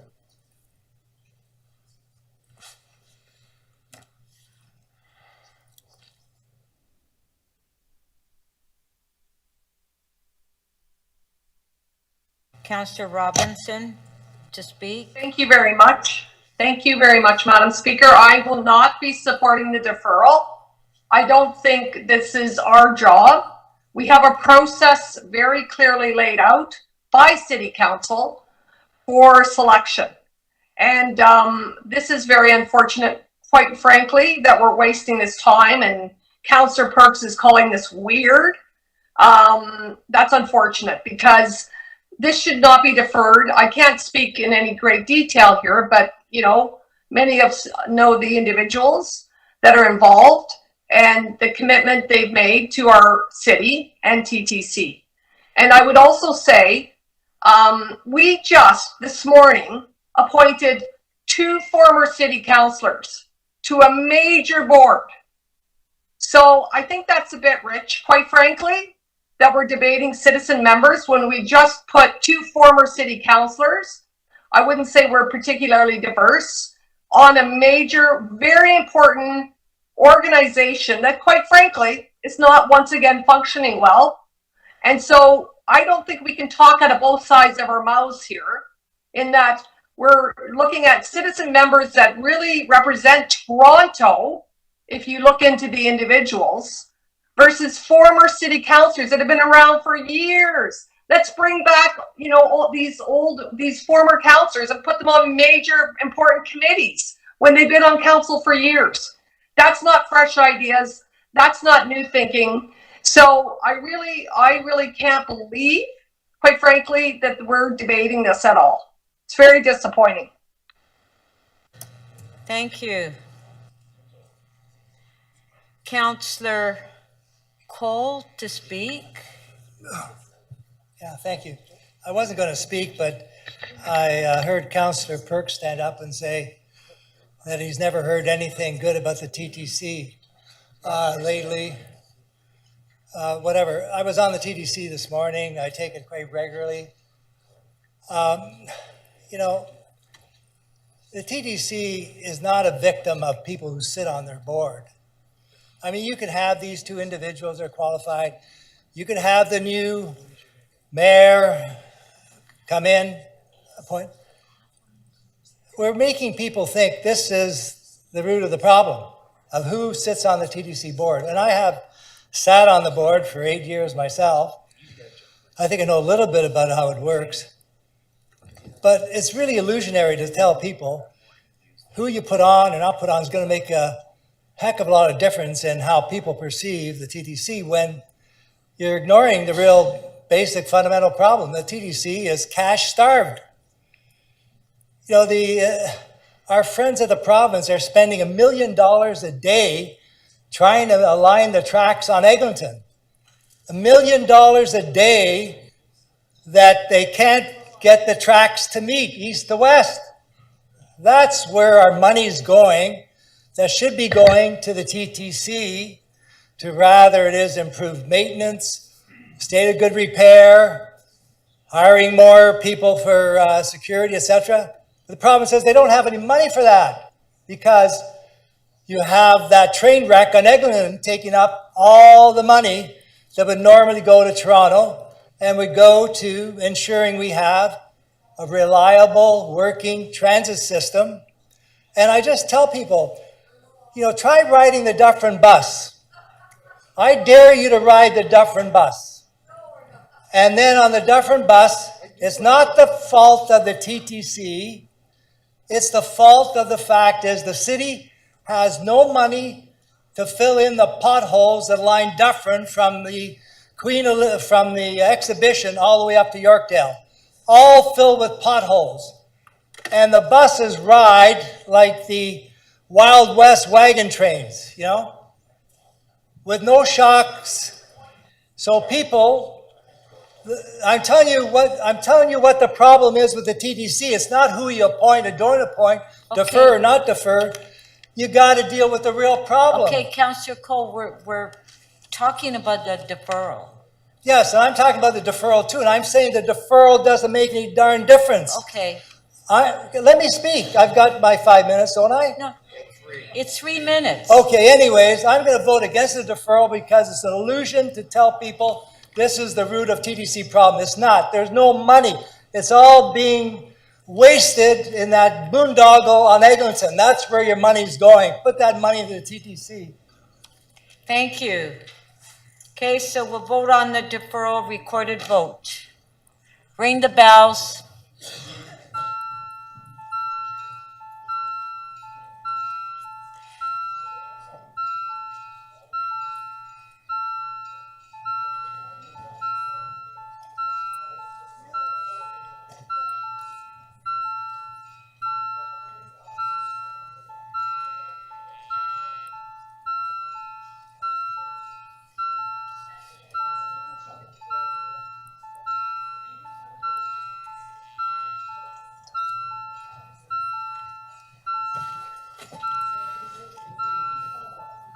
Councillor Ainsley, please. Councillor Perruzza. Councillor Fletcher, please. Councillor Pasternak, please.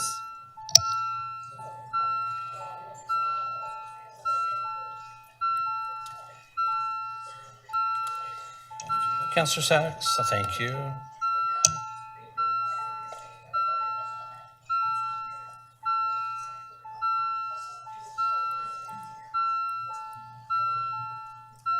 Councillor Fletcher, your vote, please.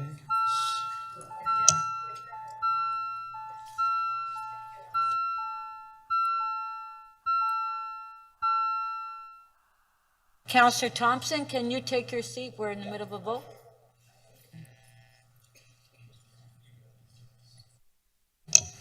Speaker, the motion to defer the item does not carry. The vote is 12 to 13. Okay, on the item, on favor, carry. Recorded vote? Okay, recorded vote on the item.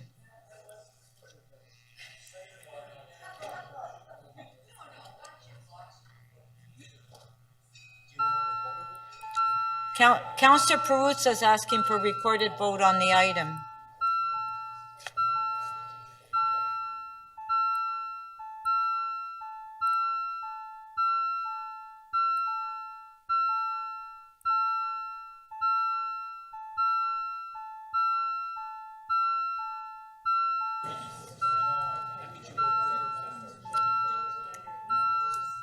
Councillor Carroll, please. Councillor Morley, please.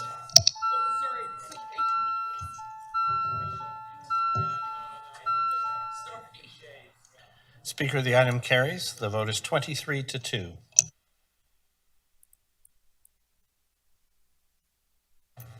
Okay, our next item. Oh, Councillor Fletcher.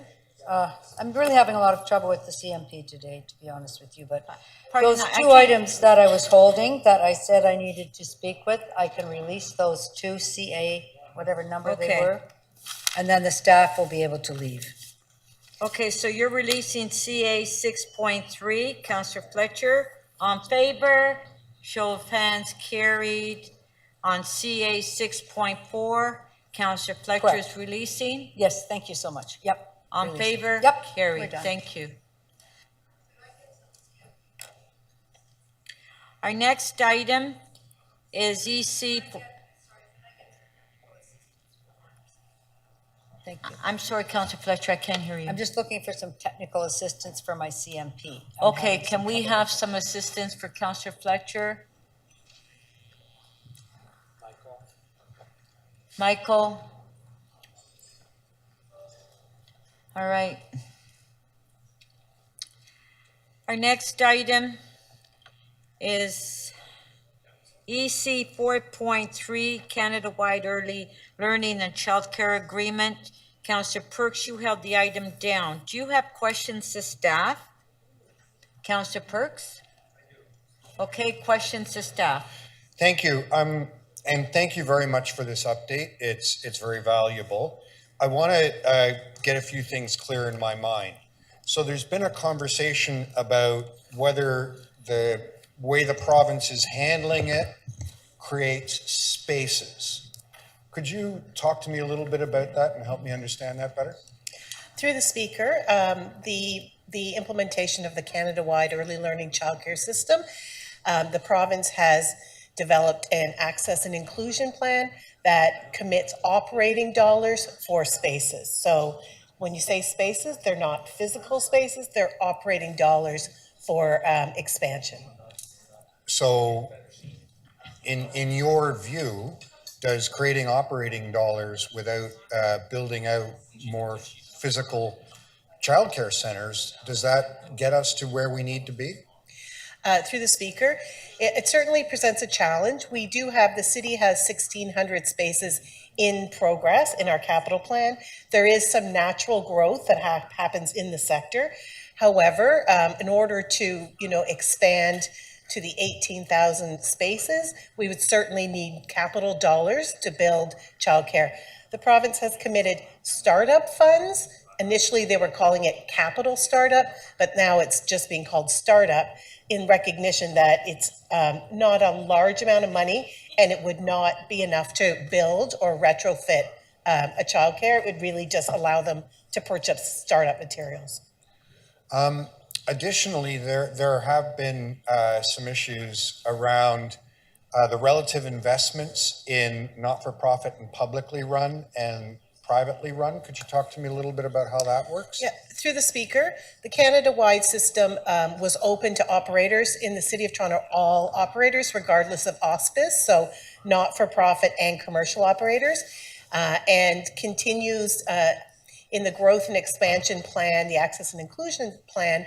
The goal, the province's stated goal, is to remain at the same ratio. So in the City of Toronto, our ratio of not-for-profit to commercial is about 80% not-profit, 20% commercial. So we would be expected to maintain that ratio as part of the growth plan. So if the system is going to grow, we're going to need capital dollars to expand not-for-profit and public childcare centers. Yes, absolutely. Okay. Along the same lines, I can remember work done by your department, and forgive me, I think it's before you were there, about the quality, the relative quality of different kinds of childcare centers. Could you speak to that for a moment? Yeah, the City of Toronto is actually recognized for having one of the only validated quality assessment tools in Canada, and it's used in a number of other provinces and municipalities.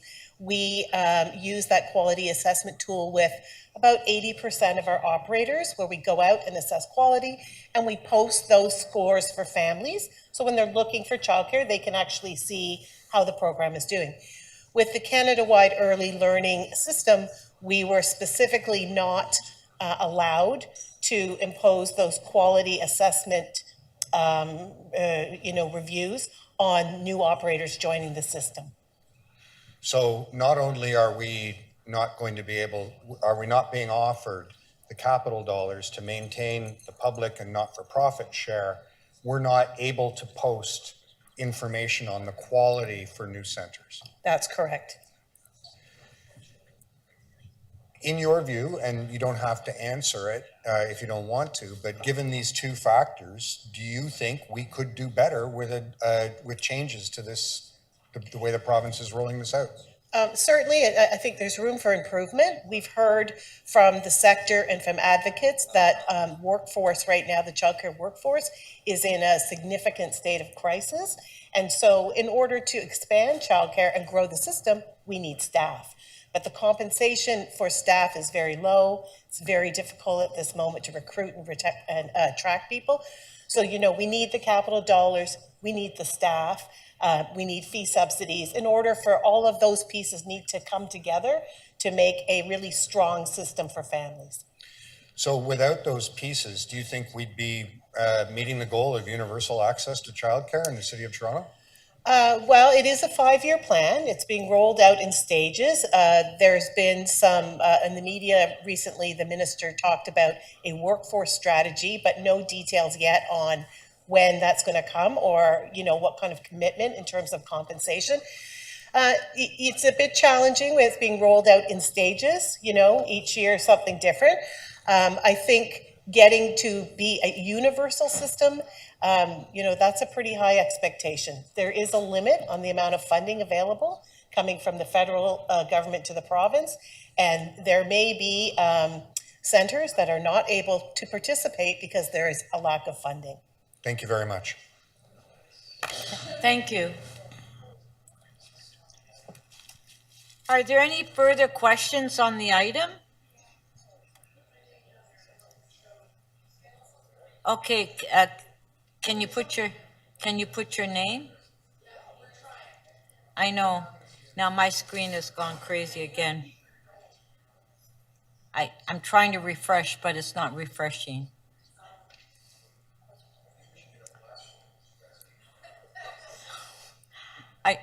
I pressed refresh and nothing happened.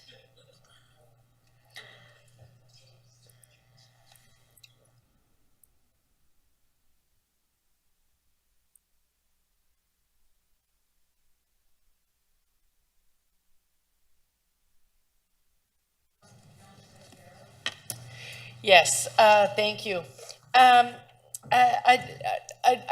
sorry, I missed the beginning of the line of questioning that Councillor Burke started, so I don't know if he was drawing attention to and asking questions of the supplementary report or the original or the motion, the revised motion. But the revised motion goes a long way to trying to clarify the capital issue. And indeed, it also has in there issues about not just the capital issue, but the issue of the wage strategy. And also, we're still struggling with those who, even at $10 a day, this is a struggle. And so for those, we continue to need a subsidy system, do we not? Over and above the QUELC funded spaces. That's correct, through the speaker. We, in the City of Toronto, approximately 72% of families pay less than $10 a day, those who are eligible for a fee subsidy. So we know that $10 a day, when we get there, is even too much for those families. Right. So when we had such high fees for so long, when we heard $10 a day, everyone jumped for joy, but that's $50 a week. And continue to do the math for the month. You could be a working single mom making 40 grand, and then that becomes impossible. That's right. So in the motion, the motion, to my mind, reflects the community, because this is some of the childcare advocates who came forward and highlighted these differences. Your original recommendation highlight these differences, but the wordsmithing is in there now that you have the general direction to go and try to negotiate with the province to highlight those differences and begin to resolve them. Am I right? Yes, that's correct. And you're hearing from the advocacy community, but does the list of directions you have now to take with you to the province, does it also reflect the operators that are enrolled in QUELC as well? Is this exactly what you're hearing from them as well? Yeah, through the speaker, we are hearing from the operators enrolled. A couple of things. We're hearing from families how grateful they are for that fee reduction for anyone who's ever paid for childcare. But we are hearing from operators. It's transformational. It's a different way of receiving revenue, and it's been, a bit challenging to roll this out with, the rules changing, the guidelines changing. Right. But, for the most part, operators are hearing from families that they very much appreciate the change. Okay. And there's something that, while it's not articulated in there, it's something that I know you're dealing with every day. I'm wondering if we're moving past it now and we're just the enrolled folks or the people we're dealing with, because work from home has had a huge impact on this system. And what we read in the paper today is we've sort of plateaued at we're about half the people going back to work within the white collar commercial sector. Is that still impacting the childcare center, or have we sort of taken the demand as it exists today and we're filling the spaces? Through the speaker, we have seen the demand gradually increase. So as we came out of the pandemic, went into recovery, we're certainly see steadily it's increasing. So as people return to work, yes, they're needing childcare. There are some folks who've made different arrangements, but we're certainly seeing a steady increase in demand. Okay, and the reason I asked that question is my last question is about what next. Today is an update about what I call an Orwellian term, to call them the QUELC funded spaces when they're not spaces, they're just funding allocations for operating dollars. I'd like to expunge that word, but I know it's the language the province and the feds are using. Beyond the COVID impact and now the fee reduction impact, even though that has reduced slightly the demand, as some people now find other arrangements, we still need to grow, do we not? And when will you be reporting back on what we need to grow and what we're being funded to grow, capital-wise? Through the speaker, we are expecting a report back in November How's the baby? to look at sort of where we are in terms of capital, how much we've been able to achieve, and how that aligns with both our growth strategy and the province's commitments as we continue to learn about them. That'll give us the information to bring back a fulsome report to council. Thank you. I look forward to November. Thank you. Councillor Chang, questions? Thank you. Through the chair, this is a subject near and dear to my heart as I hang out with a lot of moms. I'm just wondering, do we track how many women find themselves on waiting lists when they're trying to get back into the workforce? Through the speaker, we have families who are applying for fee subsidy. Yes, absolutely, can put their name on a waiting list. And then they'll be assessed for eligibility, and we try and work with them on service navigation to find a space. And how about outside of the subsidy program, just women who are just trying to get back to work, they've had their baby, they need childcare, and they find themselves on waiting lists? Is there anyone tracking that? Through the speaker, we don't track that. There's over 1,000 operators in Toronto. They keep their own waiting list for the most part. And many of those operators, up until the Canada-wide, we've had no, the city does not have a formal relationship with them in terms of information sharing. We do our best to work with them as operators. We think, you know, as the Canada-wide system rolls out, that there is an opportunity. And in fact, the province has spoken a little bit about some IT systems they're thinking of developing that would track exactly that. I think it's important for us to move in that direction. How much does it cost to build a public daycare? The cost to build the childcare varies depending on if it's part of a larger building or if it's a standalone building. Can be anywhere from $7 million up to $18 million if it's standalone and green energy standards and whatnot. So 7 million is like a lower end rate. Maybe that's something in a building that already exists, right? Correct. That could be in a building that already exists where we're a partner in a development project. So this tiny grant of $350,000, what can it possibly achieve to get us more daycares?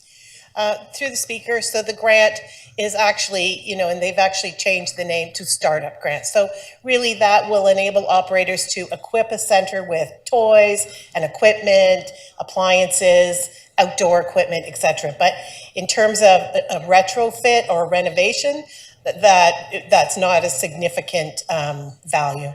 How many daycare spots have we been able to build in the last 3 years? Approximately. How many have we daycare built? spots have we built? Oh, built. Oh, sorry. From 2017, we have built 4,550 spaces in the city of Toronto. Since 2017? Yeah. Okay, so that's 6 years. And how many are we supposed to build in order to meet the need with our population growth in the next 3 years? So before 2026, how many spots do we need to build? Yeah, so our initial growth strategy target was 30,000. We've built over 4,500. We would require another 25,000 spaces in order to reach the growth strategy target. 25,000 spots. How much capital funding would be required to build enough daycares to cover those spots? So for the spaces in schools, the province will be funding those directly through the school boards. So for community spaces, it's over 13,000, which would be in the range of $1.4 to $1.8 billion. And is there any funding of that sort on the horizon? Through the speaker, there has not been a funding commitment for capital at this point. Certainly, that's feedback that the province has heard both from us as service system managers as well as from advocates who continue to say, you know, this is great, the Canada-wide system is great, but in order to build spaces, we need capital dollars. And I'm just, this beautiful but painful map that you have shared with us, the red zones. I am not surprised to see my ward, Willowdale, is a red zone. Why are the red zones red? Is it population growth? Is it what's happening in these red zones? So through the speaker, just to give you an idea, we ranked all the wards from 1 to 25 based on the following variables.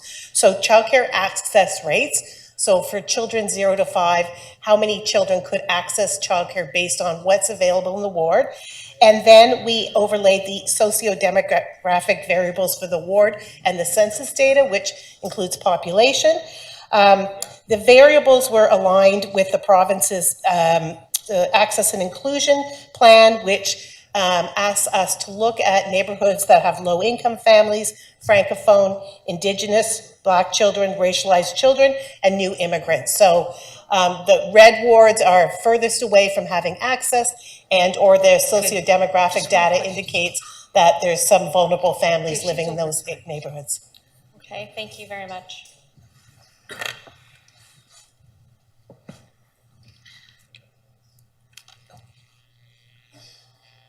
Is it?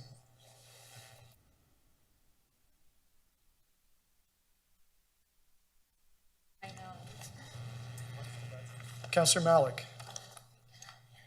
Thank you very much. So my first question is, the report states there is concern vulnerable families will experience reduced access to childcare in Toronto. How can the city address this potentially growing inequity beyond just asking the province for more? Through the speaker, yes, there is concern that as childcare becomes more affordable and demand increases, that vulnerable families might have less access to those spaces. So as per that map that I showed you, by prioritizing wards, we're able to identify those wards that have vulnerable families. And, you know, if there is investments or growth that happens in those wards, we would certainly make them a priority. Thank you very much. My next question is Children's Services currently has over 1,600 childcare spaces planned by 2026. If the provincial allocation of community-based spaces is left unchanged, 638 spaces will not be funded. What changes would have to be made to the city's programs if some spaces have to charge full rates? And how would we ensure equitable availability? Through the speaker. So our initial report, our target of spaces we received from the province for community was 989 spaces for the entire city of Toronto for 5 years. So we certainly responded to say that was not adequate, provided them the evidence from the growth strategy that said how many we needed. So subsequently, our target from the province was increased from the 989 to 627. So that was very much welcome. With the increase in the operating dollars, we can certainly cover every one of those capital projects, meaning as they open, we will have Canada-wide funding so families can benefit. From the committee's recommendation, 5 of the 6 items are requests to the provincial or federal government. Are there actions we can unilaterally take as a city to help improve access to childcare? Through the speaker, we continuously at Children's Services work with the province, but we also work with our stakeholders in the community and the advocates.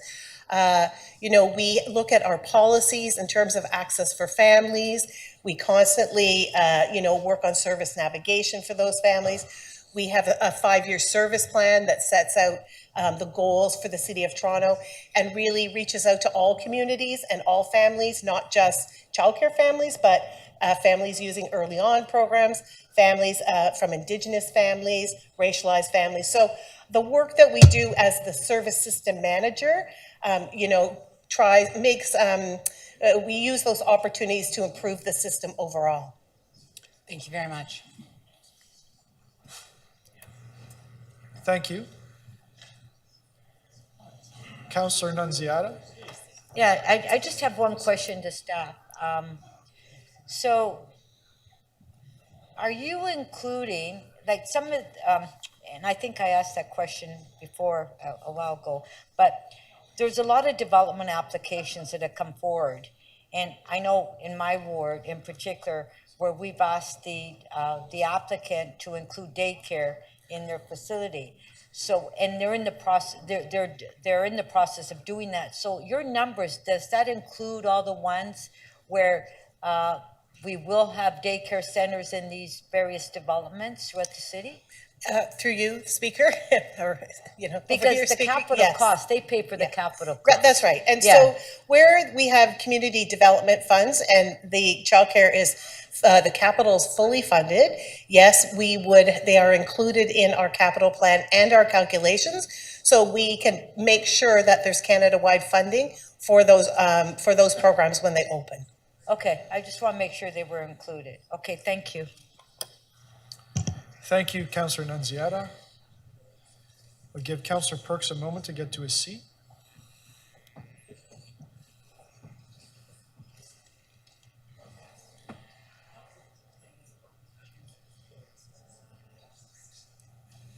Councillor Perks to speak. I won't say much on this. I will just, encourage you to think carefully about what we heard from staff about this. The province of Ontario is not setting up the system for success. They're setting up the system for failure. And I understand Councillor Carroll is going to move some motions on this that will help us in our advocacy to make the system work better. And I encourage all of you to support them. Thank you. Thank you.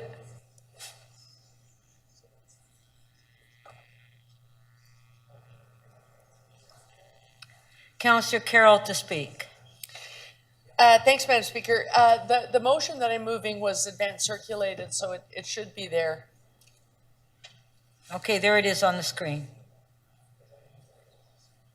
Not Oh, seeing it's it. on my screen. It's not on your screen? It's the CMP problem. It's neither there nor there. I have it. I have it.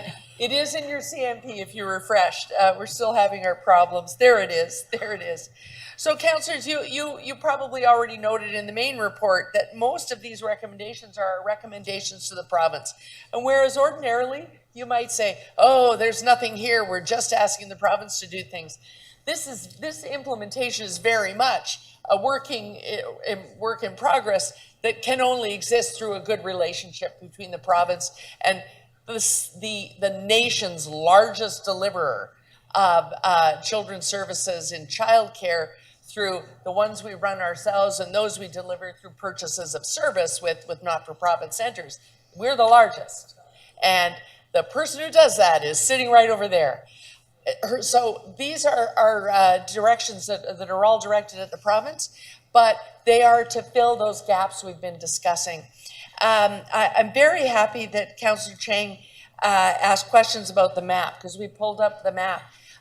If your ward is in a green area, don't say phew. If you haven't read the report, this map divides us into priorities, but in fact, under the province's own criteria, every single ward in this city needs capital investment in childcare. If you're green, it means you need a little less, but you still need. You still need. And so we have a big problem here. I take great umbrage with the terminology that is now being used in the province, QUELC-funded spaces. They're not spaces. They're funding allocations to reduce fees, but they are not physical spaces. So there's going to be great confusion when they finally do turn their minds to capital and the growth of the system, because those will be spaces, real spaces, and we need them. If they were to call them QUELC allocations and leave it at that, it'd be less confusing. But right now, when you look in this document, it says there's a surplus of what they're giving us. There are 13,000 more spaces. Well, they might as well give us 11 billion spaces. If there's no physical infrastructure in which to put those allocations, they're not real. They're just a reserve that he's holding on to. And when people say it didn't grow fast enough, he'll say, well, that's Toronto's fault. So we badly need to resolve this issue. My hope is that because of the ongoing discussions, by the time we have a report in November on our capital plan, something that we can begin to address, that by then the province will know you haven't allocated within the QUELC system enough to actually grow physical spaces to meet need. But you have also taken away the one funding stream that we were able to use whenever things got low in terms of childcare allocation. How have most of those 4,500 spaces that Councillor Chang learned about, where are the 1,600 coming from that are in the pipeline about to be built? Most of them were coming from Section 37 agreements. So he's not only not gotten to work on QUELC, he's taken away the one little stream that was creating spaces. Part of the 1,600 will be a center opening in my ward. It's the accumulated Section 37 of 20 years of development along the Shepherd subway to get to that center. Edithdale, I think near there or in there is a childcare center, comes from Section 37. And he's taken that away as well. So it does need to be addressed in this program. And where is the growth? In those transit-oriented communities, whether we built the buildings 10 years ago or they're about to build them out there, everyone's going to need a space to put these kids. And we can't count on, oh, these kids that are in there now are growing up and there won't be any more.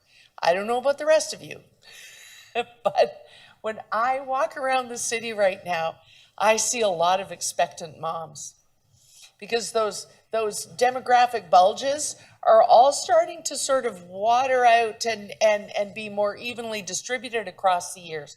We're going to have a steady and ongoing need for more physical space to deliver childcare, and that has to be part of this. Lastly, Madam Speaker, all of the wage compensation, that need for a comprehensive wage package is because we have nothing right now to attract anyone to the field of working in a childcare center without that living wage. Thank you, Madam Speaker. Those are my comments. Thank you.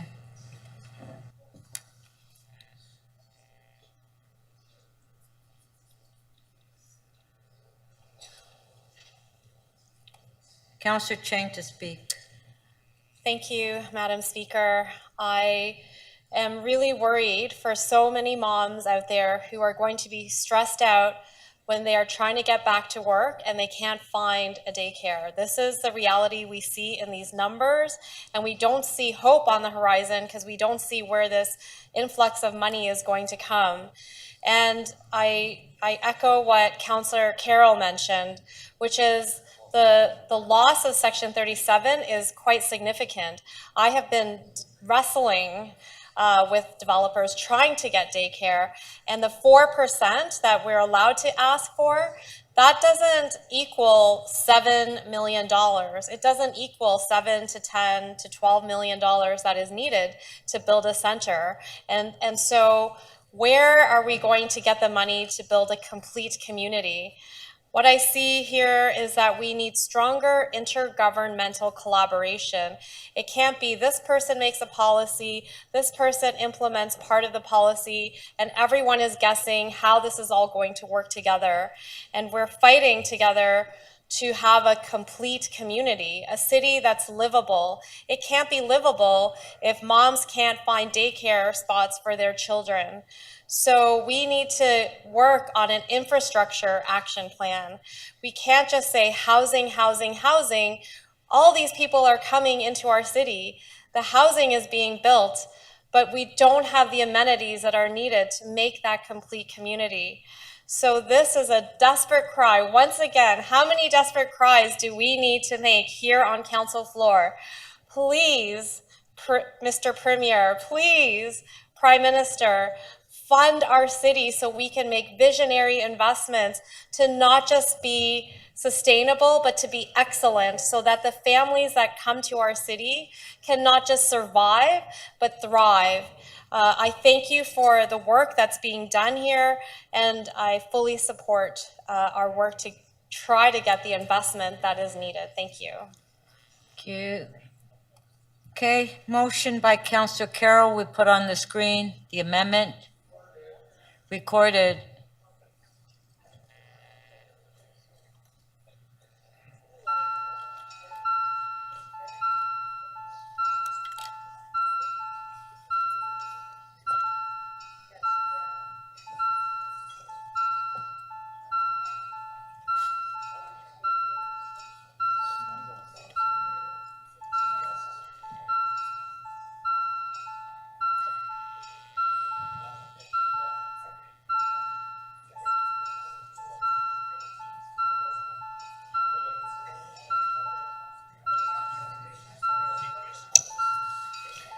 Councillor Myers, please.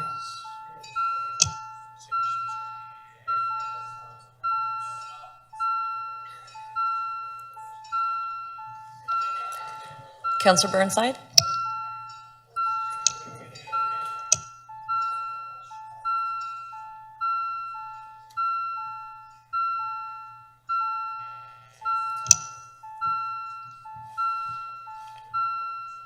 Councillor Fletcher, how do you vote, please? Thank you, Speaker. The motion carries unanimously, 22 in favor. Okay, thank you. Item is amended. On favor, carried. Councillor Fletcher, EC 4.6, you held the item down, temporary signs bylaw review. Do you have questions to staff?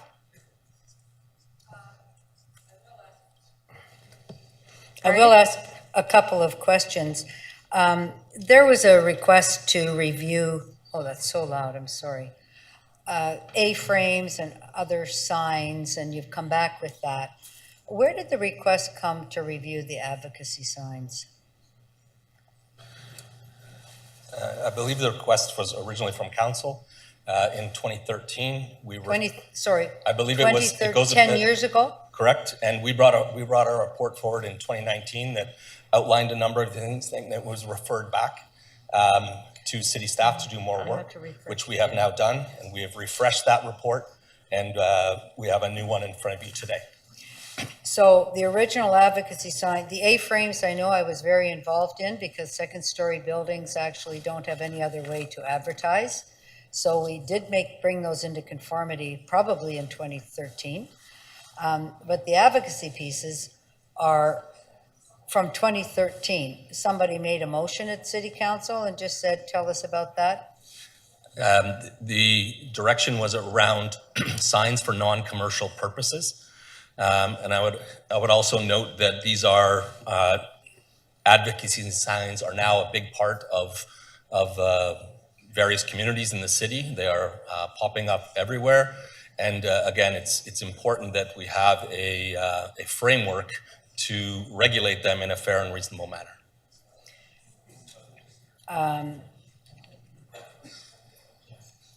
And how many enforcement officers do you have for signs? And so I had the same question at committee, and Councillor Moyes asked me, and I said 125, and I was referring to the bylaw enforcement section. But for signs, it's part of our parks and open space, and so that's 30 officers that deal with this work, as well as parks and open space. How many parks are there in the City of Toronto? There are over 1,500 parks in the City of Toronto. So your main work, of course, is parks. Bylaw enforcement in parks, that's dogs off leash, that's garbage, what are the things you do in parks? Those are the main things: dogs off leash, community fires, fireworks, making sure that people are using the facilities appropriately. We work with our colleagues in parks about permits and uses, and to make sure that. But signs, I just want to clarify, we receive it's about 1,400 complaints per year related to signs. All right. The parks enforcement used to be under parks, did it not? When did that change? Several, I'm not sure the exact year, but you're correct. Waste came over and parks came over. I want to say 2012. 2012. I wonder if Ms. Bromop nodding her head, 2012. So in 2013, somebody asked for an advocacy report. We have it in 2023. We turned all the parks bylaw enforcement officers over to MLS in 2012. We could bring them back to parks. They could be more specifically directed by parks who know everything there. And so for signs, I would assume you really don't have a lot of people. You have, how many do you have for Airbnb? For short-term rentals, I think we're in the neighborhood of 6 to 8, and I heard one. Am I wrong? yes, And for I believe we have. hens? Pardon me. Hens? Hens, we have a number of animal services officers, but again, with that program being limited, I don't have the specific number of for hens. They do other work related to animals. For drop boxes for clothing? That is part of our waste team. These are all things that we look at very closely, and they're done within districts, so it's difficult to say that someone's specifically for signs or specifically for drop boxes. So you have altogether, give me the total number of bylaw enforcement officers for parks? 30. How many? 30. 30 bylaw enforcement officers for 1,500 parks. Correct. And they're also expected to enforce signs. Do I have that right? And open spaces. And open spaces which is too. squares, buskers, etc. So adding in a whole new section, did you have the opportunity to say, anyway, I'll speak to that. It does seem like we have scarce resources. Mm-hmm. And as far as open spaces are concerned, fireworks, all garbage, all of those kinds of things in parks, would you say that that's your majority of core business as far as bylaw enforcement is concerned? In this section, yes. Yes, of 30 people. Correct. Thank That you. was your last question. Thank you.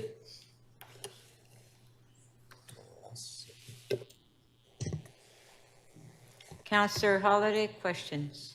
Thank you to Mr. Grant. This report suggests that council should allow advocacy signs on public property. Why would we do that? In 2019, we brought a report forward that talked about these signs being only permitted on private property. It was a big part of why it was referred back was there are a number of people with smaller lots that wouldn't be able to put a sign on their lawn because the majority of their front yard was public property. And this allows for it to happen on private property and on the abutting public boulevard. My question is, so what? Like, what's the city's responsibility in now allowing people to put signs up? It's very generous of us, I guess. Again, what's been in 2019, a big part of the discussion was around people who maintain the city's boulevard. They cut the grass, they clean it up, they garden, not garden, but with flowers, etc., and they maintain it. So that property, while it may be the city's portion, is maintained by that particular homeowner or tenant. Are there a lot of places in the city that would have such a thin sliver of private property that they couldn't possibly put a sign anywhere? Yes, there are a number of properties in East York and other parts of the city where the front lawn may all be entirely public property. This proposal today allows you also to put a sign in your window as an alternative. Right. So if council didn't go ahead and allow it on public property, those homeowners still have options, I guess. Must have windows if they're homes. Okay. Let's talk about a scenario, right? So signs pop up all over the city. They're illegal sometimes. There's some advertising for something. Do your officers ever notice that sometimes when they're in the public right-of-way, no one seems to take ownership of them? No one really complains. They just sort of sit there. Is that a reasonable observation that I would make? It's different than if somebody stuck it on private property, I guess. I'm not understanding, I guess. where you're going with this question. Well, human nature, right? It's not on private property, it's sitting on public property near somewhere. Is that a reasonable observation that sometimes the humans in the city just choose not to get involved? So I guess my question is, if somebody sticks a sign on the public right-of-way near someone's home and no one really complains, who ends up taking care of it? What's the end point? How long does it stay there? How do you enforce that? So part of the objective of today's report is to make the bylaw easy to understand, easy to follow, and easier to enforce.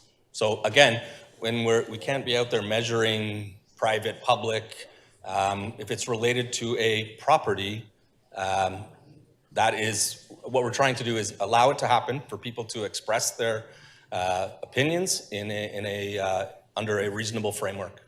Okay, I'll give you a scenario. Kipling Avenue, Islington Avenue, Royal York, like many major arterial roads in this city, have back lots. And behind them is the city's right-of-way. It's an abutting right-of-way. Someone sticks an advocacy sign there. Do you really expect your officers to go canvass the neighborhood and find out if somebody gave permission for that, or track down the organization? How do you deal with a sign lingering in an abutting municipal property that no one really points to as ownership? It just got stuck there. It's a fair point. I'm familiar with all of those areas. You're right, we would not be using our resources to canvass the homeowner to see if it is actually theirs. Thank you. Thank you.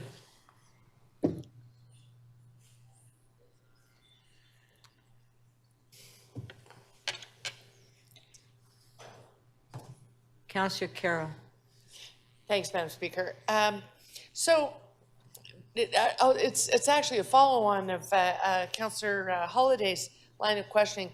So that's why we see the wording then in the report, get permission from the adjacent private property with regards to public property. We're not suggesting that we can plaster advocacy signs for whatever's your neighborhood cause all over under a railway underpass, things like that. It's where you can get permission from the adjacent property. Through the speaker, that's correct. Okay. And when we place a bylaw, our resources are scarce. They'll always be scarce because we hope there won't be a lot of infractions and the fines won't add up to you having untold riches.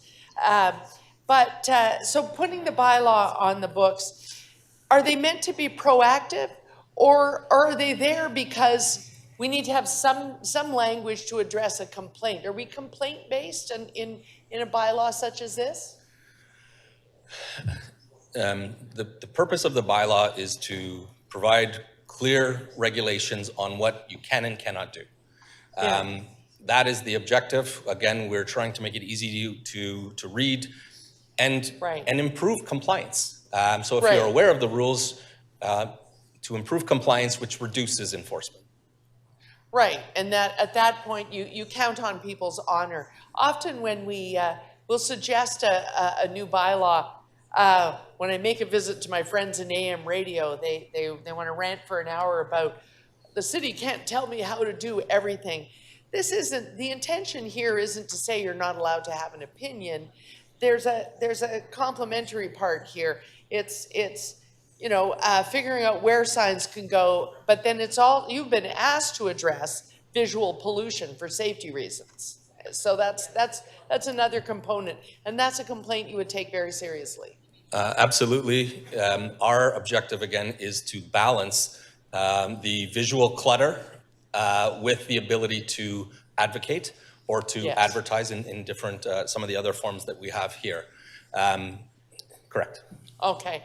And largely, is there another classification altogether? Because I've had people ask me if this is designed to help us with, there are some points of advocacy going on, across Canada, really, not just in the city of Toronto, that are deeply horrific. And I think you probably know the ones I mean about a particular cause, where there's, blood and gore on an advocacy sign, if you want to call it advocacy. Is this bylaw designed for that, or is there another statute that addresses those ones where it's deeply offensive? Yeah, so I will start and then I'll turn it over to my colleague, the city solicitor, on the charter piece. But this is allowing it to happen. There's a separate body of work that we're doing on graphic images that will come back next year. Graphic images, yes. And we do not regulate content at this time. So this is just for instance, in the neighborhood I live in, the guy who owns the sign company and wants to put, save our public hockey arena, and he wants to put 50 signs across 3 residential properties, such that you can't even turn left without having a problem there. This is, so if someone called to say that's a problem, this would help us address it. That's correct. Safety is a key element of this. Improving the pedestrian right-of-way is another key piece, and that's what this is focused on, yes. Perfect, thank you. Thanks, Madam Speaker. Thank you.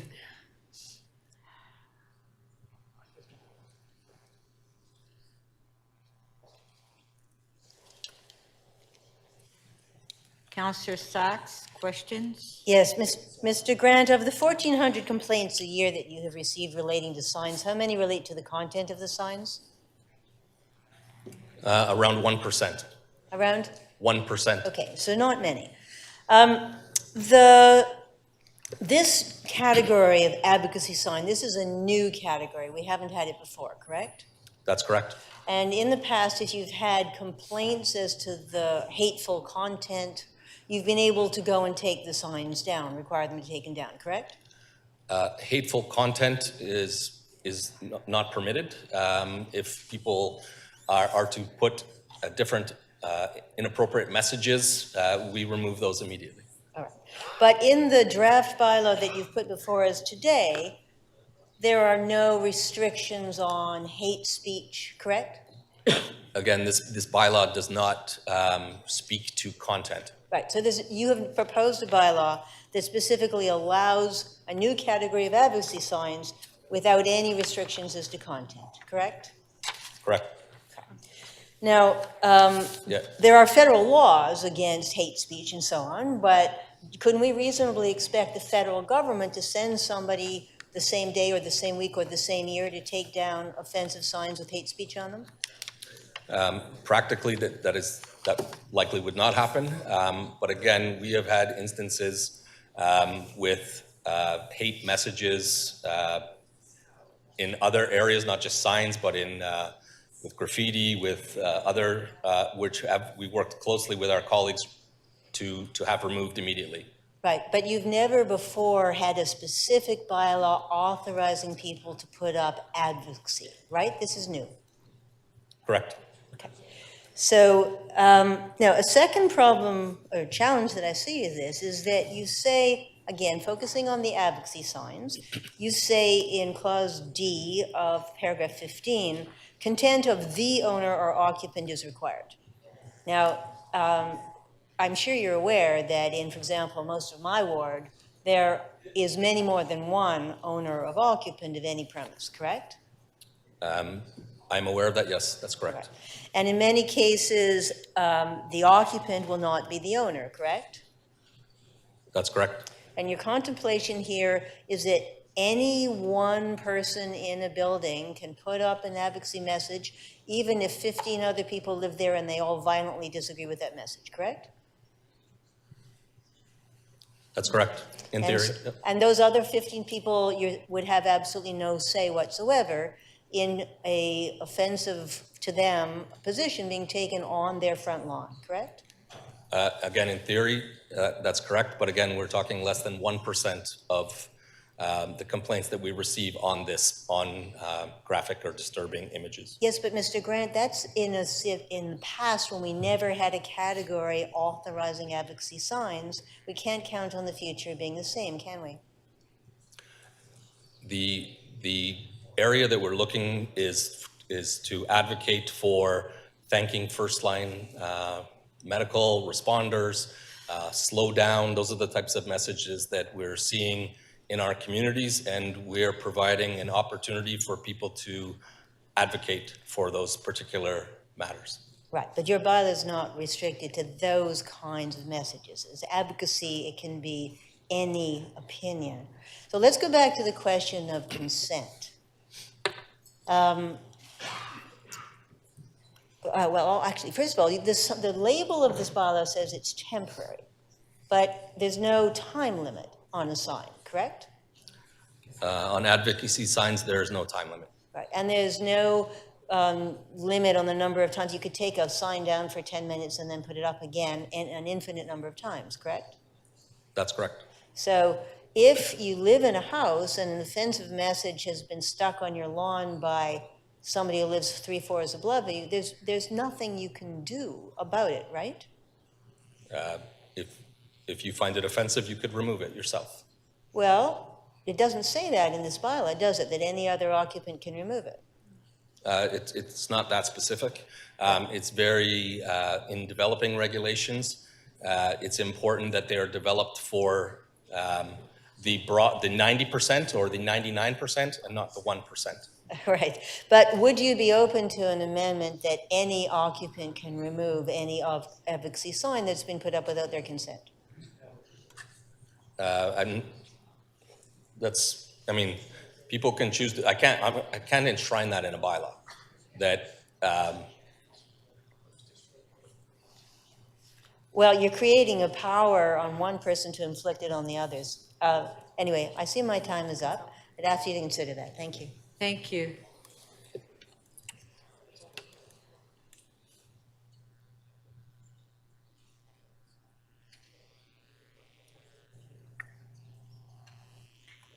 Councillor Cole, questions? Yeah, yes, Mr. Grant, I know how busy your staff is with all the bylaw complaints, property standards complaints you get. Do you have the ability, the staffing, to basically enforce this change? I mean, does the change help you in terms of responding to the complaints? Or does it just put more of a workload onto your already busy staff? So thank you for the question, and through the speaker, this is a lot of our responses based on our resources, again, is based on a priority response model. This is a much lower priority unless it's interfering with the safety and impacting pedestrians or motorists. The intent of the bylaw, again, is to make it easier to understand for people to follow the rules, and greater compliance leads to less enforcement. So you're saying you can handle it then with this change? Again, based on our current data, which is approximately, or on average over the last 6 years, 1,400 complaints per year in a city of this size, and that's multiple sign types, is reasonable. Okay. Yeah, and then I guess the one talking about sign compliance, again, the one type of sign I have the greatest problem with in my ward is these big giant commercial signs, the A-frame mega signs, we see up and down Bathurst, up and down Dufferin, Wilson. So these companies are paid to put up these signs, and I know they're removed. I call to get them removed, and then they're popped back up again. How can we deal with these big giant A-frames that keep popping back up? Yeah, and the big giant A-frames are typically development signs, and it is our intent with why we have such a long runway with the implementation of this is to do public consultation, industry consultation, educating industry, and we do that through our partners in Build, who again is the Developers Association as well as their contractors. So there's a lot of education that's required. Placement of those need to be permitted. They need to pay $250 per sign, and it is an issue that we're aware of and are going to continue to work on as we implement this. Yeah, no, I'm glad you mentioned those developer signs, but I'm more talking about the big black A-frames. They're about 6 feet wide by 4 feet high, and they say, meat cutters wanted, make $30 an hour, whatever it is. Those signs there. Yeah. What are those called? Those are called mobile signs. Mobile signs. And you can have up to 6 per year. for one particular business or charity, and they can only be there for 30 days. And if they're in the boulevard in a not permitted, we will work with our colleagues in transportation services because they have the equipment to remove those So they have to get a permit. through. Usually they're on boulevards, you know, Yeah. it's hard to tell whether they're on public or private. So those are to be on private property. They should be associated with the plaza, not the boulevard. Yeah, but most of the problem I have is the ones on Boulevard that advertise ridiculous things. Yeah. But they should be removed if they're on public boulevards. That's correct. Okay, and then what kind of a fine do they get if they have those signs on, or do you remove them and fine them? So, yeah, the current fines are within $200 and $400. As part of this work, we would apply for increased fines, and we do that with all our bylaw reviews. And in recent years, we've seen those increase. Okay, thank you, Mr. Grant. You're welcome. Thank you.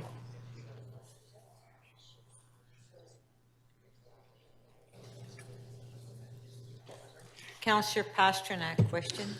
Thank you, Madam Speaker. Through you to staff. Are all these provisions waived during federal, provincial, and municipal election campaigns? Election signs are not covered in this report. Pardon me. The election signs are not a part of this particular report. But the Municipal Elections Act and the federal and provincial writ periods have specific rules regarding lawn signs and signs on the public right of way. Do these Completely separate from the ones that are before you today. All right, are those policies still in place while this is in place? Yes. Okay. So just touching on some earlier comments, when it comes to complaints about hate speech on a sign, does the city have the power to go over and investigate and remove the sign if it's deemed to be hate speech? Yes, absolutely. So are people permitted under this policy to take positions on world conflict zones? Sorry, I didn't hear the last part of your question. Under this policy, are individuals allowed to take positions on world conflict zones? Wars or conflict zones worldwide? That doesn't prescribe content, but the one I'm thinking of is, support Ukraine would be an advocacy sign. And that would be acceptable under these. That's under correct. These rules.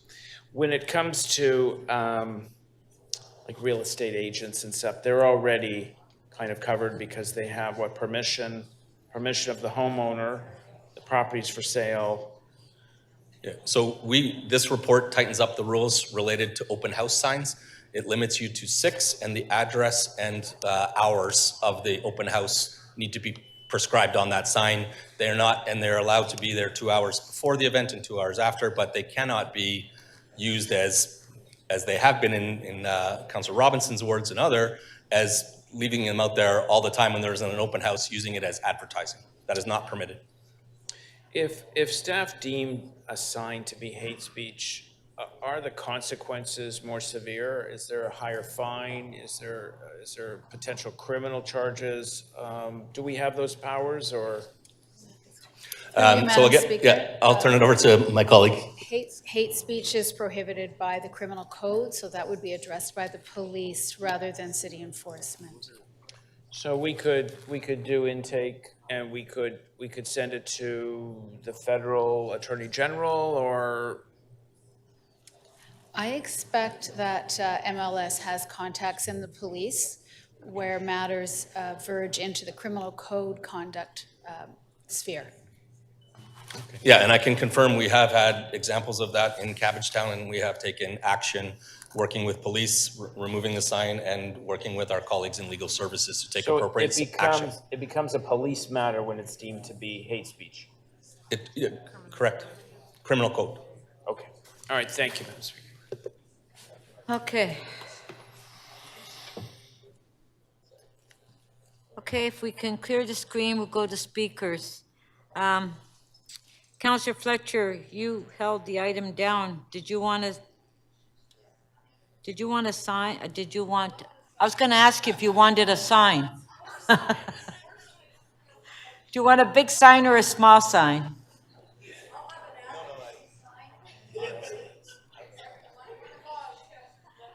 Did you want to speak on the sign? Okay.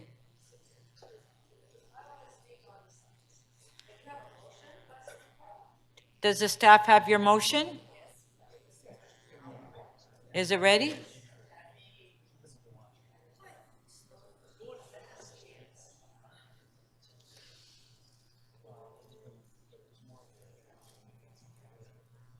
Is Councillor Fletcher's motion ready?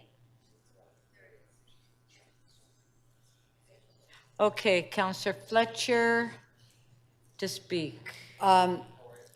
This is a motion to simply say, it's to remove all of the advocacy signs from this bylaw. Just take them out.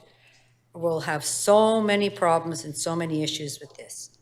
We heard from Mr. Grant that they have 30 bylaw enforcement officers who deal with 1,500 parks, and they'll also be dealing with any of these signs that are, let's say, on the street, in the wrong place, causing problems for accessibility. I think we need to be a little more careful in bringing in new streams when we know we cannot enforce them. I support Councillor Sax's motion on hate speech for any sign or any advocacy sign, but I think we've just gone overboard here. There is no need in my mind to start saying you can have one sign on your lawn or not two signs on your lawn, or, and I don't have big lawns or small lawns, whatever it is. I have a number of places in my ward that aren't signs. There's one place where someone has Beanie Babies, they have all kinds of plastic toys, the entire yard is covered in that. Another spot on Logan, covered in everything, signs, banners, you name it. Those can't be enforced. So why are we setting up our staff for failure in saying, why didn't you enforce that? Because Mr. Grant, I agree with you, our main focus in this city, and we've heard from people, is our parks. People want their public spaces to be good, to be clean, to look good, and that is the job of enforcement. When there's dogs off leash, when dogs have bitten somebody, whenever's going on, that's enforcement. Having two signs on your lawn and somebody running out to tell you you're going to get a $240 sign, what a waste of time. What a waste of resources. So I think it's just easier. This has been happening. This has been percolating. This has been growing since 2013. 10 years. 10 years. So I would just ask you to simply, let's remove that. Let's keep the other ones in that have to do with serious placement, serious injury, serious this, can't see, the issues around perhaps large signs, around advertising, but it's almost like if it's not completely broken, let's not try to fix it so much, and then let's not give people the impression that we can enforce things when we can't enforce things. We simply don't have enough people to enforce everything. So policy that requires enforcement, I think we have to be more careful as a council. Obviously, this wasn't on the front burner for City Council because it started in 2013 and it's 10 years later. It's not the most important issue. So let's just put it aside, let's leave it, get on with the rest of it, and that was my motion, Madam Speaker, and I appreciate support for that. Thank you. Thank you. We do have a question for you. Councillor Holliday, clarification of the motion, 3 minutes. Thank you, Speaker, and thank you, Councillor Fletcher. I do appreciate some of the comments you made with the motion. I just wanted to understand where it leaves us, though. We wouldn't have a bylaw to enforce, so what happens when somebody does put an advocacy sign up? Well, they have them up now, Councillor. That's right. So do they ultimately then remain? They just remain there. Okay. The advocacy sign is up. I'll show you the pictures of these other front yards. They're not signs, but yes, there's signs up, there's this up, there's that up. It's just overthinking, overdoing, policing when we can't actually enforce some of the other things that we all have been clear are very important to Thank our you, Councillor. constituents. Appreciate it. Thank you. Thank you.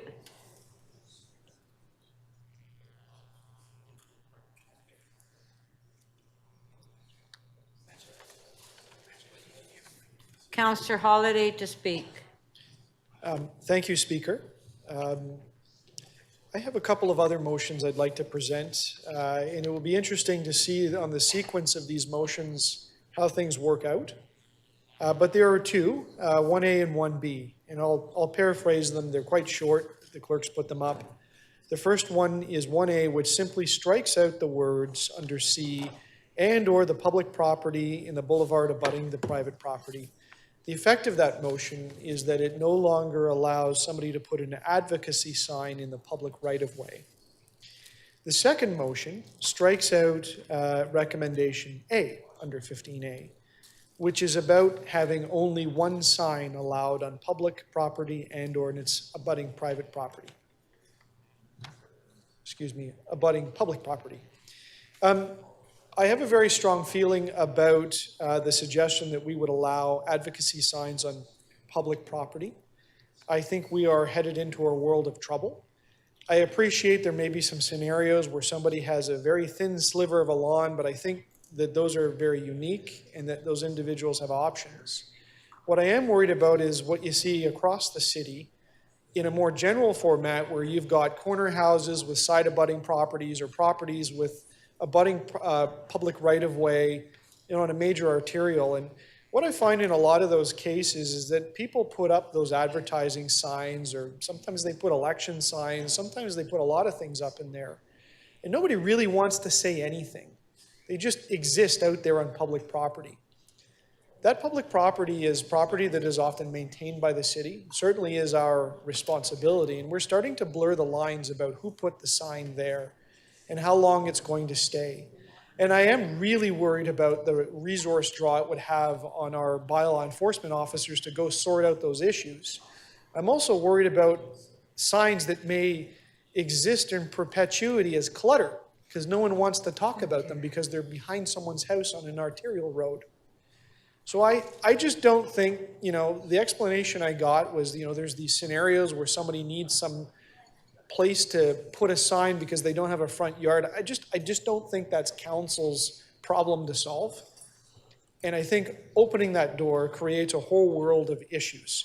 And we deal with the divide between public and private property often in our community councils when we deal with fence exemptions, we deal with encroachments on the right-of-way, and I don't have to talk and educate councillors about all of the nuance and concern about those. The second motion is perhaps something a little more philosophical and perhaps also practical. Is I really don't want to start splitting hairs about charter rights, about how many signs you can have on a private property. Because remember, the first motion deletes this idea of public property. And what I would say, by the way, is if you pass motion, or if you don't pass motion A, please don't pass motion 2, because I don't think people should have unlimited signs on public property. But I think I just don't think we need to get into the business of regulating what someone does in this manner, in this case, on their private property, because it opens up a fight. And I guess there are some extreme circumstances around the city, but I think by and large, I haven't seen awful cases of abuse where people go beyond control on their private property. So, again, something from the suggestion of Councillor Fletcher, again, something that we have to get into regulating. I think we should just leave that alone. But I would ask councillors to think carefully about the relationship of the two motions that I've presented so that we don't have unintended consequences. Thank you. Thank you. We do have a question for you, Deputy Mayor McKelvey. Thank you. I just want to make sure I understand. So you're saying as many signs as you want, but they have to be on your own property, not on public property? Yeah, I mean, that's not what I'm saying. I'm just saying we don't get into the business of limiting 1 or 2 or 3 signs on a property. We don't need to speak to that in the bylaw. What's happening on private property is happening today. Yeah. And there are people that may put more than 1 sign. I just don't think we need to regulate that. But if we're going to step into the realm of now allowing people to put it on a budding public property, I think, my other motion shows that we can get into a whole world of trouble if we allow that. Okay. And I think that's actually the rule with election signs, right? They have to be they can't be on the boulevard between your sidewalks. So this is actually just kind of consistent with what we do with election signs. I don't want to get into election signs right now. I mean, they have their own issues. Okay. But again, having an advocacy sign on public land where somebody lays claim to it introduces a whole bunch of conceptual issues that we're going to have trouble with, I think. Okay, thank you. No, I quite like it. Thank you. Thank you.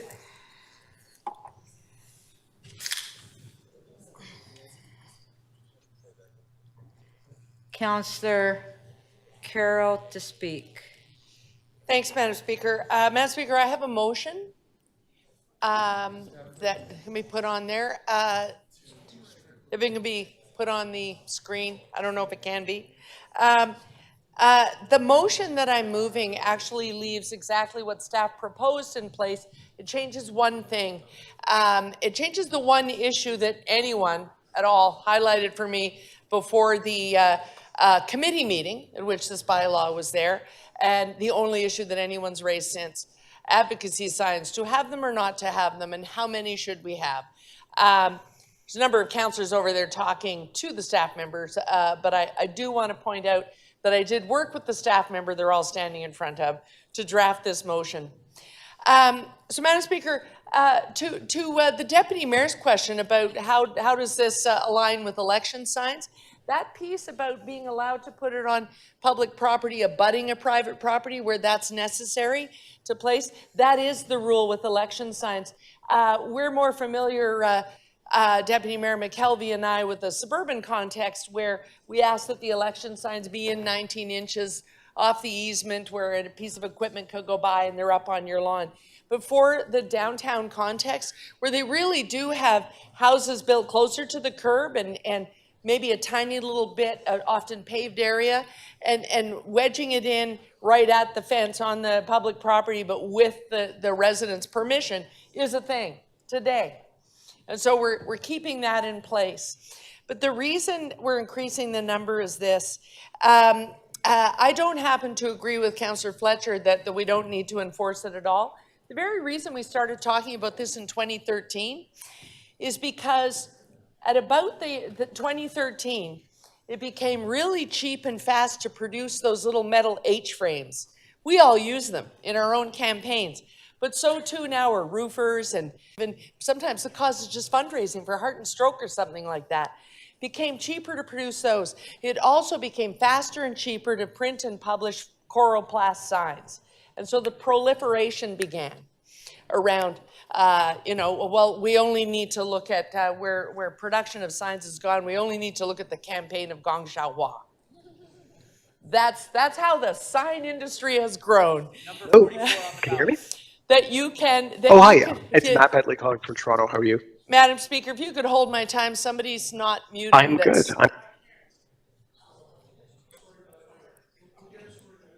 So I will be given more time because someone's joining us for some reason. Yes, we're just sorting through.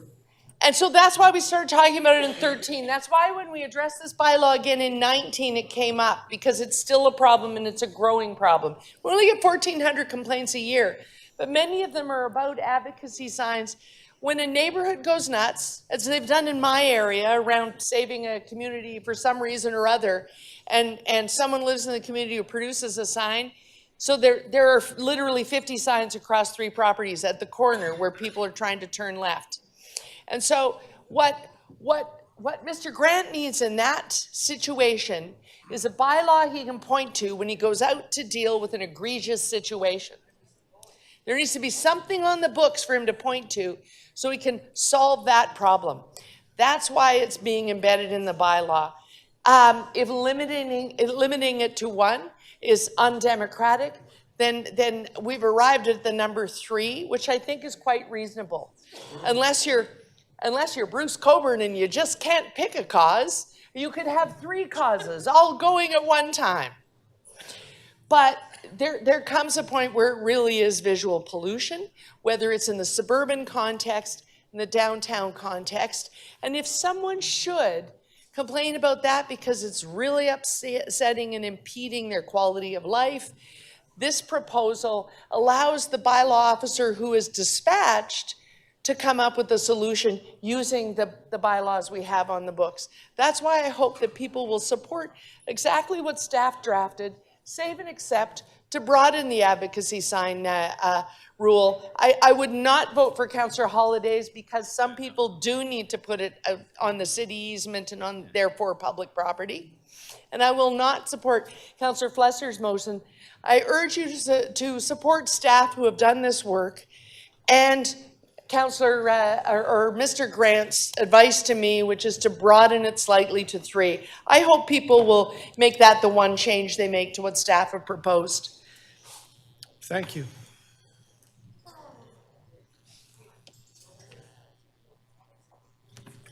Councillor Pasternak? I'll pass. I'm sorry, Councillor Pasternak, could you repeat that? Said pass. I'll withdraw my name, please. Thank you. No take backsies. Councillor Sachs? Just Yes, I have 2 motions, or maybe it's now a motion with 2 parts. Perhaps staff can bring it up. People are like, garbage and signs.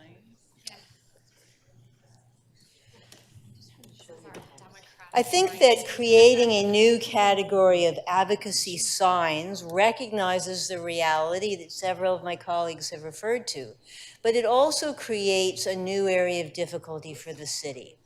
I mean, we never had a specific authority for people to post advocacy signs.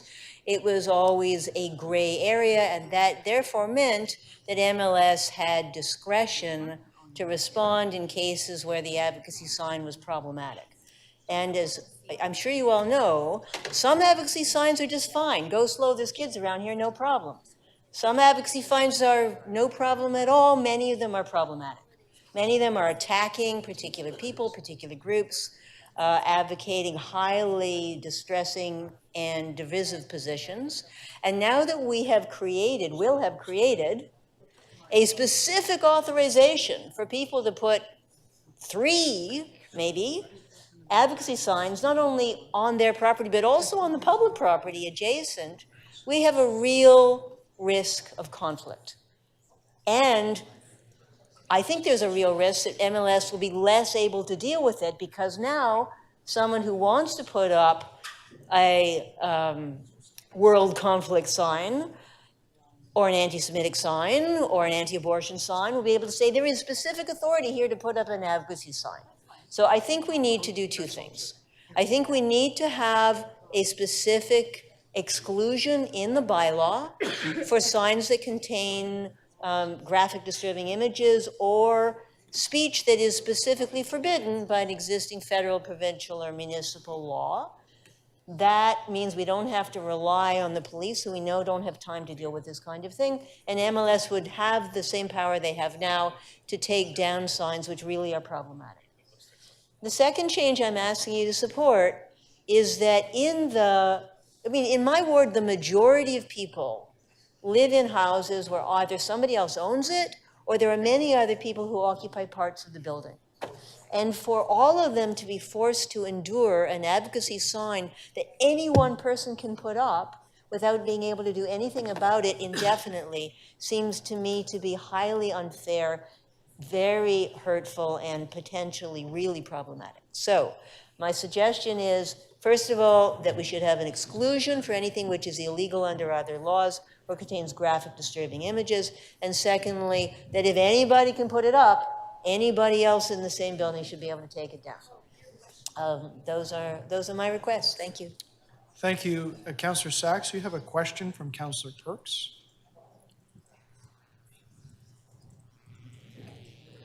Thank you. On your second motion,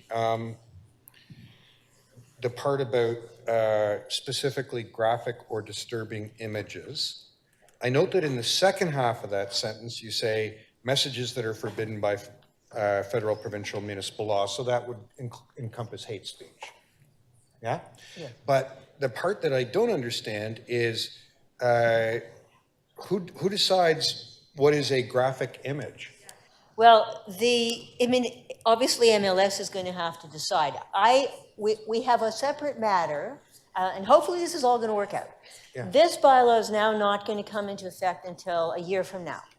So during that period of time, there is a separate motion, which I have coming tomorrow, asking MLS to develop a policy to define what they mean by graphic and disturbing images. The example that we have the most often right now is anti-abortion imagery. Oh, no, I'm quite familiar with that. Okay, but there's many other kinds. But in problems terms with of people on the public right-of-way with those signs. Yeah, but We in looked into it, and there was no way to define that within existing legal frameworks, except giving city staff full and complete discretion. Right. So I have been working with staff on this, and the proposal is this. This bylaw on the temporary signs comes into force in 1 year. Before that, they have to come back to council, not under this motion, but under my other motion coming tomorrow. I'm sorry, can you show me how your motion says that? To me, Okay, your motion says, build these into the recommendations right now. It doesn't say go research this. Yeah, but- It says build it in now. I also have a motion that changing the date after consultation with staff. This temporary sign bylaw is going to come into effect in June of 2024. My member's motion, which is coming tomorrow, directs staff to report back to the Economic and Development Committee next spring with recommendations for how they're going to define graphic and disturbing images. So Okay. by the time this bylaw comes I understand that now. We're all clear on those facts. I'm wondering, given that you want staff to report separately, rather than writing it into the bylaw now, wouldn't it be wiser to have them do that report so that we don't wind up approving the bylaw, getting, a year going by and then realizing, oh my gosh, we have to amend it. So would I ask you for the second motion, perhaps for now you can withdraw it because you've got this other mechanism, see if there's a legal way to define what is a graphic image, and I have some doubts there. Well, Would you withdraw it? I'm not going to withdraw it. I think Okay. we need the hate speech requirement, and I think we do need some tool for dealing with this onslaught of the graphic and disturbing Okay. images. I Okay. agree that the definition is not yet provided, but we have asked staff to give us a definition before we get there. And if we have to amend the bylaw, that is not hard. Okay, thank. Maybe I can ask just quickly a more precise question. Instead of withdrawing the whole motion, withdraw the graphic image and disturbing images because there's a different Okay, that mechanism. was your It's last clear what question. hate speech is, but this is unclear. Would you consider that? I think we need both of them. We need the definition, which is coming under my member's motion, and we need to not forget about it, which is why I'm Okay. putting it in here now. Okay, Thank you. Thank you.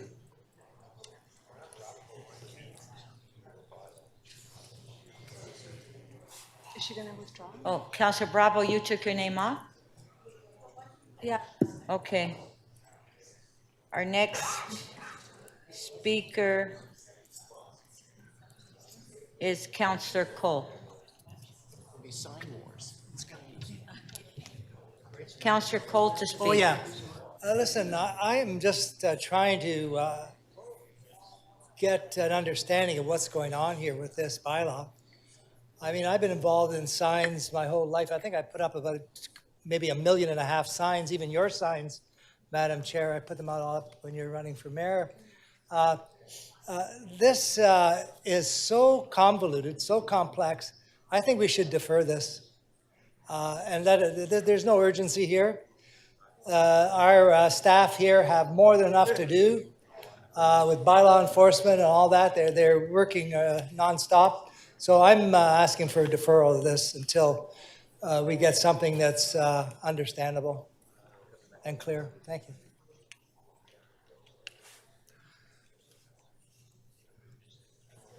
Thank you. Counselor. Oh, Counselor Cole's moving a motion to defer. You're deferred, Counselor Cole, you're deferring the whole item?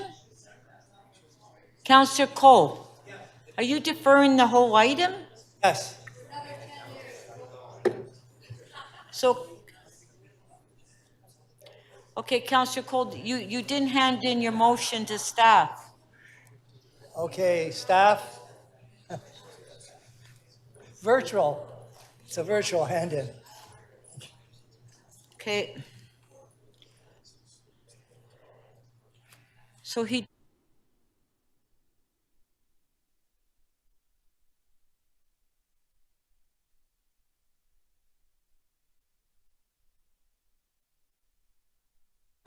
Counselor Robinson to speak.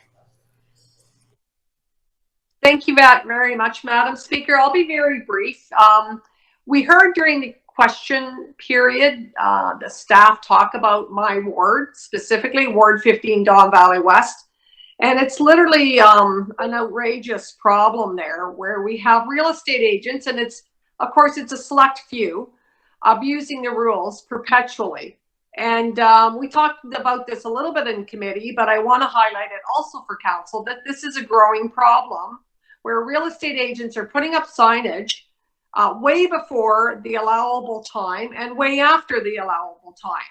And so much so that residents are very frustrated and emailing in, and I'm having meetings with MLSE, no, is it MLSE? TREB, sorry, the Toronto Real Estate Board. I've had a couple of meetings with them to try to ask them to rein in their members.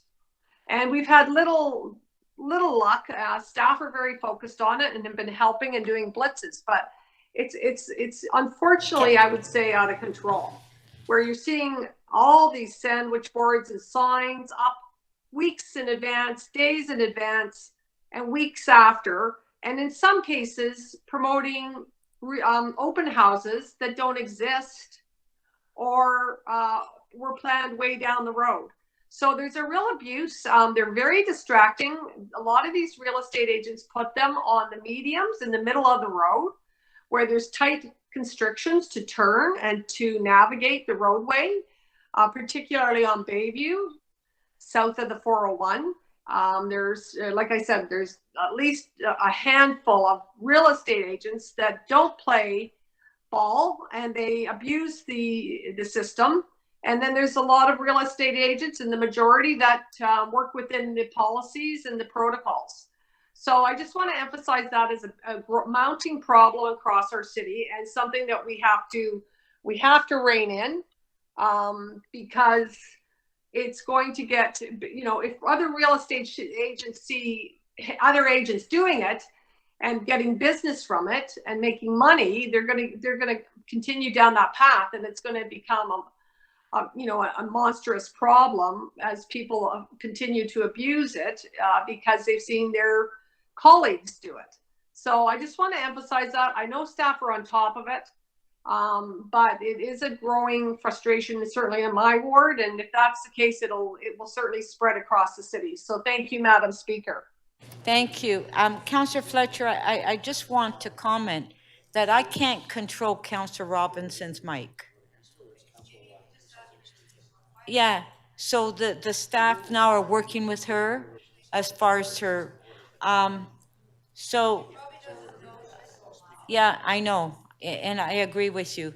So Councillor Cole, I just want to say that you didn't properly move your motion to defer. You mentioned at the end of your speech, so it's not in order.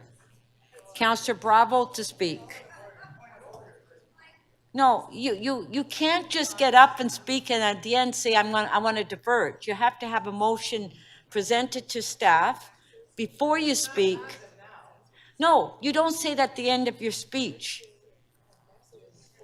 So if somebody else wants to move it on your behalf, they're welcome to do that. Councillor Bravo to speak.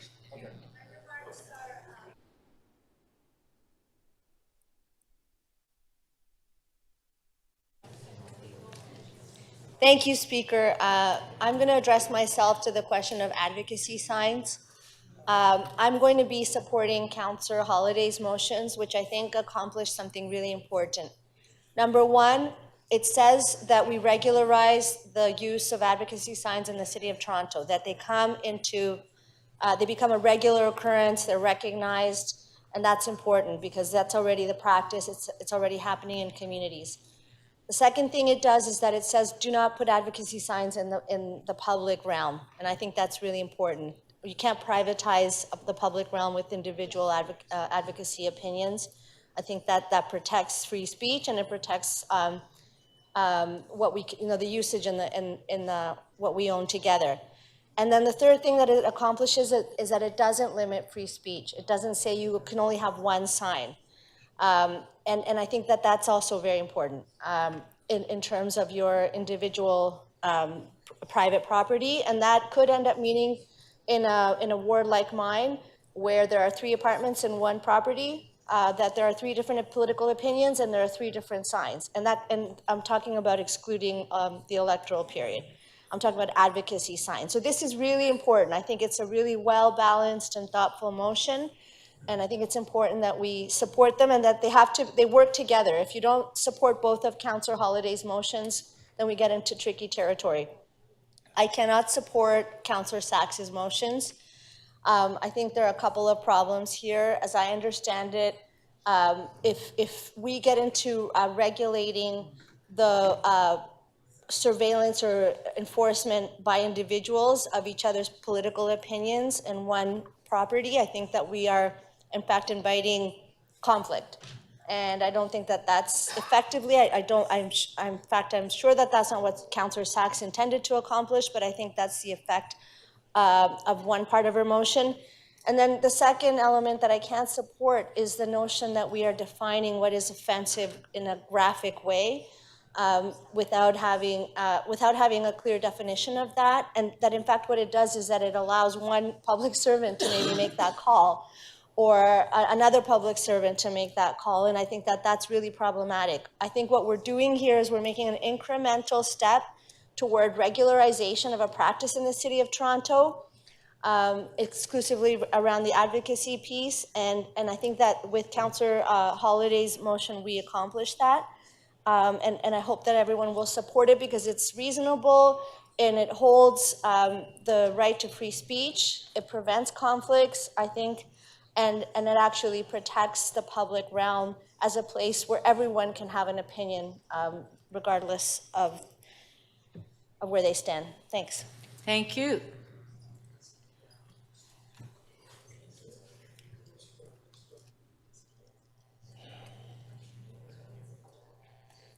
Councillor Perks to speak.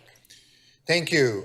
Like Councillor Bravo, I'm going to say it. Councillor Holiday has the right idea here. There you go. You heard me say it. That all got your attention, didn't it? Councillor Holiday's got a big grin. Doesn't even understand what's going on.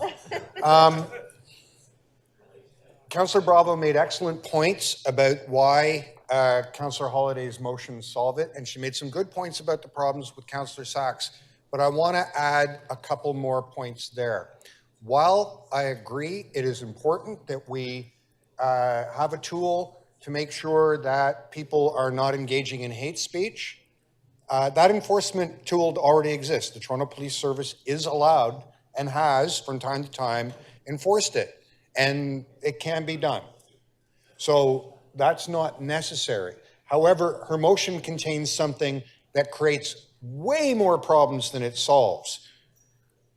I admire and respect the Executive Director of Municipal Licensing and Standards, but I don't think it should be up to him what constitutes unacceptable images, disturbing and graphic images. I don't think it is ever sensible to just put it in the hands of a public servant without definition to decide what Torontonians are allowed to say through images and what they are not allowed to say. And there are 2 reasons that I think this is very important to keep in mind. The first is, it is absolutely indefensible in court. Can you imagine the city solicitor going into a courtroom and saying, I know, Your Honor, This term is not defined anywhere, but City Council decided to trust Mr. Grant. I'm sorry, that just has no force in law, it won't be upheld. So we will be making amendments to the bylaw that can't be upheld. The second reason, though, is actually the one that's more important to me. If you look at speech battles taking place right now in democratic countries, the way they are evolving is that the restrictions on speech wind up affecting marginalized social groups, people who are socially excluded. Which books are being banned in American libraries? Who's being arrested for exercising speech? It is inevitably people who don't belong to powerful, privileged groups, but rather people who have been socially marginalized, trans people, racialized people, people with low incomes. We cannot ever succumb to arbitrary tools to decide who is allowed to speak and what they're allowed to say. Personally, I support the Canadian laws around hate speech, and I think they're good and worth maintaining, but it's clearly defined in law. And we have had a discussion of it. Simply putting it in the hands of a public servant, who for today is Mr. Grant, but tomorrow we don't know who it's going to be, to decide what images you can put on a sign in the City of Toronto and who is going to be policed, creates a risk of incredible social inequality and the use of state powers to punish people who are socially marginalized. And I won't be a party to it. So as much as I admire Councillor Sachs, I cannot vote for her motion. Thank you. Councillor Fletcher? Yes, you indicated to me that you want to withdraw your motion. Thank you. Yes, Speaker, I'm going to withdraw my motion in favor of Councillor Holliday's motion and support that instead. So Councillor Fletcher would like to withdraw her motion. On favor? Carried. Thank you.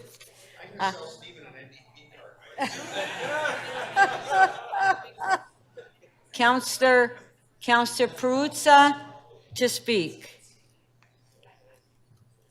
Yeah, Speaker, I have that motion for Councillor Coley to defer this matter to October, so I'd like to move that, put that before the council. And just simply say, Speaker, I agree with Councillor Cole when he says that we have very, very little ability to enforce on these matters, and this is something that has so many open elements to it that we need to find a way to get it right. And I don't believe that there's a way to get it right before us today. So I'm moving that motion in the hope that we get to a better place when it does come back. Okay, so Councillor Perruzza is moving deferral. Do we have any speakers on the deferral? Any speakers on the deferral?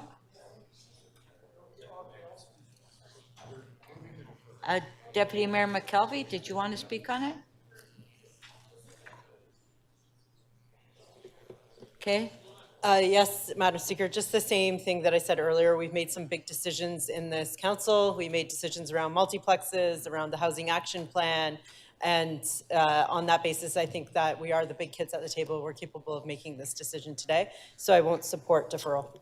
Thank you. Councillor Holladay on the deferral, 2 minutes. Speaker, be very brief. I just think that there is so much clutter out there. We've got to get rules in place. And I will remind members that there's a lot more than just advocacy signs in this package. I think that these improvements are a long time coming. I just don't see value in punting this beyond the summer. There's work that needs to be done. We have ample opportunity on this floor to make amendments and changes, but we should get moving right now on dealing with this matter. Thank you. Thank you. Councillor Cole, 2 minutes on the deferral. Yes, I'm in favor, obviously. You know, our staff here by law enforcement, property standards, has so much on their plate right now. the state of our sidewalks, our uncut grass, the garbage that's all over our main streets, abandoned cars. I could go on and on and on. And now all of a sudden, we have this motion here with 20 recommendations in it. 20. You try and figure out what the new rules are on these 20 recommendations.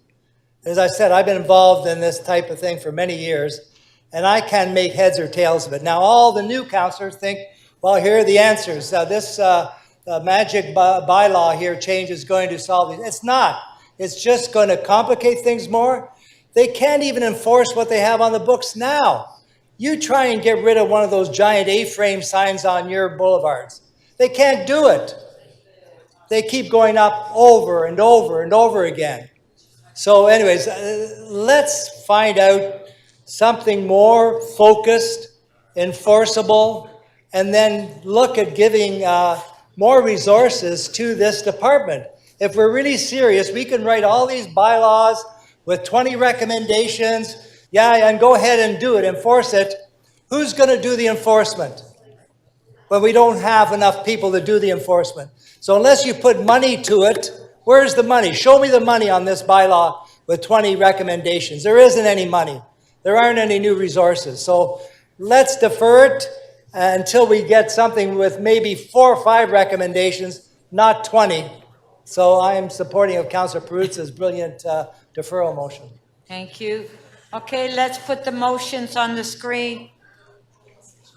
Yeah, we're voting on the deferral, recorded vote. Members, Councillor Carroll, Fletcher, everyone take their seats. On a point of privilege. Point of privilege, Councillor Perks. Thank you, Speaker. I've just received new information about how one of the amendments would operate, and I'm asking if we could stand the vote on the deferral. Stand the deferral down to allow Councillor Holyday to make a slight wording change in his motion before I vote on whether or not to defer this. Could we stand it down for 5 minutes? Okay, is that the wish of council? You can still vote on the deferral. I'm just asking, I Okay. don't know how I want to vote on the Okay, we'll deferral start- until I see this. Okay, we'll start, Councillor Perks, we'll start the next item and then we'll come Thank back you, to the Speaker. vote. Okay, thank you.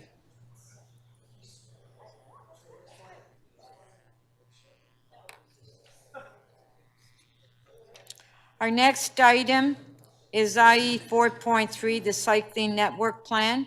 Councillor Holyday, you held the item down. We'll wait till staff are here. Questions to staff?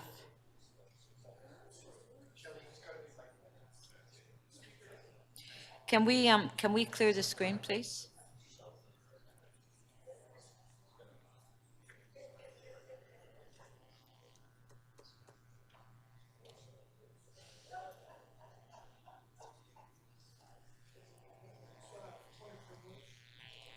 Okay, just one sec.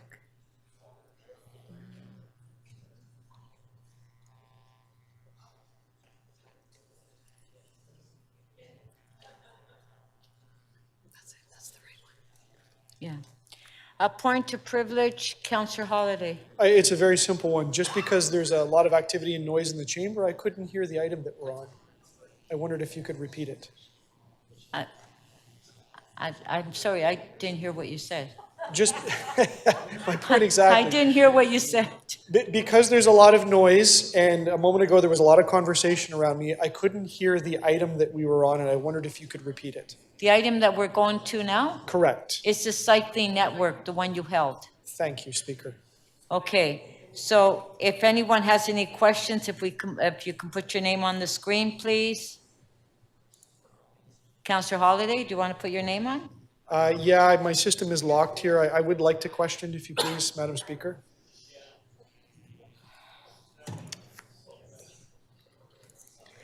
Okay, Councillor Holyday, questions? Yeah, I'm sorry I'm locked out of it, but thank you. Do we have transportation staff here? Speaker, through you to the staff, could someone talk to me about what the total volume is along the Bloor Street corridor I know there's some documents on the website, but maybe you can elaborate for me. Thanks for the question, Councillor. Through the speaker, it does vary. At the east end of the corridor at Runnymede, we have about 16,000 vehicles a day as the annual average daily traffic. If you look at other key intersections like Jane, you have about 25,000. Just west of the Humber River, you have around 23 to 27, and at the very western end of the corridor, it's about 30,000. The cycling percentage. 0.3%. So 0.3%. So what would 0.3% of 29,000 be? Based on the counts that we have from May of 2022, we're looking at between 300 and 500 people cycling per day along the corridor. Is that 0.3% of 29,000? So we are talking about, I'm not sure if I'm looking at the exact same numbers you have, but we have about 19% of all people traveling on the corridor are traveling at the street level.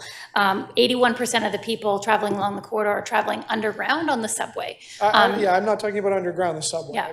We're talking about the street here. So according to your document, it's 0.3% of 29,000.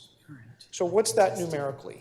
No, so it's 0.3% of the all volume on the corridor. 29,000 is the motor vehicle volume on the corridor.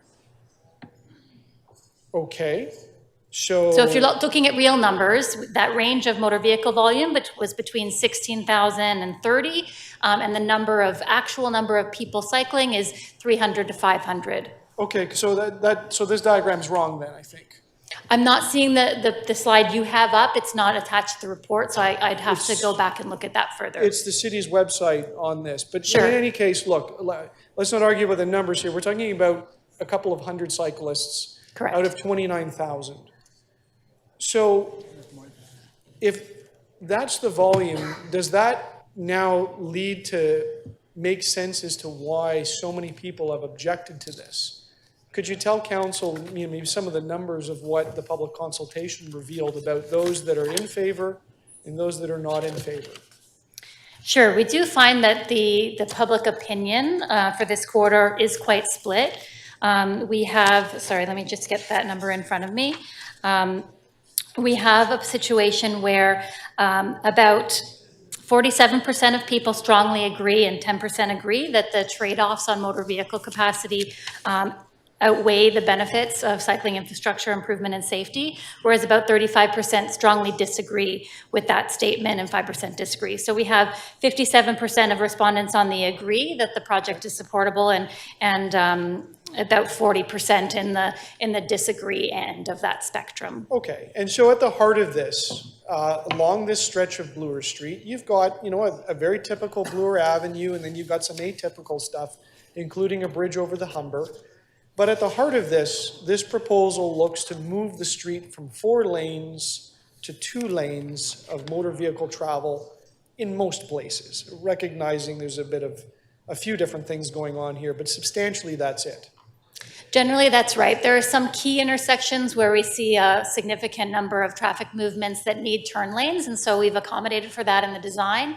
And at the very west end of the corridor, there's an additional through lane where there's higher additional space in the corridor. But generally, it's 1 lane in each direction, plus turn lanes is the preferred design in this proposal. So of the people that are concerned with this, is it a fair observation that many of the people that are concerned see the reduction of 50% capacity of motor vehicle lanes as a difficult trade to serve 0.3%? And even if 0.3% triples, it becomes 1%. So at essence here, are we seeing a struggle with people understanding the value of making this change in proportion of the road users?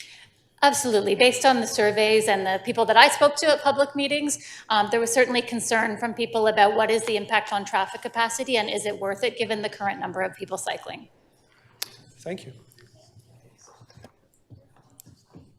Thank you.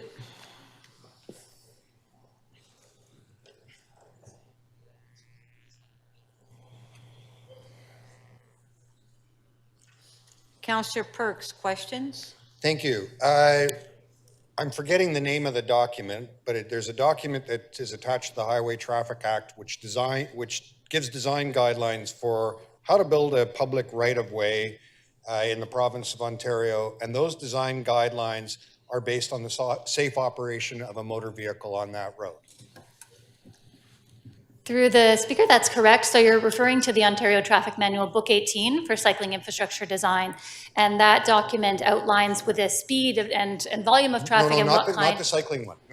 No, there's engineering standards for how to build a road. Yes. And that the province of Ontario provides us with.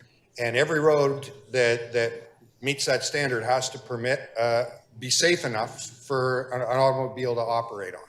Yes. Yes. So the province of Ontario has regulations that say that all roads have to be safe for automobiles. And it's also the case that every municipal address in the city of Toronto is connected to one of those roads, correct? Yes, every municipal address would need access for motor vehicles. We also have an idea of what a safe cycling piece of infrastructure is, particularly on an arterial, and the preference is that they be separated. Yes, and sorry for me speaking earlier. The book I was referring to was the Ontario Traffic Manual, Design Guidelines for Cycling Infrastructure, which stipulates based on the speed and volume of traffic, the type of cycling infrastructure that's appropriate for that roadway. Okay. In the city of Toronto, is every municipal address connected to a piece of cycling infrastructure that meets those guidelines? No, it is not. So our current circumstance is everyone who owns a car has safe infrastructure with which to travel, and people who ride a bike do not. That's correct. Okay. Do you think that could be having an impact on the percentage of people who currently drive and currently ride bikes? Certainly when we ask members of the public what is stopping them from choosing to cycle, many people say that their feeling of safety on the roadways is part of their decision making. Okay. In other parts of the world where they have built out significant cycling infrastructure, have they seen an increase in the number of people cycling? Yes, they have, and we've seen that on other sections of this very corridor.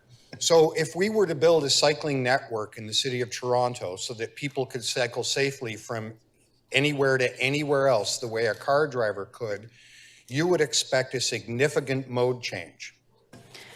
Yes, and we'd also expect a reduction in killed and serious injury collisions involving people cycling. So looking at the data for current use by mode is not a way to evaluate the value of building that infrastructure. No, it's certainly one of the inputs that we take into consideration, but there are many other inputs about the desirability of a particular route that factor into a recommendation like this. And the City of Toronto has council-approved policy on climate change, on Vision Zero, and on complete streets that pretty much instruct you to go build out those connections so that people can cycle safely from any part of the city to any other, correct? That's right. We will not be able to deliver on Transform TO, Climate Action Strategy, or Vision Zero if we don't build a cycling network that's safe for people to choose to cycle. Thank you very much. Councillor Morley, you had your name up. If you don't have a question. Okay.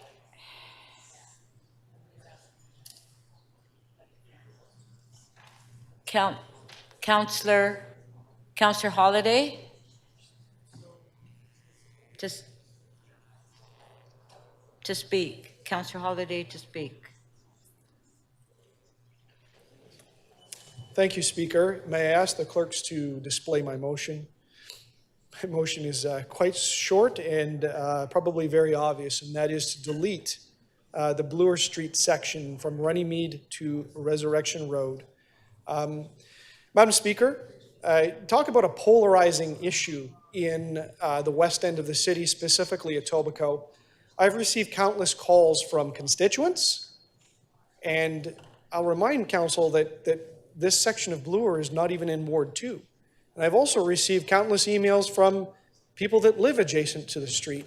I've received correspondence from the church who are concerned with how this is going to affect their services and their operations. Our Lady of Sorrows Church, a very, very large parish, lots of seniors that go there. I think at the heart of the matter is what I got to in the questions. Look, a lot of things happen in this urban metropolis, City of Toronto. We debate that at council. I've got some strong viewpoints on that, and things have changed in the inner core of the city. But as you move out to the suburbs, people see this as a change that doesn't reflect the needs of the community. In other words, Bloor Street isn't broken. So why is council trying to fix it?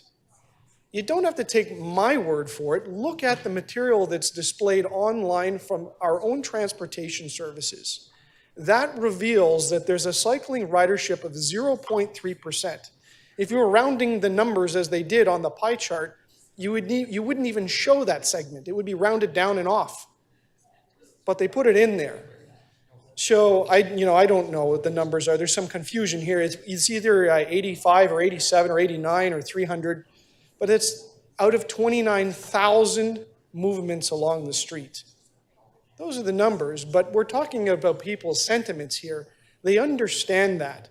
They understand that there isn't going to be a sudden tidal wave of cyclists showing up here because the lanes are changed. What they do see is the removal of 50% of the lane capacity on a vital arterial road that connects the community, and it connects the community to points beyond, including Mississauga, including the western edge of Etobicoke, including the inner city, including the South Kingsway, which is an important connector to the Gardiner Expressway if you need to move around. And I'll tell you, I used it a couple of times over the last week or so in trying to move about. And people are really upset. But if you want to talk about an issue that divides the city and sets a community off, there's advocacy signs that are out all over the place urging council not to vote for the bike lanes on Bloor. That's because people are looking at that and saying, this is ridiculous. This is encroachment into our community of something that very few want. And yes, there are some advocates in the community that agree with this, but I would say in my own empirical dealing with people and dealing with businesses, the vast majority of people see this as not making sense. If in another day the ratios of cyclists were to change and the demand was to change, I think the answer would be obvious. So my suggestion to council is take it off this report. The work's been done. All the details about the lanes have been figured out. This could be dusted off on another day when the demand changes. But right now the demand is not there. On a vast majority of basis, the community is not asking for this change. So why are we doing it?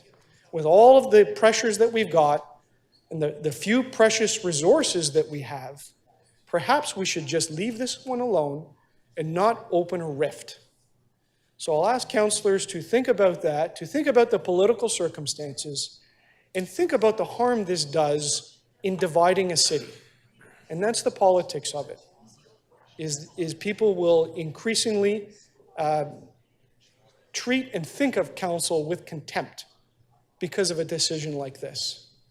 Thank you. Thank you.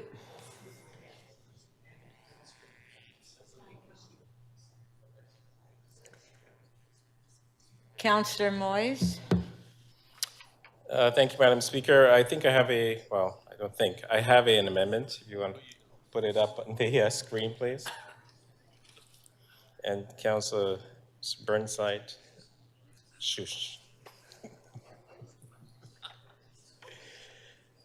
Yeah, so thank you, Madam Speaker. So I just want to thank staff and all the groups out there that supported the bike lanes. In this particular motion that I'm talking about, in regards to Winchester in my ward, we've worked directly with staff. Staff has gone out with us into the area and worked with community groups to make this change. So again, thank you to everybody. But I just wanted to add to what Councillor Holiday was saying, in the sense that all the people that ride their bikes along Bloor Street, I receive a lot of emails and phone calls from people in my office actually supporting the bike lanes on Bloor and across the downtown core. You know, during the pandemic, we've seen an increase of bike users across the city and the downtown.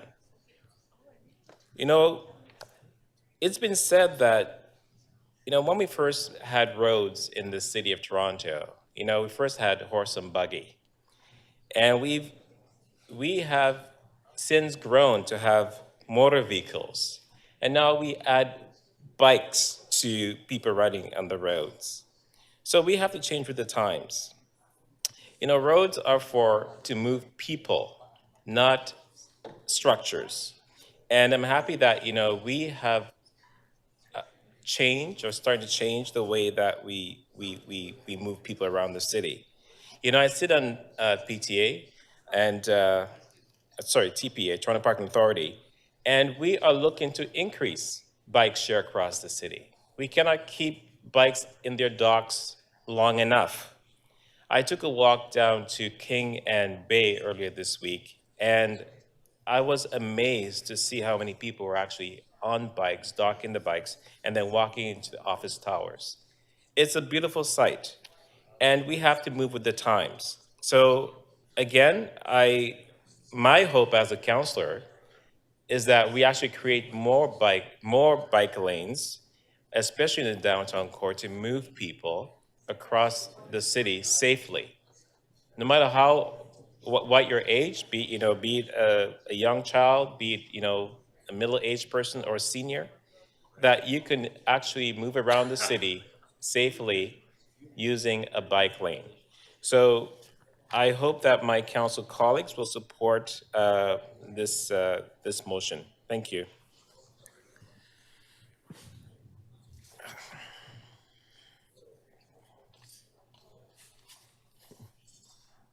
Thank you.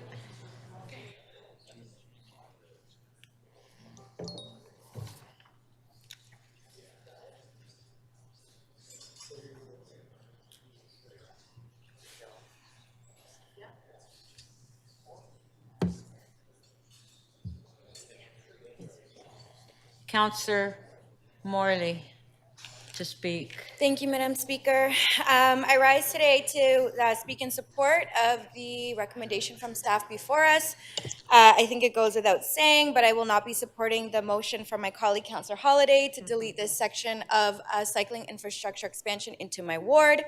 While I do appreciate that this has been a very divisive topic and there are a number of folks in specifically the Bloor Kingsway community who have concerns, I think that we need to keep in sight and keep a clear line of focus on our critical goals as a city and the absolute necessity for us to boldly move towards the future that Torontonians expect and need. We heard about Transform TO. We heard about Vision Zero. We heard about our Complete Streets initiative, which have all been adopted as the will of council and which all speak to and are reflected through this particular initiative. I've heard from residents in my deep canvas, most recently campaigning for office. Councillor, if you could hold on for a sec. Okay, members, Councillor Bradford, Councillor Carroll. There's an awful lot of noise. It's hard. Yeah, it's just hard to hear. Okay. Go ahead. Thank you, Madam Speaker. As I was saying, this is an issue that I spoke to a lot of members of the Etobicoke Lakeshore community about, thousands and thousands of individuals through the course of my campaign. And of course, since taking office, we've similarly participated, worked closely with staff, and continued those conversations with folks on both sides of this issue. I frankly think that it's an irresponsible, short-sighted, and out-of-touch position to suggest that we do not need safe cycling infrastructure in our city. I think we have a responsibility to deliver this infrastructure to our neighborhoods. And speaking specifically to this section that is in my ward, we have thousands of new units in the pipeline and coming down further down the stretch on Bloor. We are not building any more roads. There will not be any more space for any more cars to support these thousands and thousands of new residents in our ward. And what we've seen in the past is lots of green lighting for high density development like down in Humber Bay Shores community without a thought of building out the infrastructure to move the people through the neighborhood. And we've seen the detrimental impacts of that in people's quality of life in neighborhoods. So we're looking here to take proactive action that's in alignment with many of our large goals and long-standing goals. And this is something that ultimately, if you really review the reports, understand the impact in other sections of our city, this is going to be a benefit to seniors. This is going to be a benefit to pedestrians. This is going to create an environment where folks can safely choose to cycle, which is in alignment with our Transform TO goals, and frankly is going to help us move throughout our city and cut down on congestion in the long run. So, thinking about our future generations and our commitments, I think it's very important, and I hope my colleagues will support this this piece of before us. Thank you. Those are my comments.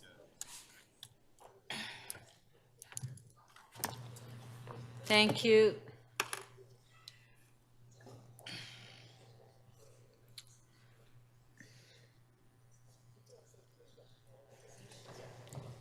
Councillor Bravo. So we're close. To speak. Thank you, Speaker. I have a motion that I've worked on with staff, which will accommodate an existing bike lane and the ease of school drop-off on a street in my ward. I hope that councillors will support this as a staff recommendation, and I want to add that I will be supporting the report, and I don't think anything else needs to be added after Councillor Morley's very eloquent and passionate words in favor of the report.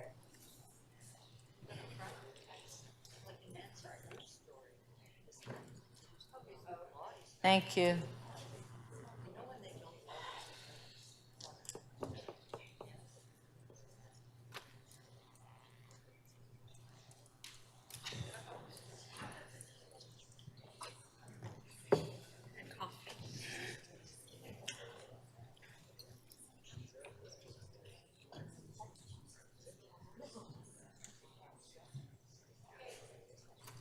If we could put the motions on the screen.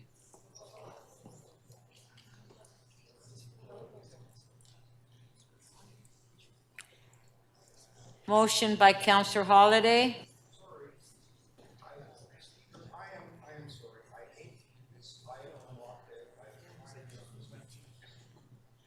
You wanted to speak, Councillor Perks? Yeah.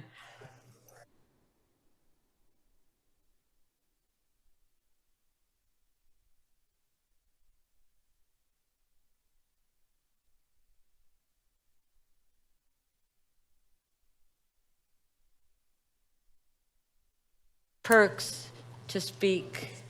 Thank you. Speaker, I want to speak passionately, vigorously, and strongly against Councillor Holiday's motion. And I feel really strongly about this. Here's the thing. Councillor Holiday's reasoning goes like this. There aren't very many people biking on Bloor right now, so we should not build bike lanes. It's like saying, going back to say the 1980s, we should not build fiber optic cable in the city of Toronto because nobody has electronic devices that need fiber optic cable in their houses. Why would we build something that nobody is using? Or going further back into the 50s, we should really not build electric distribution systems throughout the city of Toronto. They're ugly as hell, the poles are everywhere, and people don't use electricity in their homes right now. So to understand whether we're in that moment now, I asked city staff some questions. And it is the case that you literally are guaranteed a safe trip in your car by law from every door to every other door in the city of Toronto. And you have almost no connections that go directly from a door to another door for safe cycling infrastructure. Councillor Holiday is literally looking in the rear view mirror and saying, you know what? We should only judge whether or not we should build cycling infrastructure based on whether or not people are riding bikes in unsafe conditions. It's a terrible argument. It's one that we have tried to get Councillor Holiday to understand over and over and over again. But unfortunately, there are people who didn't want to build an electric distribution system. There are people who didn't want to build fiber optic. There are people who didn't want to wire every house with a telephone number. And these people, you know, it's a fair point of view. Ned Ludd had followers.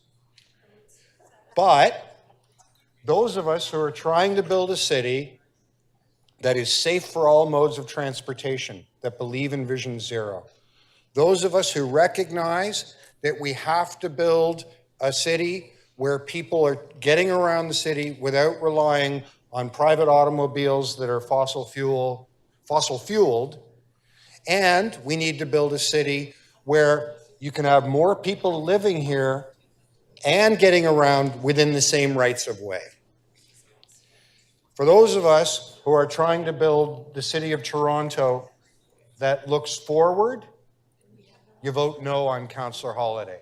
For those of you who would really, you know, prefer living in a time when you didn't have nuisances like electric lights or home plumbing or any of those things that require infrastructure to every door, go ahead and support Councillor Holiday.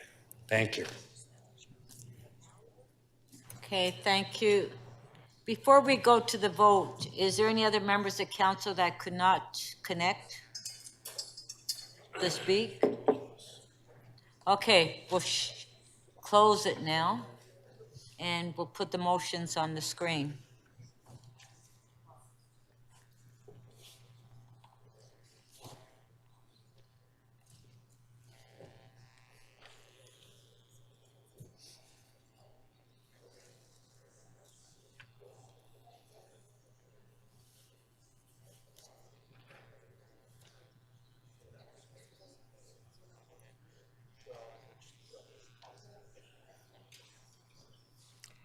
Okay, motion by Councillor Holiday, it's on the screen. Recorded.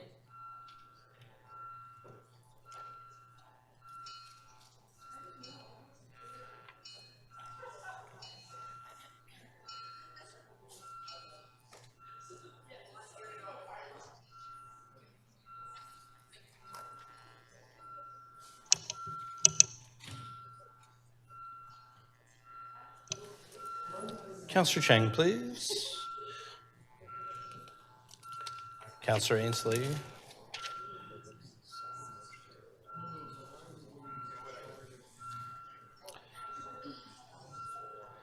Councillor Peruzza, your vote, please.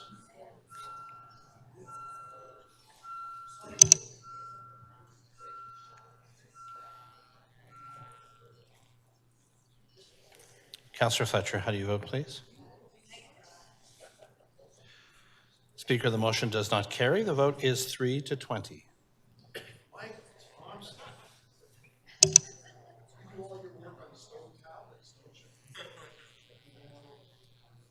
Next motion by Councillor Moyes. On favor?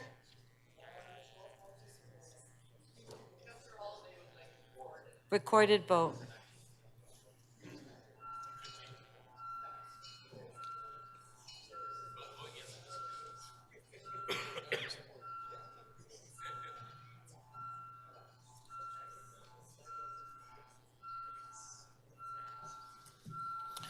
Councillor Chang, thank you.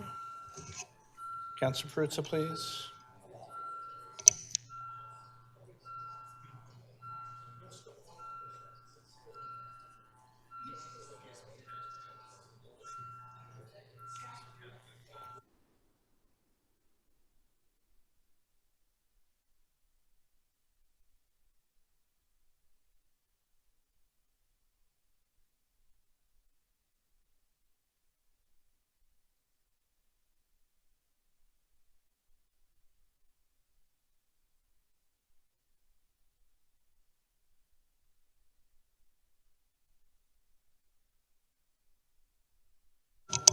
Councillor Crisanti, are you present in the meeting?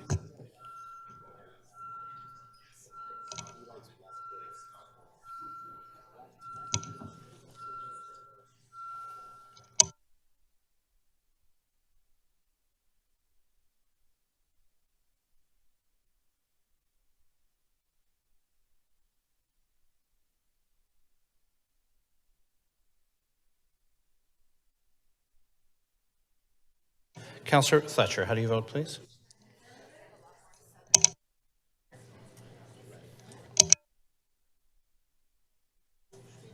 Speaker, the motion carries. The vote is 20-2.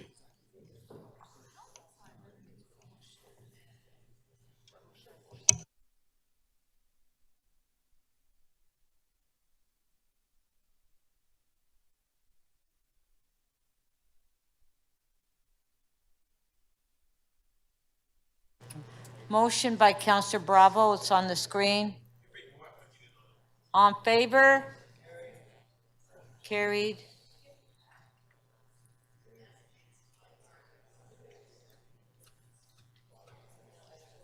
Item is amended. On favor? Recorded vote.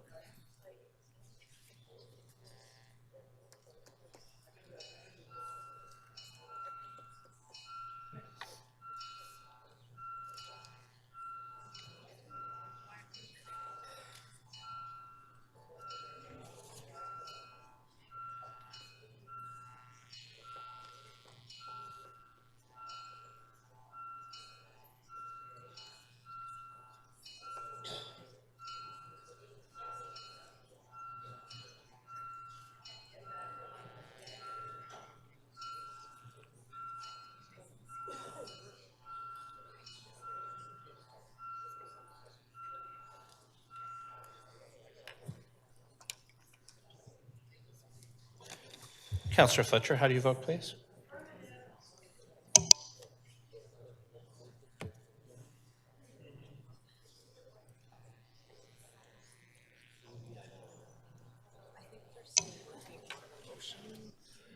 The item is amended, carries. The vote is 21-1.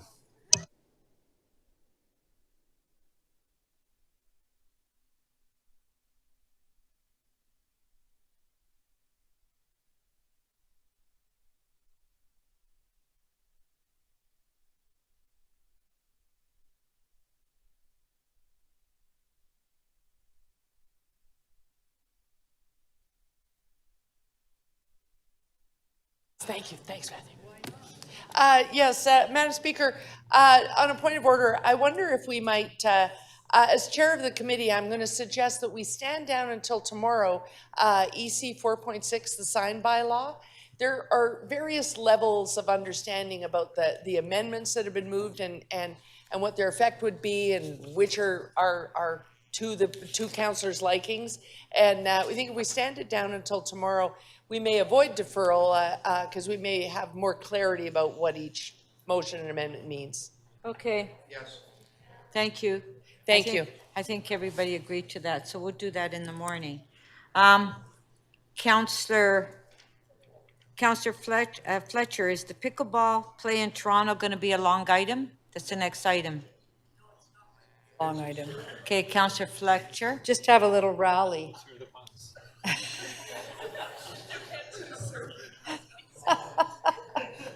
Okay, because then we're going to do quick releases and recess. So Yes. Did you have questions? Yes, I'm just going to ask our general manager, because this is one of those, here she comes. Thank you, Ms. Romoff. Okay, who's going to answer the pickleball question? She's the pickleball queen currently. Thank you. Just have to congratulate you on how quickly you developed all of this.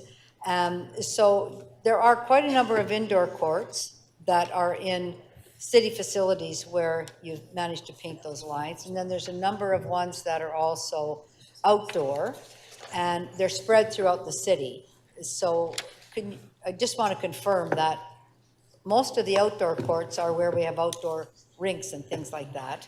Right. And then most of the indoor ones are in the suburban areas where we have more indoor. And are they in recreation centers as well as kind of soccer fields and indoor tennis bubbles, things like that? Yeah, so through the speaker to you, Councillor Fletcher, we have adapted our indoor facilities to to be able to host pickleball by drawing the appropriate lines on the floors, let's say in our gymnasiums and other available locations. We've also been able to draw those lines into our outdoor ice pads, which are not used throughout the summer when the ice is not in them, and have also been able to adapt some tennis courts and other facilities. So the report outlines what we've done in the interim to try and respond to the demand, which is quite large, as you know, with a lot of groups forming and very, very interested in pickleball. The report also outlines 2 capital projects already in our plan in future years that we will be using to address some dedicated new pickleball courts in the city over the next few years. So the facilities master plan will now have pickleball. I don't think you had anticipated it quite in the same way. We've had a few facilities master plans, but this is going to be, it's a very fast-growing sport. You can confirm that in the city itself and in the country. That's correct. So we've actually added pickleball as an asset that we are now planning as an asset, the same way that we're planning, as an example, for tennis courts and baseball diamonds and soccer fields and all of the other indoor and outdoor amenities based on the demand that we see. So we'll be, as we noted at committee, we'll be adopting and creating and putting forward a permitting policy for pickleball, excuse me, and all of the other sort of things that we do to support other sports and their development within the city. And just when it's in the same zone as tennis courts, are you finding any conflicts or anything with tennis players when we're having the pickleball court on the tennis court? Because part of our plan is to actually upgrade some of those tennis courts, put the lights on for night play, and have a dual use of pickleball and Right, so tennis. we haven't really experienced a whole lot of conflict yet. I would say that the users are getting along quite well and sharing the space where they need to share it quite well, and that's a really positive indication moving forward. The projects that I outlined that will be going forward that are new are not taking away from other projects that have been identified. They are identified as courts, but not locations. So I don't think there'll be any negative impact of those as well. I think it's all a very positive movement forward around supporting the players that are in the city. And how do clubs or tennis clubs or pickleball club, how do they have their relationships with the city vis-a-vis courts? Right. Well, I mean, the sport, through the speaker, is evolving. So as you know, with tennis, we actually have a number of tennis clubs throughout the city that use the city's courts, and we have a tennis club policy that is council approved.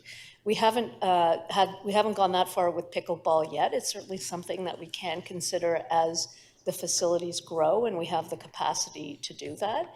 And I think, you know, I don't have a complete answer for that yet. I think it will take some ongoing discussion with the pickleball community, and we have a user group, advisory group that is coming together and have been very, very helpful to us in guiding what some of the next steps will be. And last question, do you foresee a time when the city could assist in the pickleball community in hosting more of a, I don't want to call it a convention, but everybody coming from different places to have a couple of days in Toronto pickleball? But I think I see that absolutely in the future, and certainly working with the pickleball community, and they're very engaged and very, very helpful, that certainly is a goal moving forward as we adapt more facilities. And we'd have enough facilities when we're mapping them out in order to be able to have that kind of league play with Southern Ontario draw of some kind. Yeah. Okay, thank you very much.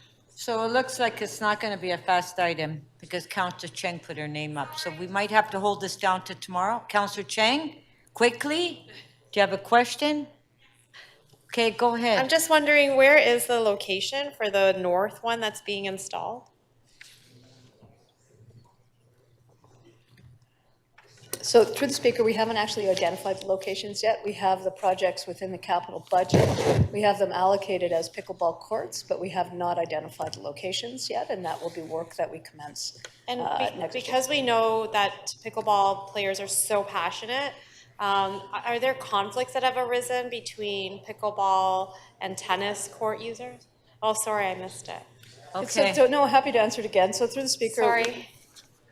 we haven't seen a whole lot of conflict at this point, and I think we're working very cooperatively with both groups. Okay. So if I have a potential location, what is the best opportunity for me to? Happy to meet with you, Councillor, and go through what So- that potential location may be. Yeah, you can go directly to staff if you have a location. Okay, on the, Councillor Fletcher, did you want to speak on this, or we just move the item so we can get it done before we leave? Okay, just briefly. I just want to thank staff for being so quick. From a motion from about a year ago, all of this policy, and the community is so thankful. It's a great sport. Thank you so much to Ms. Romoff and her team, and I'll simply move this item. Thank you. Thank you. On the item, on favor? Pardon? But your name's not on the list, Council. Okay, count. Well, you have to put your name on the screen. Okay, Councillor Cole, quickly so we can deal with the item before we recess. Yes, Councillor as, Cole. I have an amendment I put forth in committee, and I've spoken to this before at committee. Pickleball is one of the fastest-growing sports in the world. The problem with pickleball, it's become an elitist sport where you have to have money to play. You know, a pair of pickleball paddles cost you $130, which is really limiting for people of, you know, limited means, young kids, people in racialized communities, the people in Lawrence Heights. They can't afford the bats. So it's great to have these pickleball tournaments and pickleball leagues, but we have to somehow, through our department, or by encouraging the private sector, to make pickleball paddles available to everybody, not just rich retired people. So let's find a way of encouraging openness to this game to everybody, north of Eglinton even.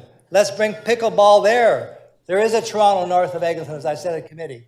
So let's make this sport available to everybody in Toronto, right across social demographic quarters. It is a great sport. Anybody can play. It's really good for people that aren't super athletic. But you can't play the game unless you can afford these $130 bats or paddles. So I'm hoping that staff will encourage the private sector, find ways of making the game accessible to everybody in Toronto, not just the downtown people. Thank you. Okay, on the item, on favor? Opposed, if any, carried. Thank you. Members, I have reviewed and urge a motion without notice to be added to the agenda. Councillor Sachs, it's your motion. Which We'll one put it we on the got? screen. I'm sorry, which one is it? Because I've got two still coming. Okay, they're going to put it on the screen. Okay, there it is. Yes, thank you very much. This is a section 37 motion. The Transportation Department issued a tender, received bids. The bids were much, much higher than expected. They've therefore requested some section 37 money. The contract is about to be let. Okay, thank you. On favor for introducing it. On favor, carried.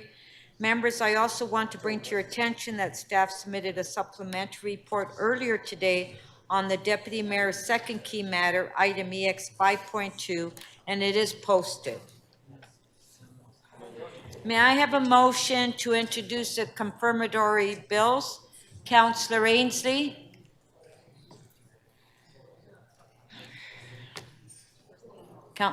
Councillor Ainsley. Yep. Thank you, Madam Speaker, that leave be granted to introduce bills to confirm the point of the introduction of this motion, the proceedings of City Council, meeting number 7th on June 14th, 2023. Thank you. Shall leave be granted to introduce these bills on favor? Show of hands, opposed if any, carried. Shall these bills be declared as bylaws and be passed subject to section 226.9 of the City of Toronto Act 2006? All in favor? Carried. Recess to 9:30 tomorrow morning. Thank you.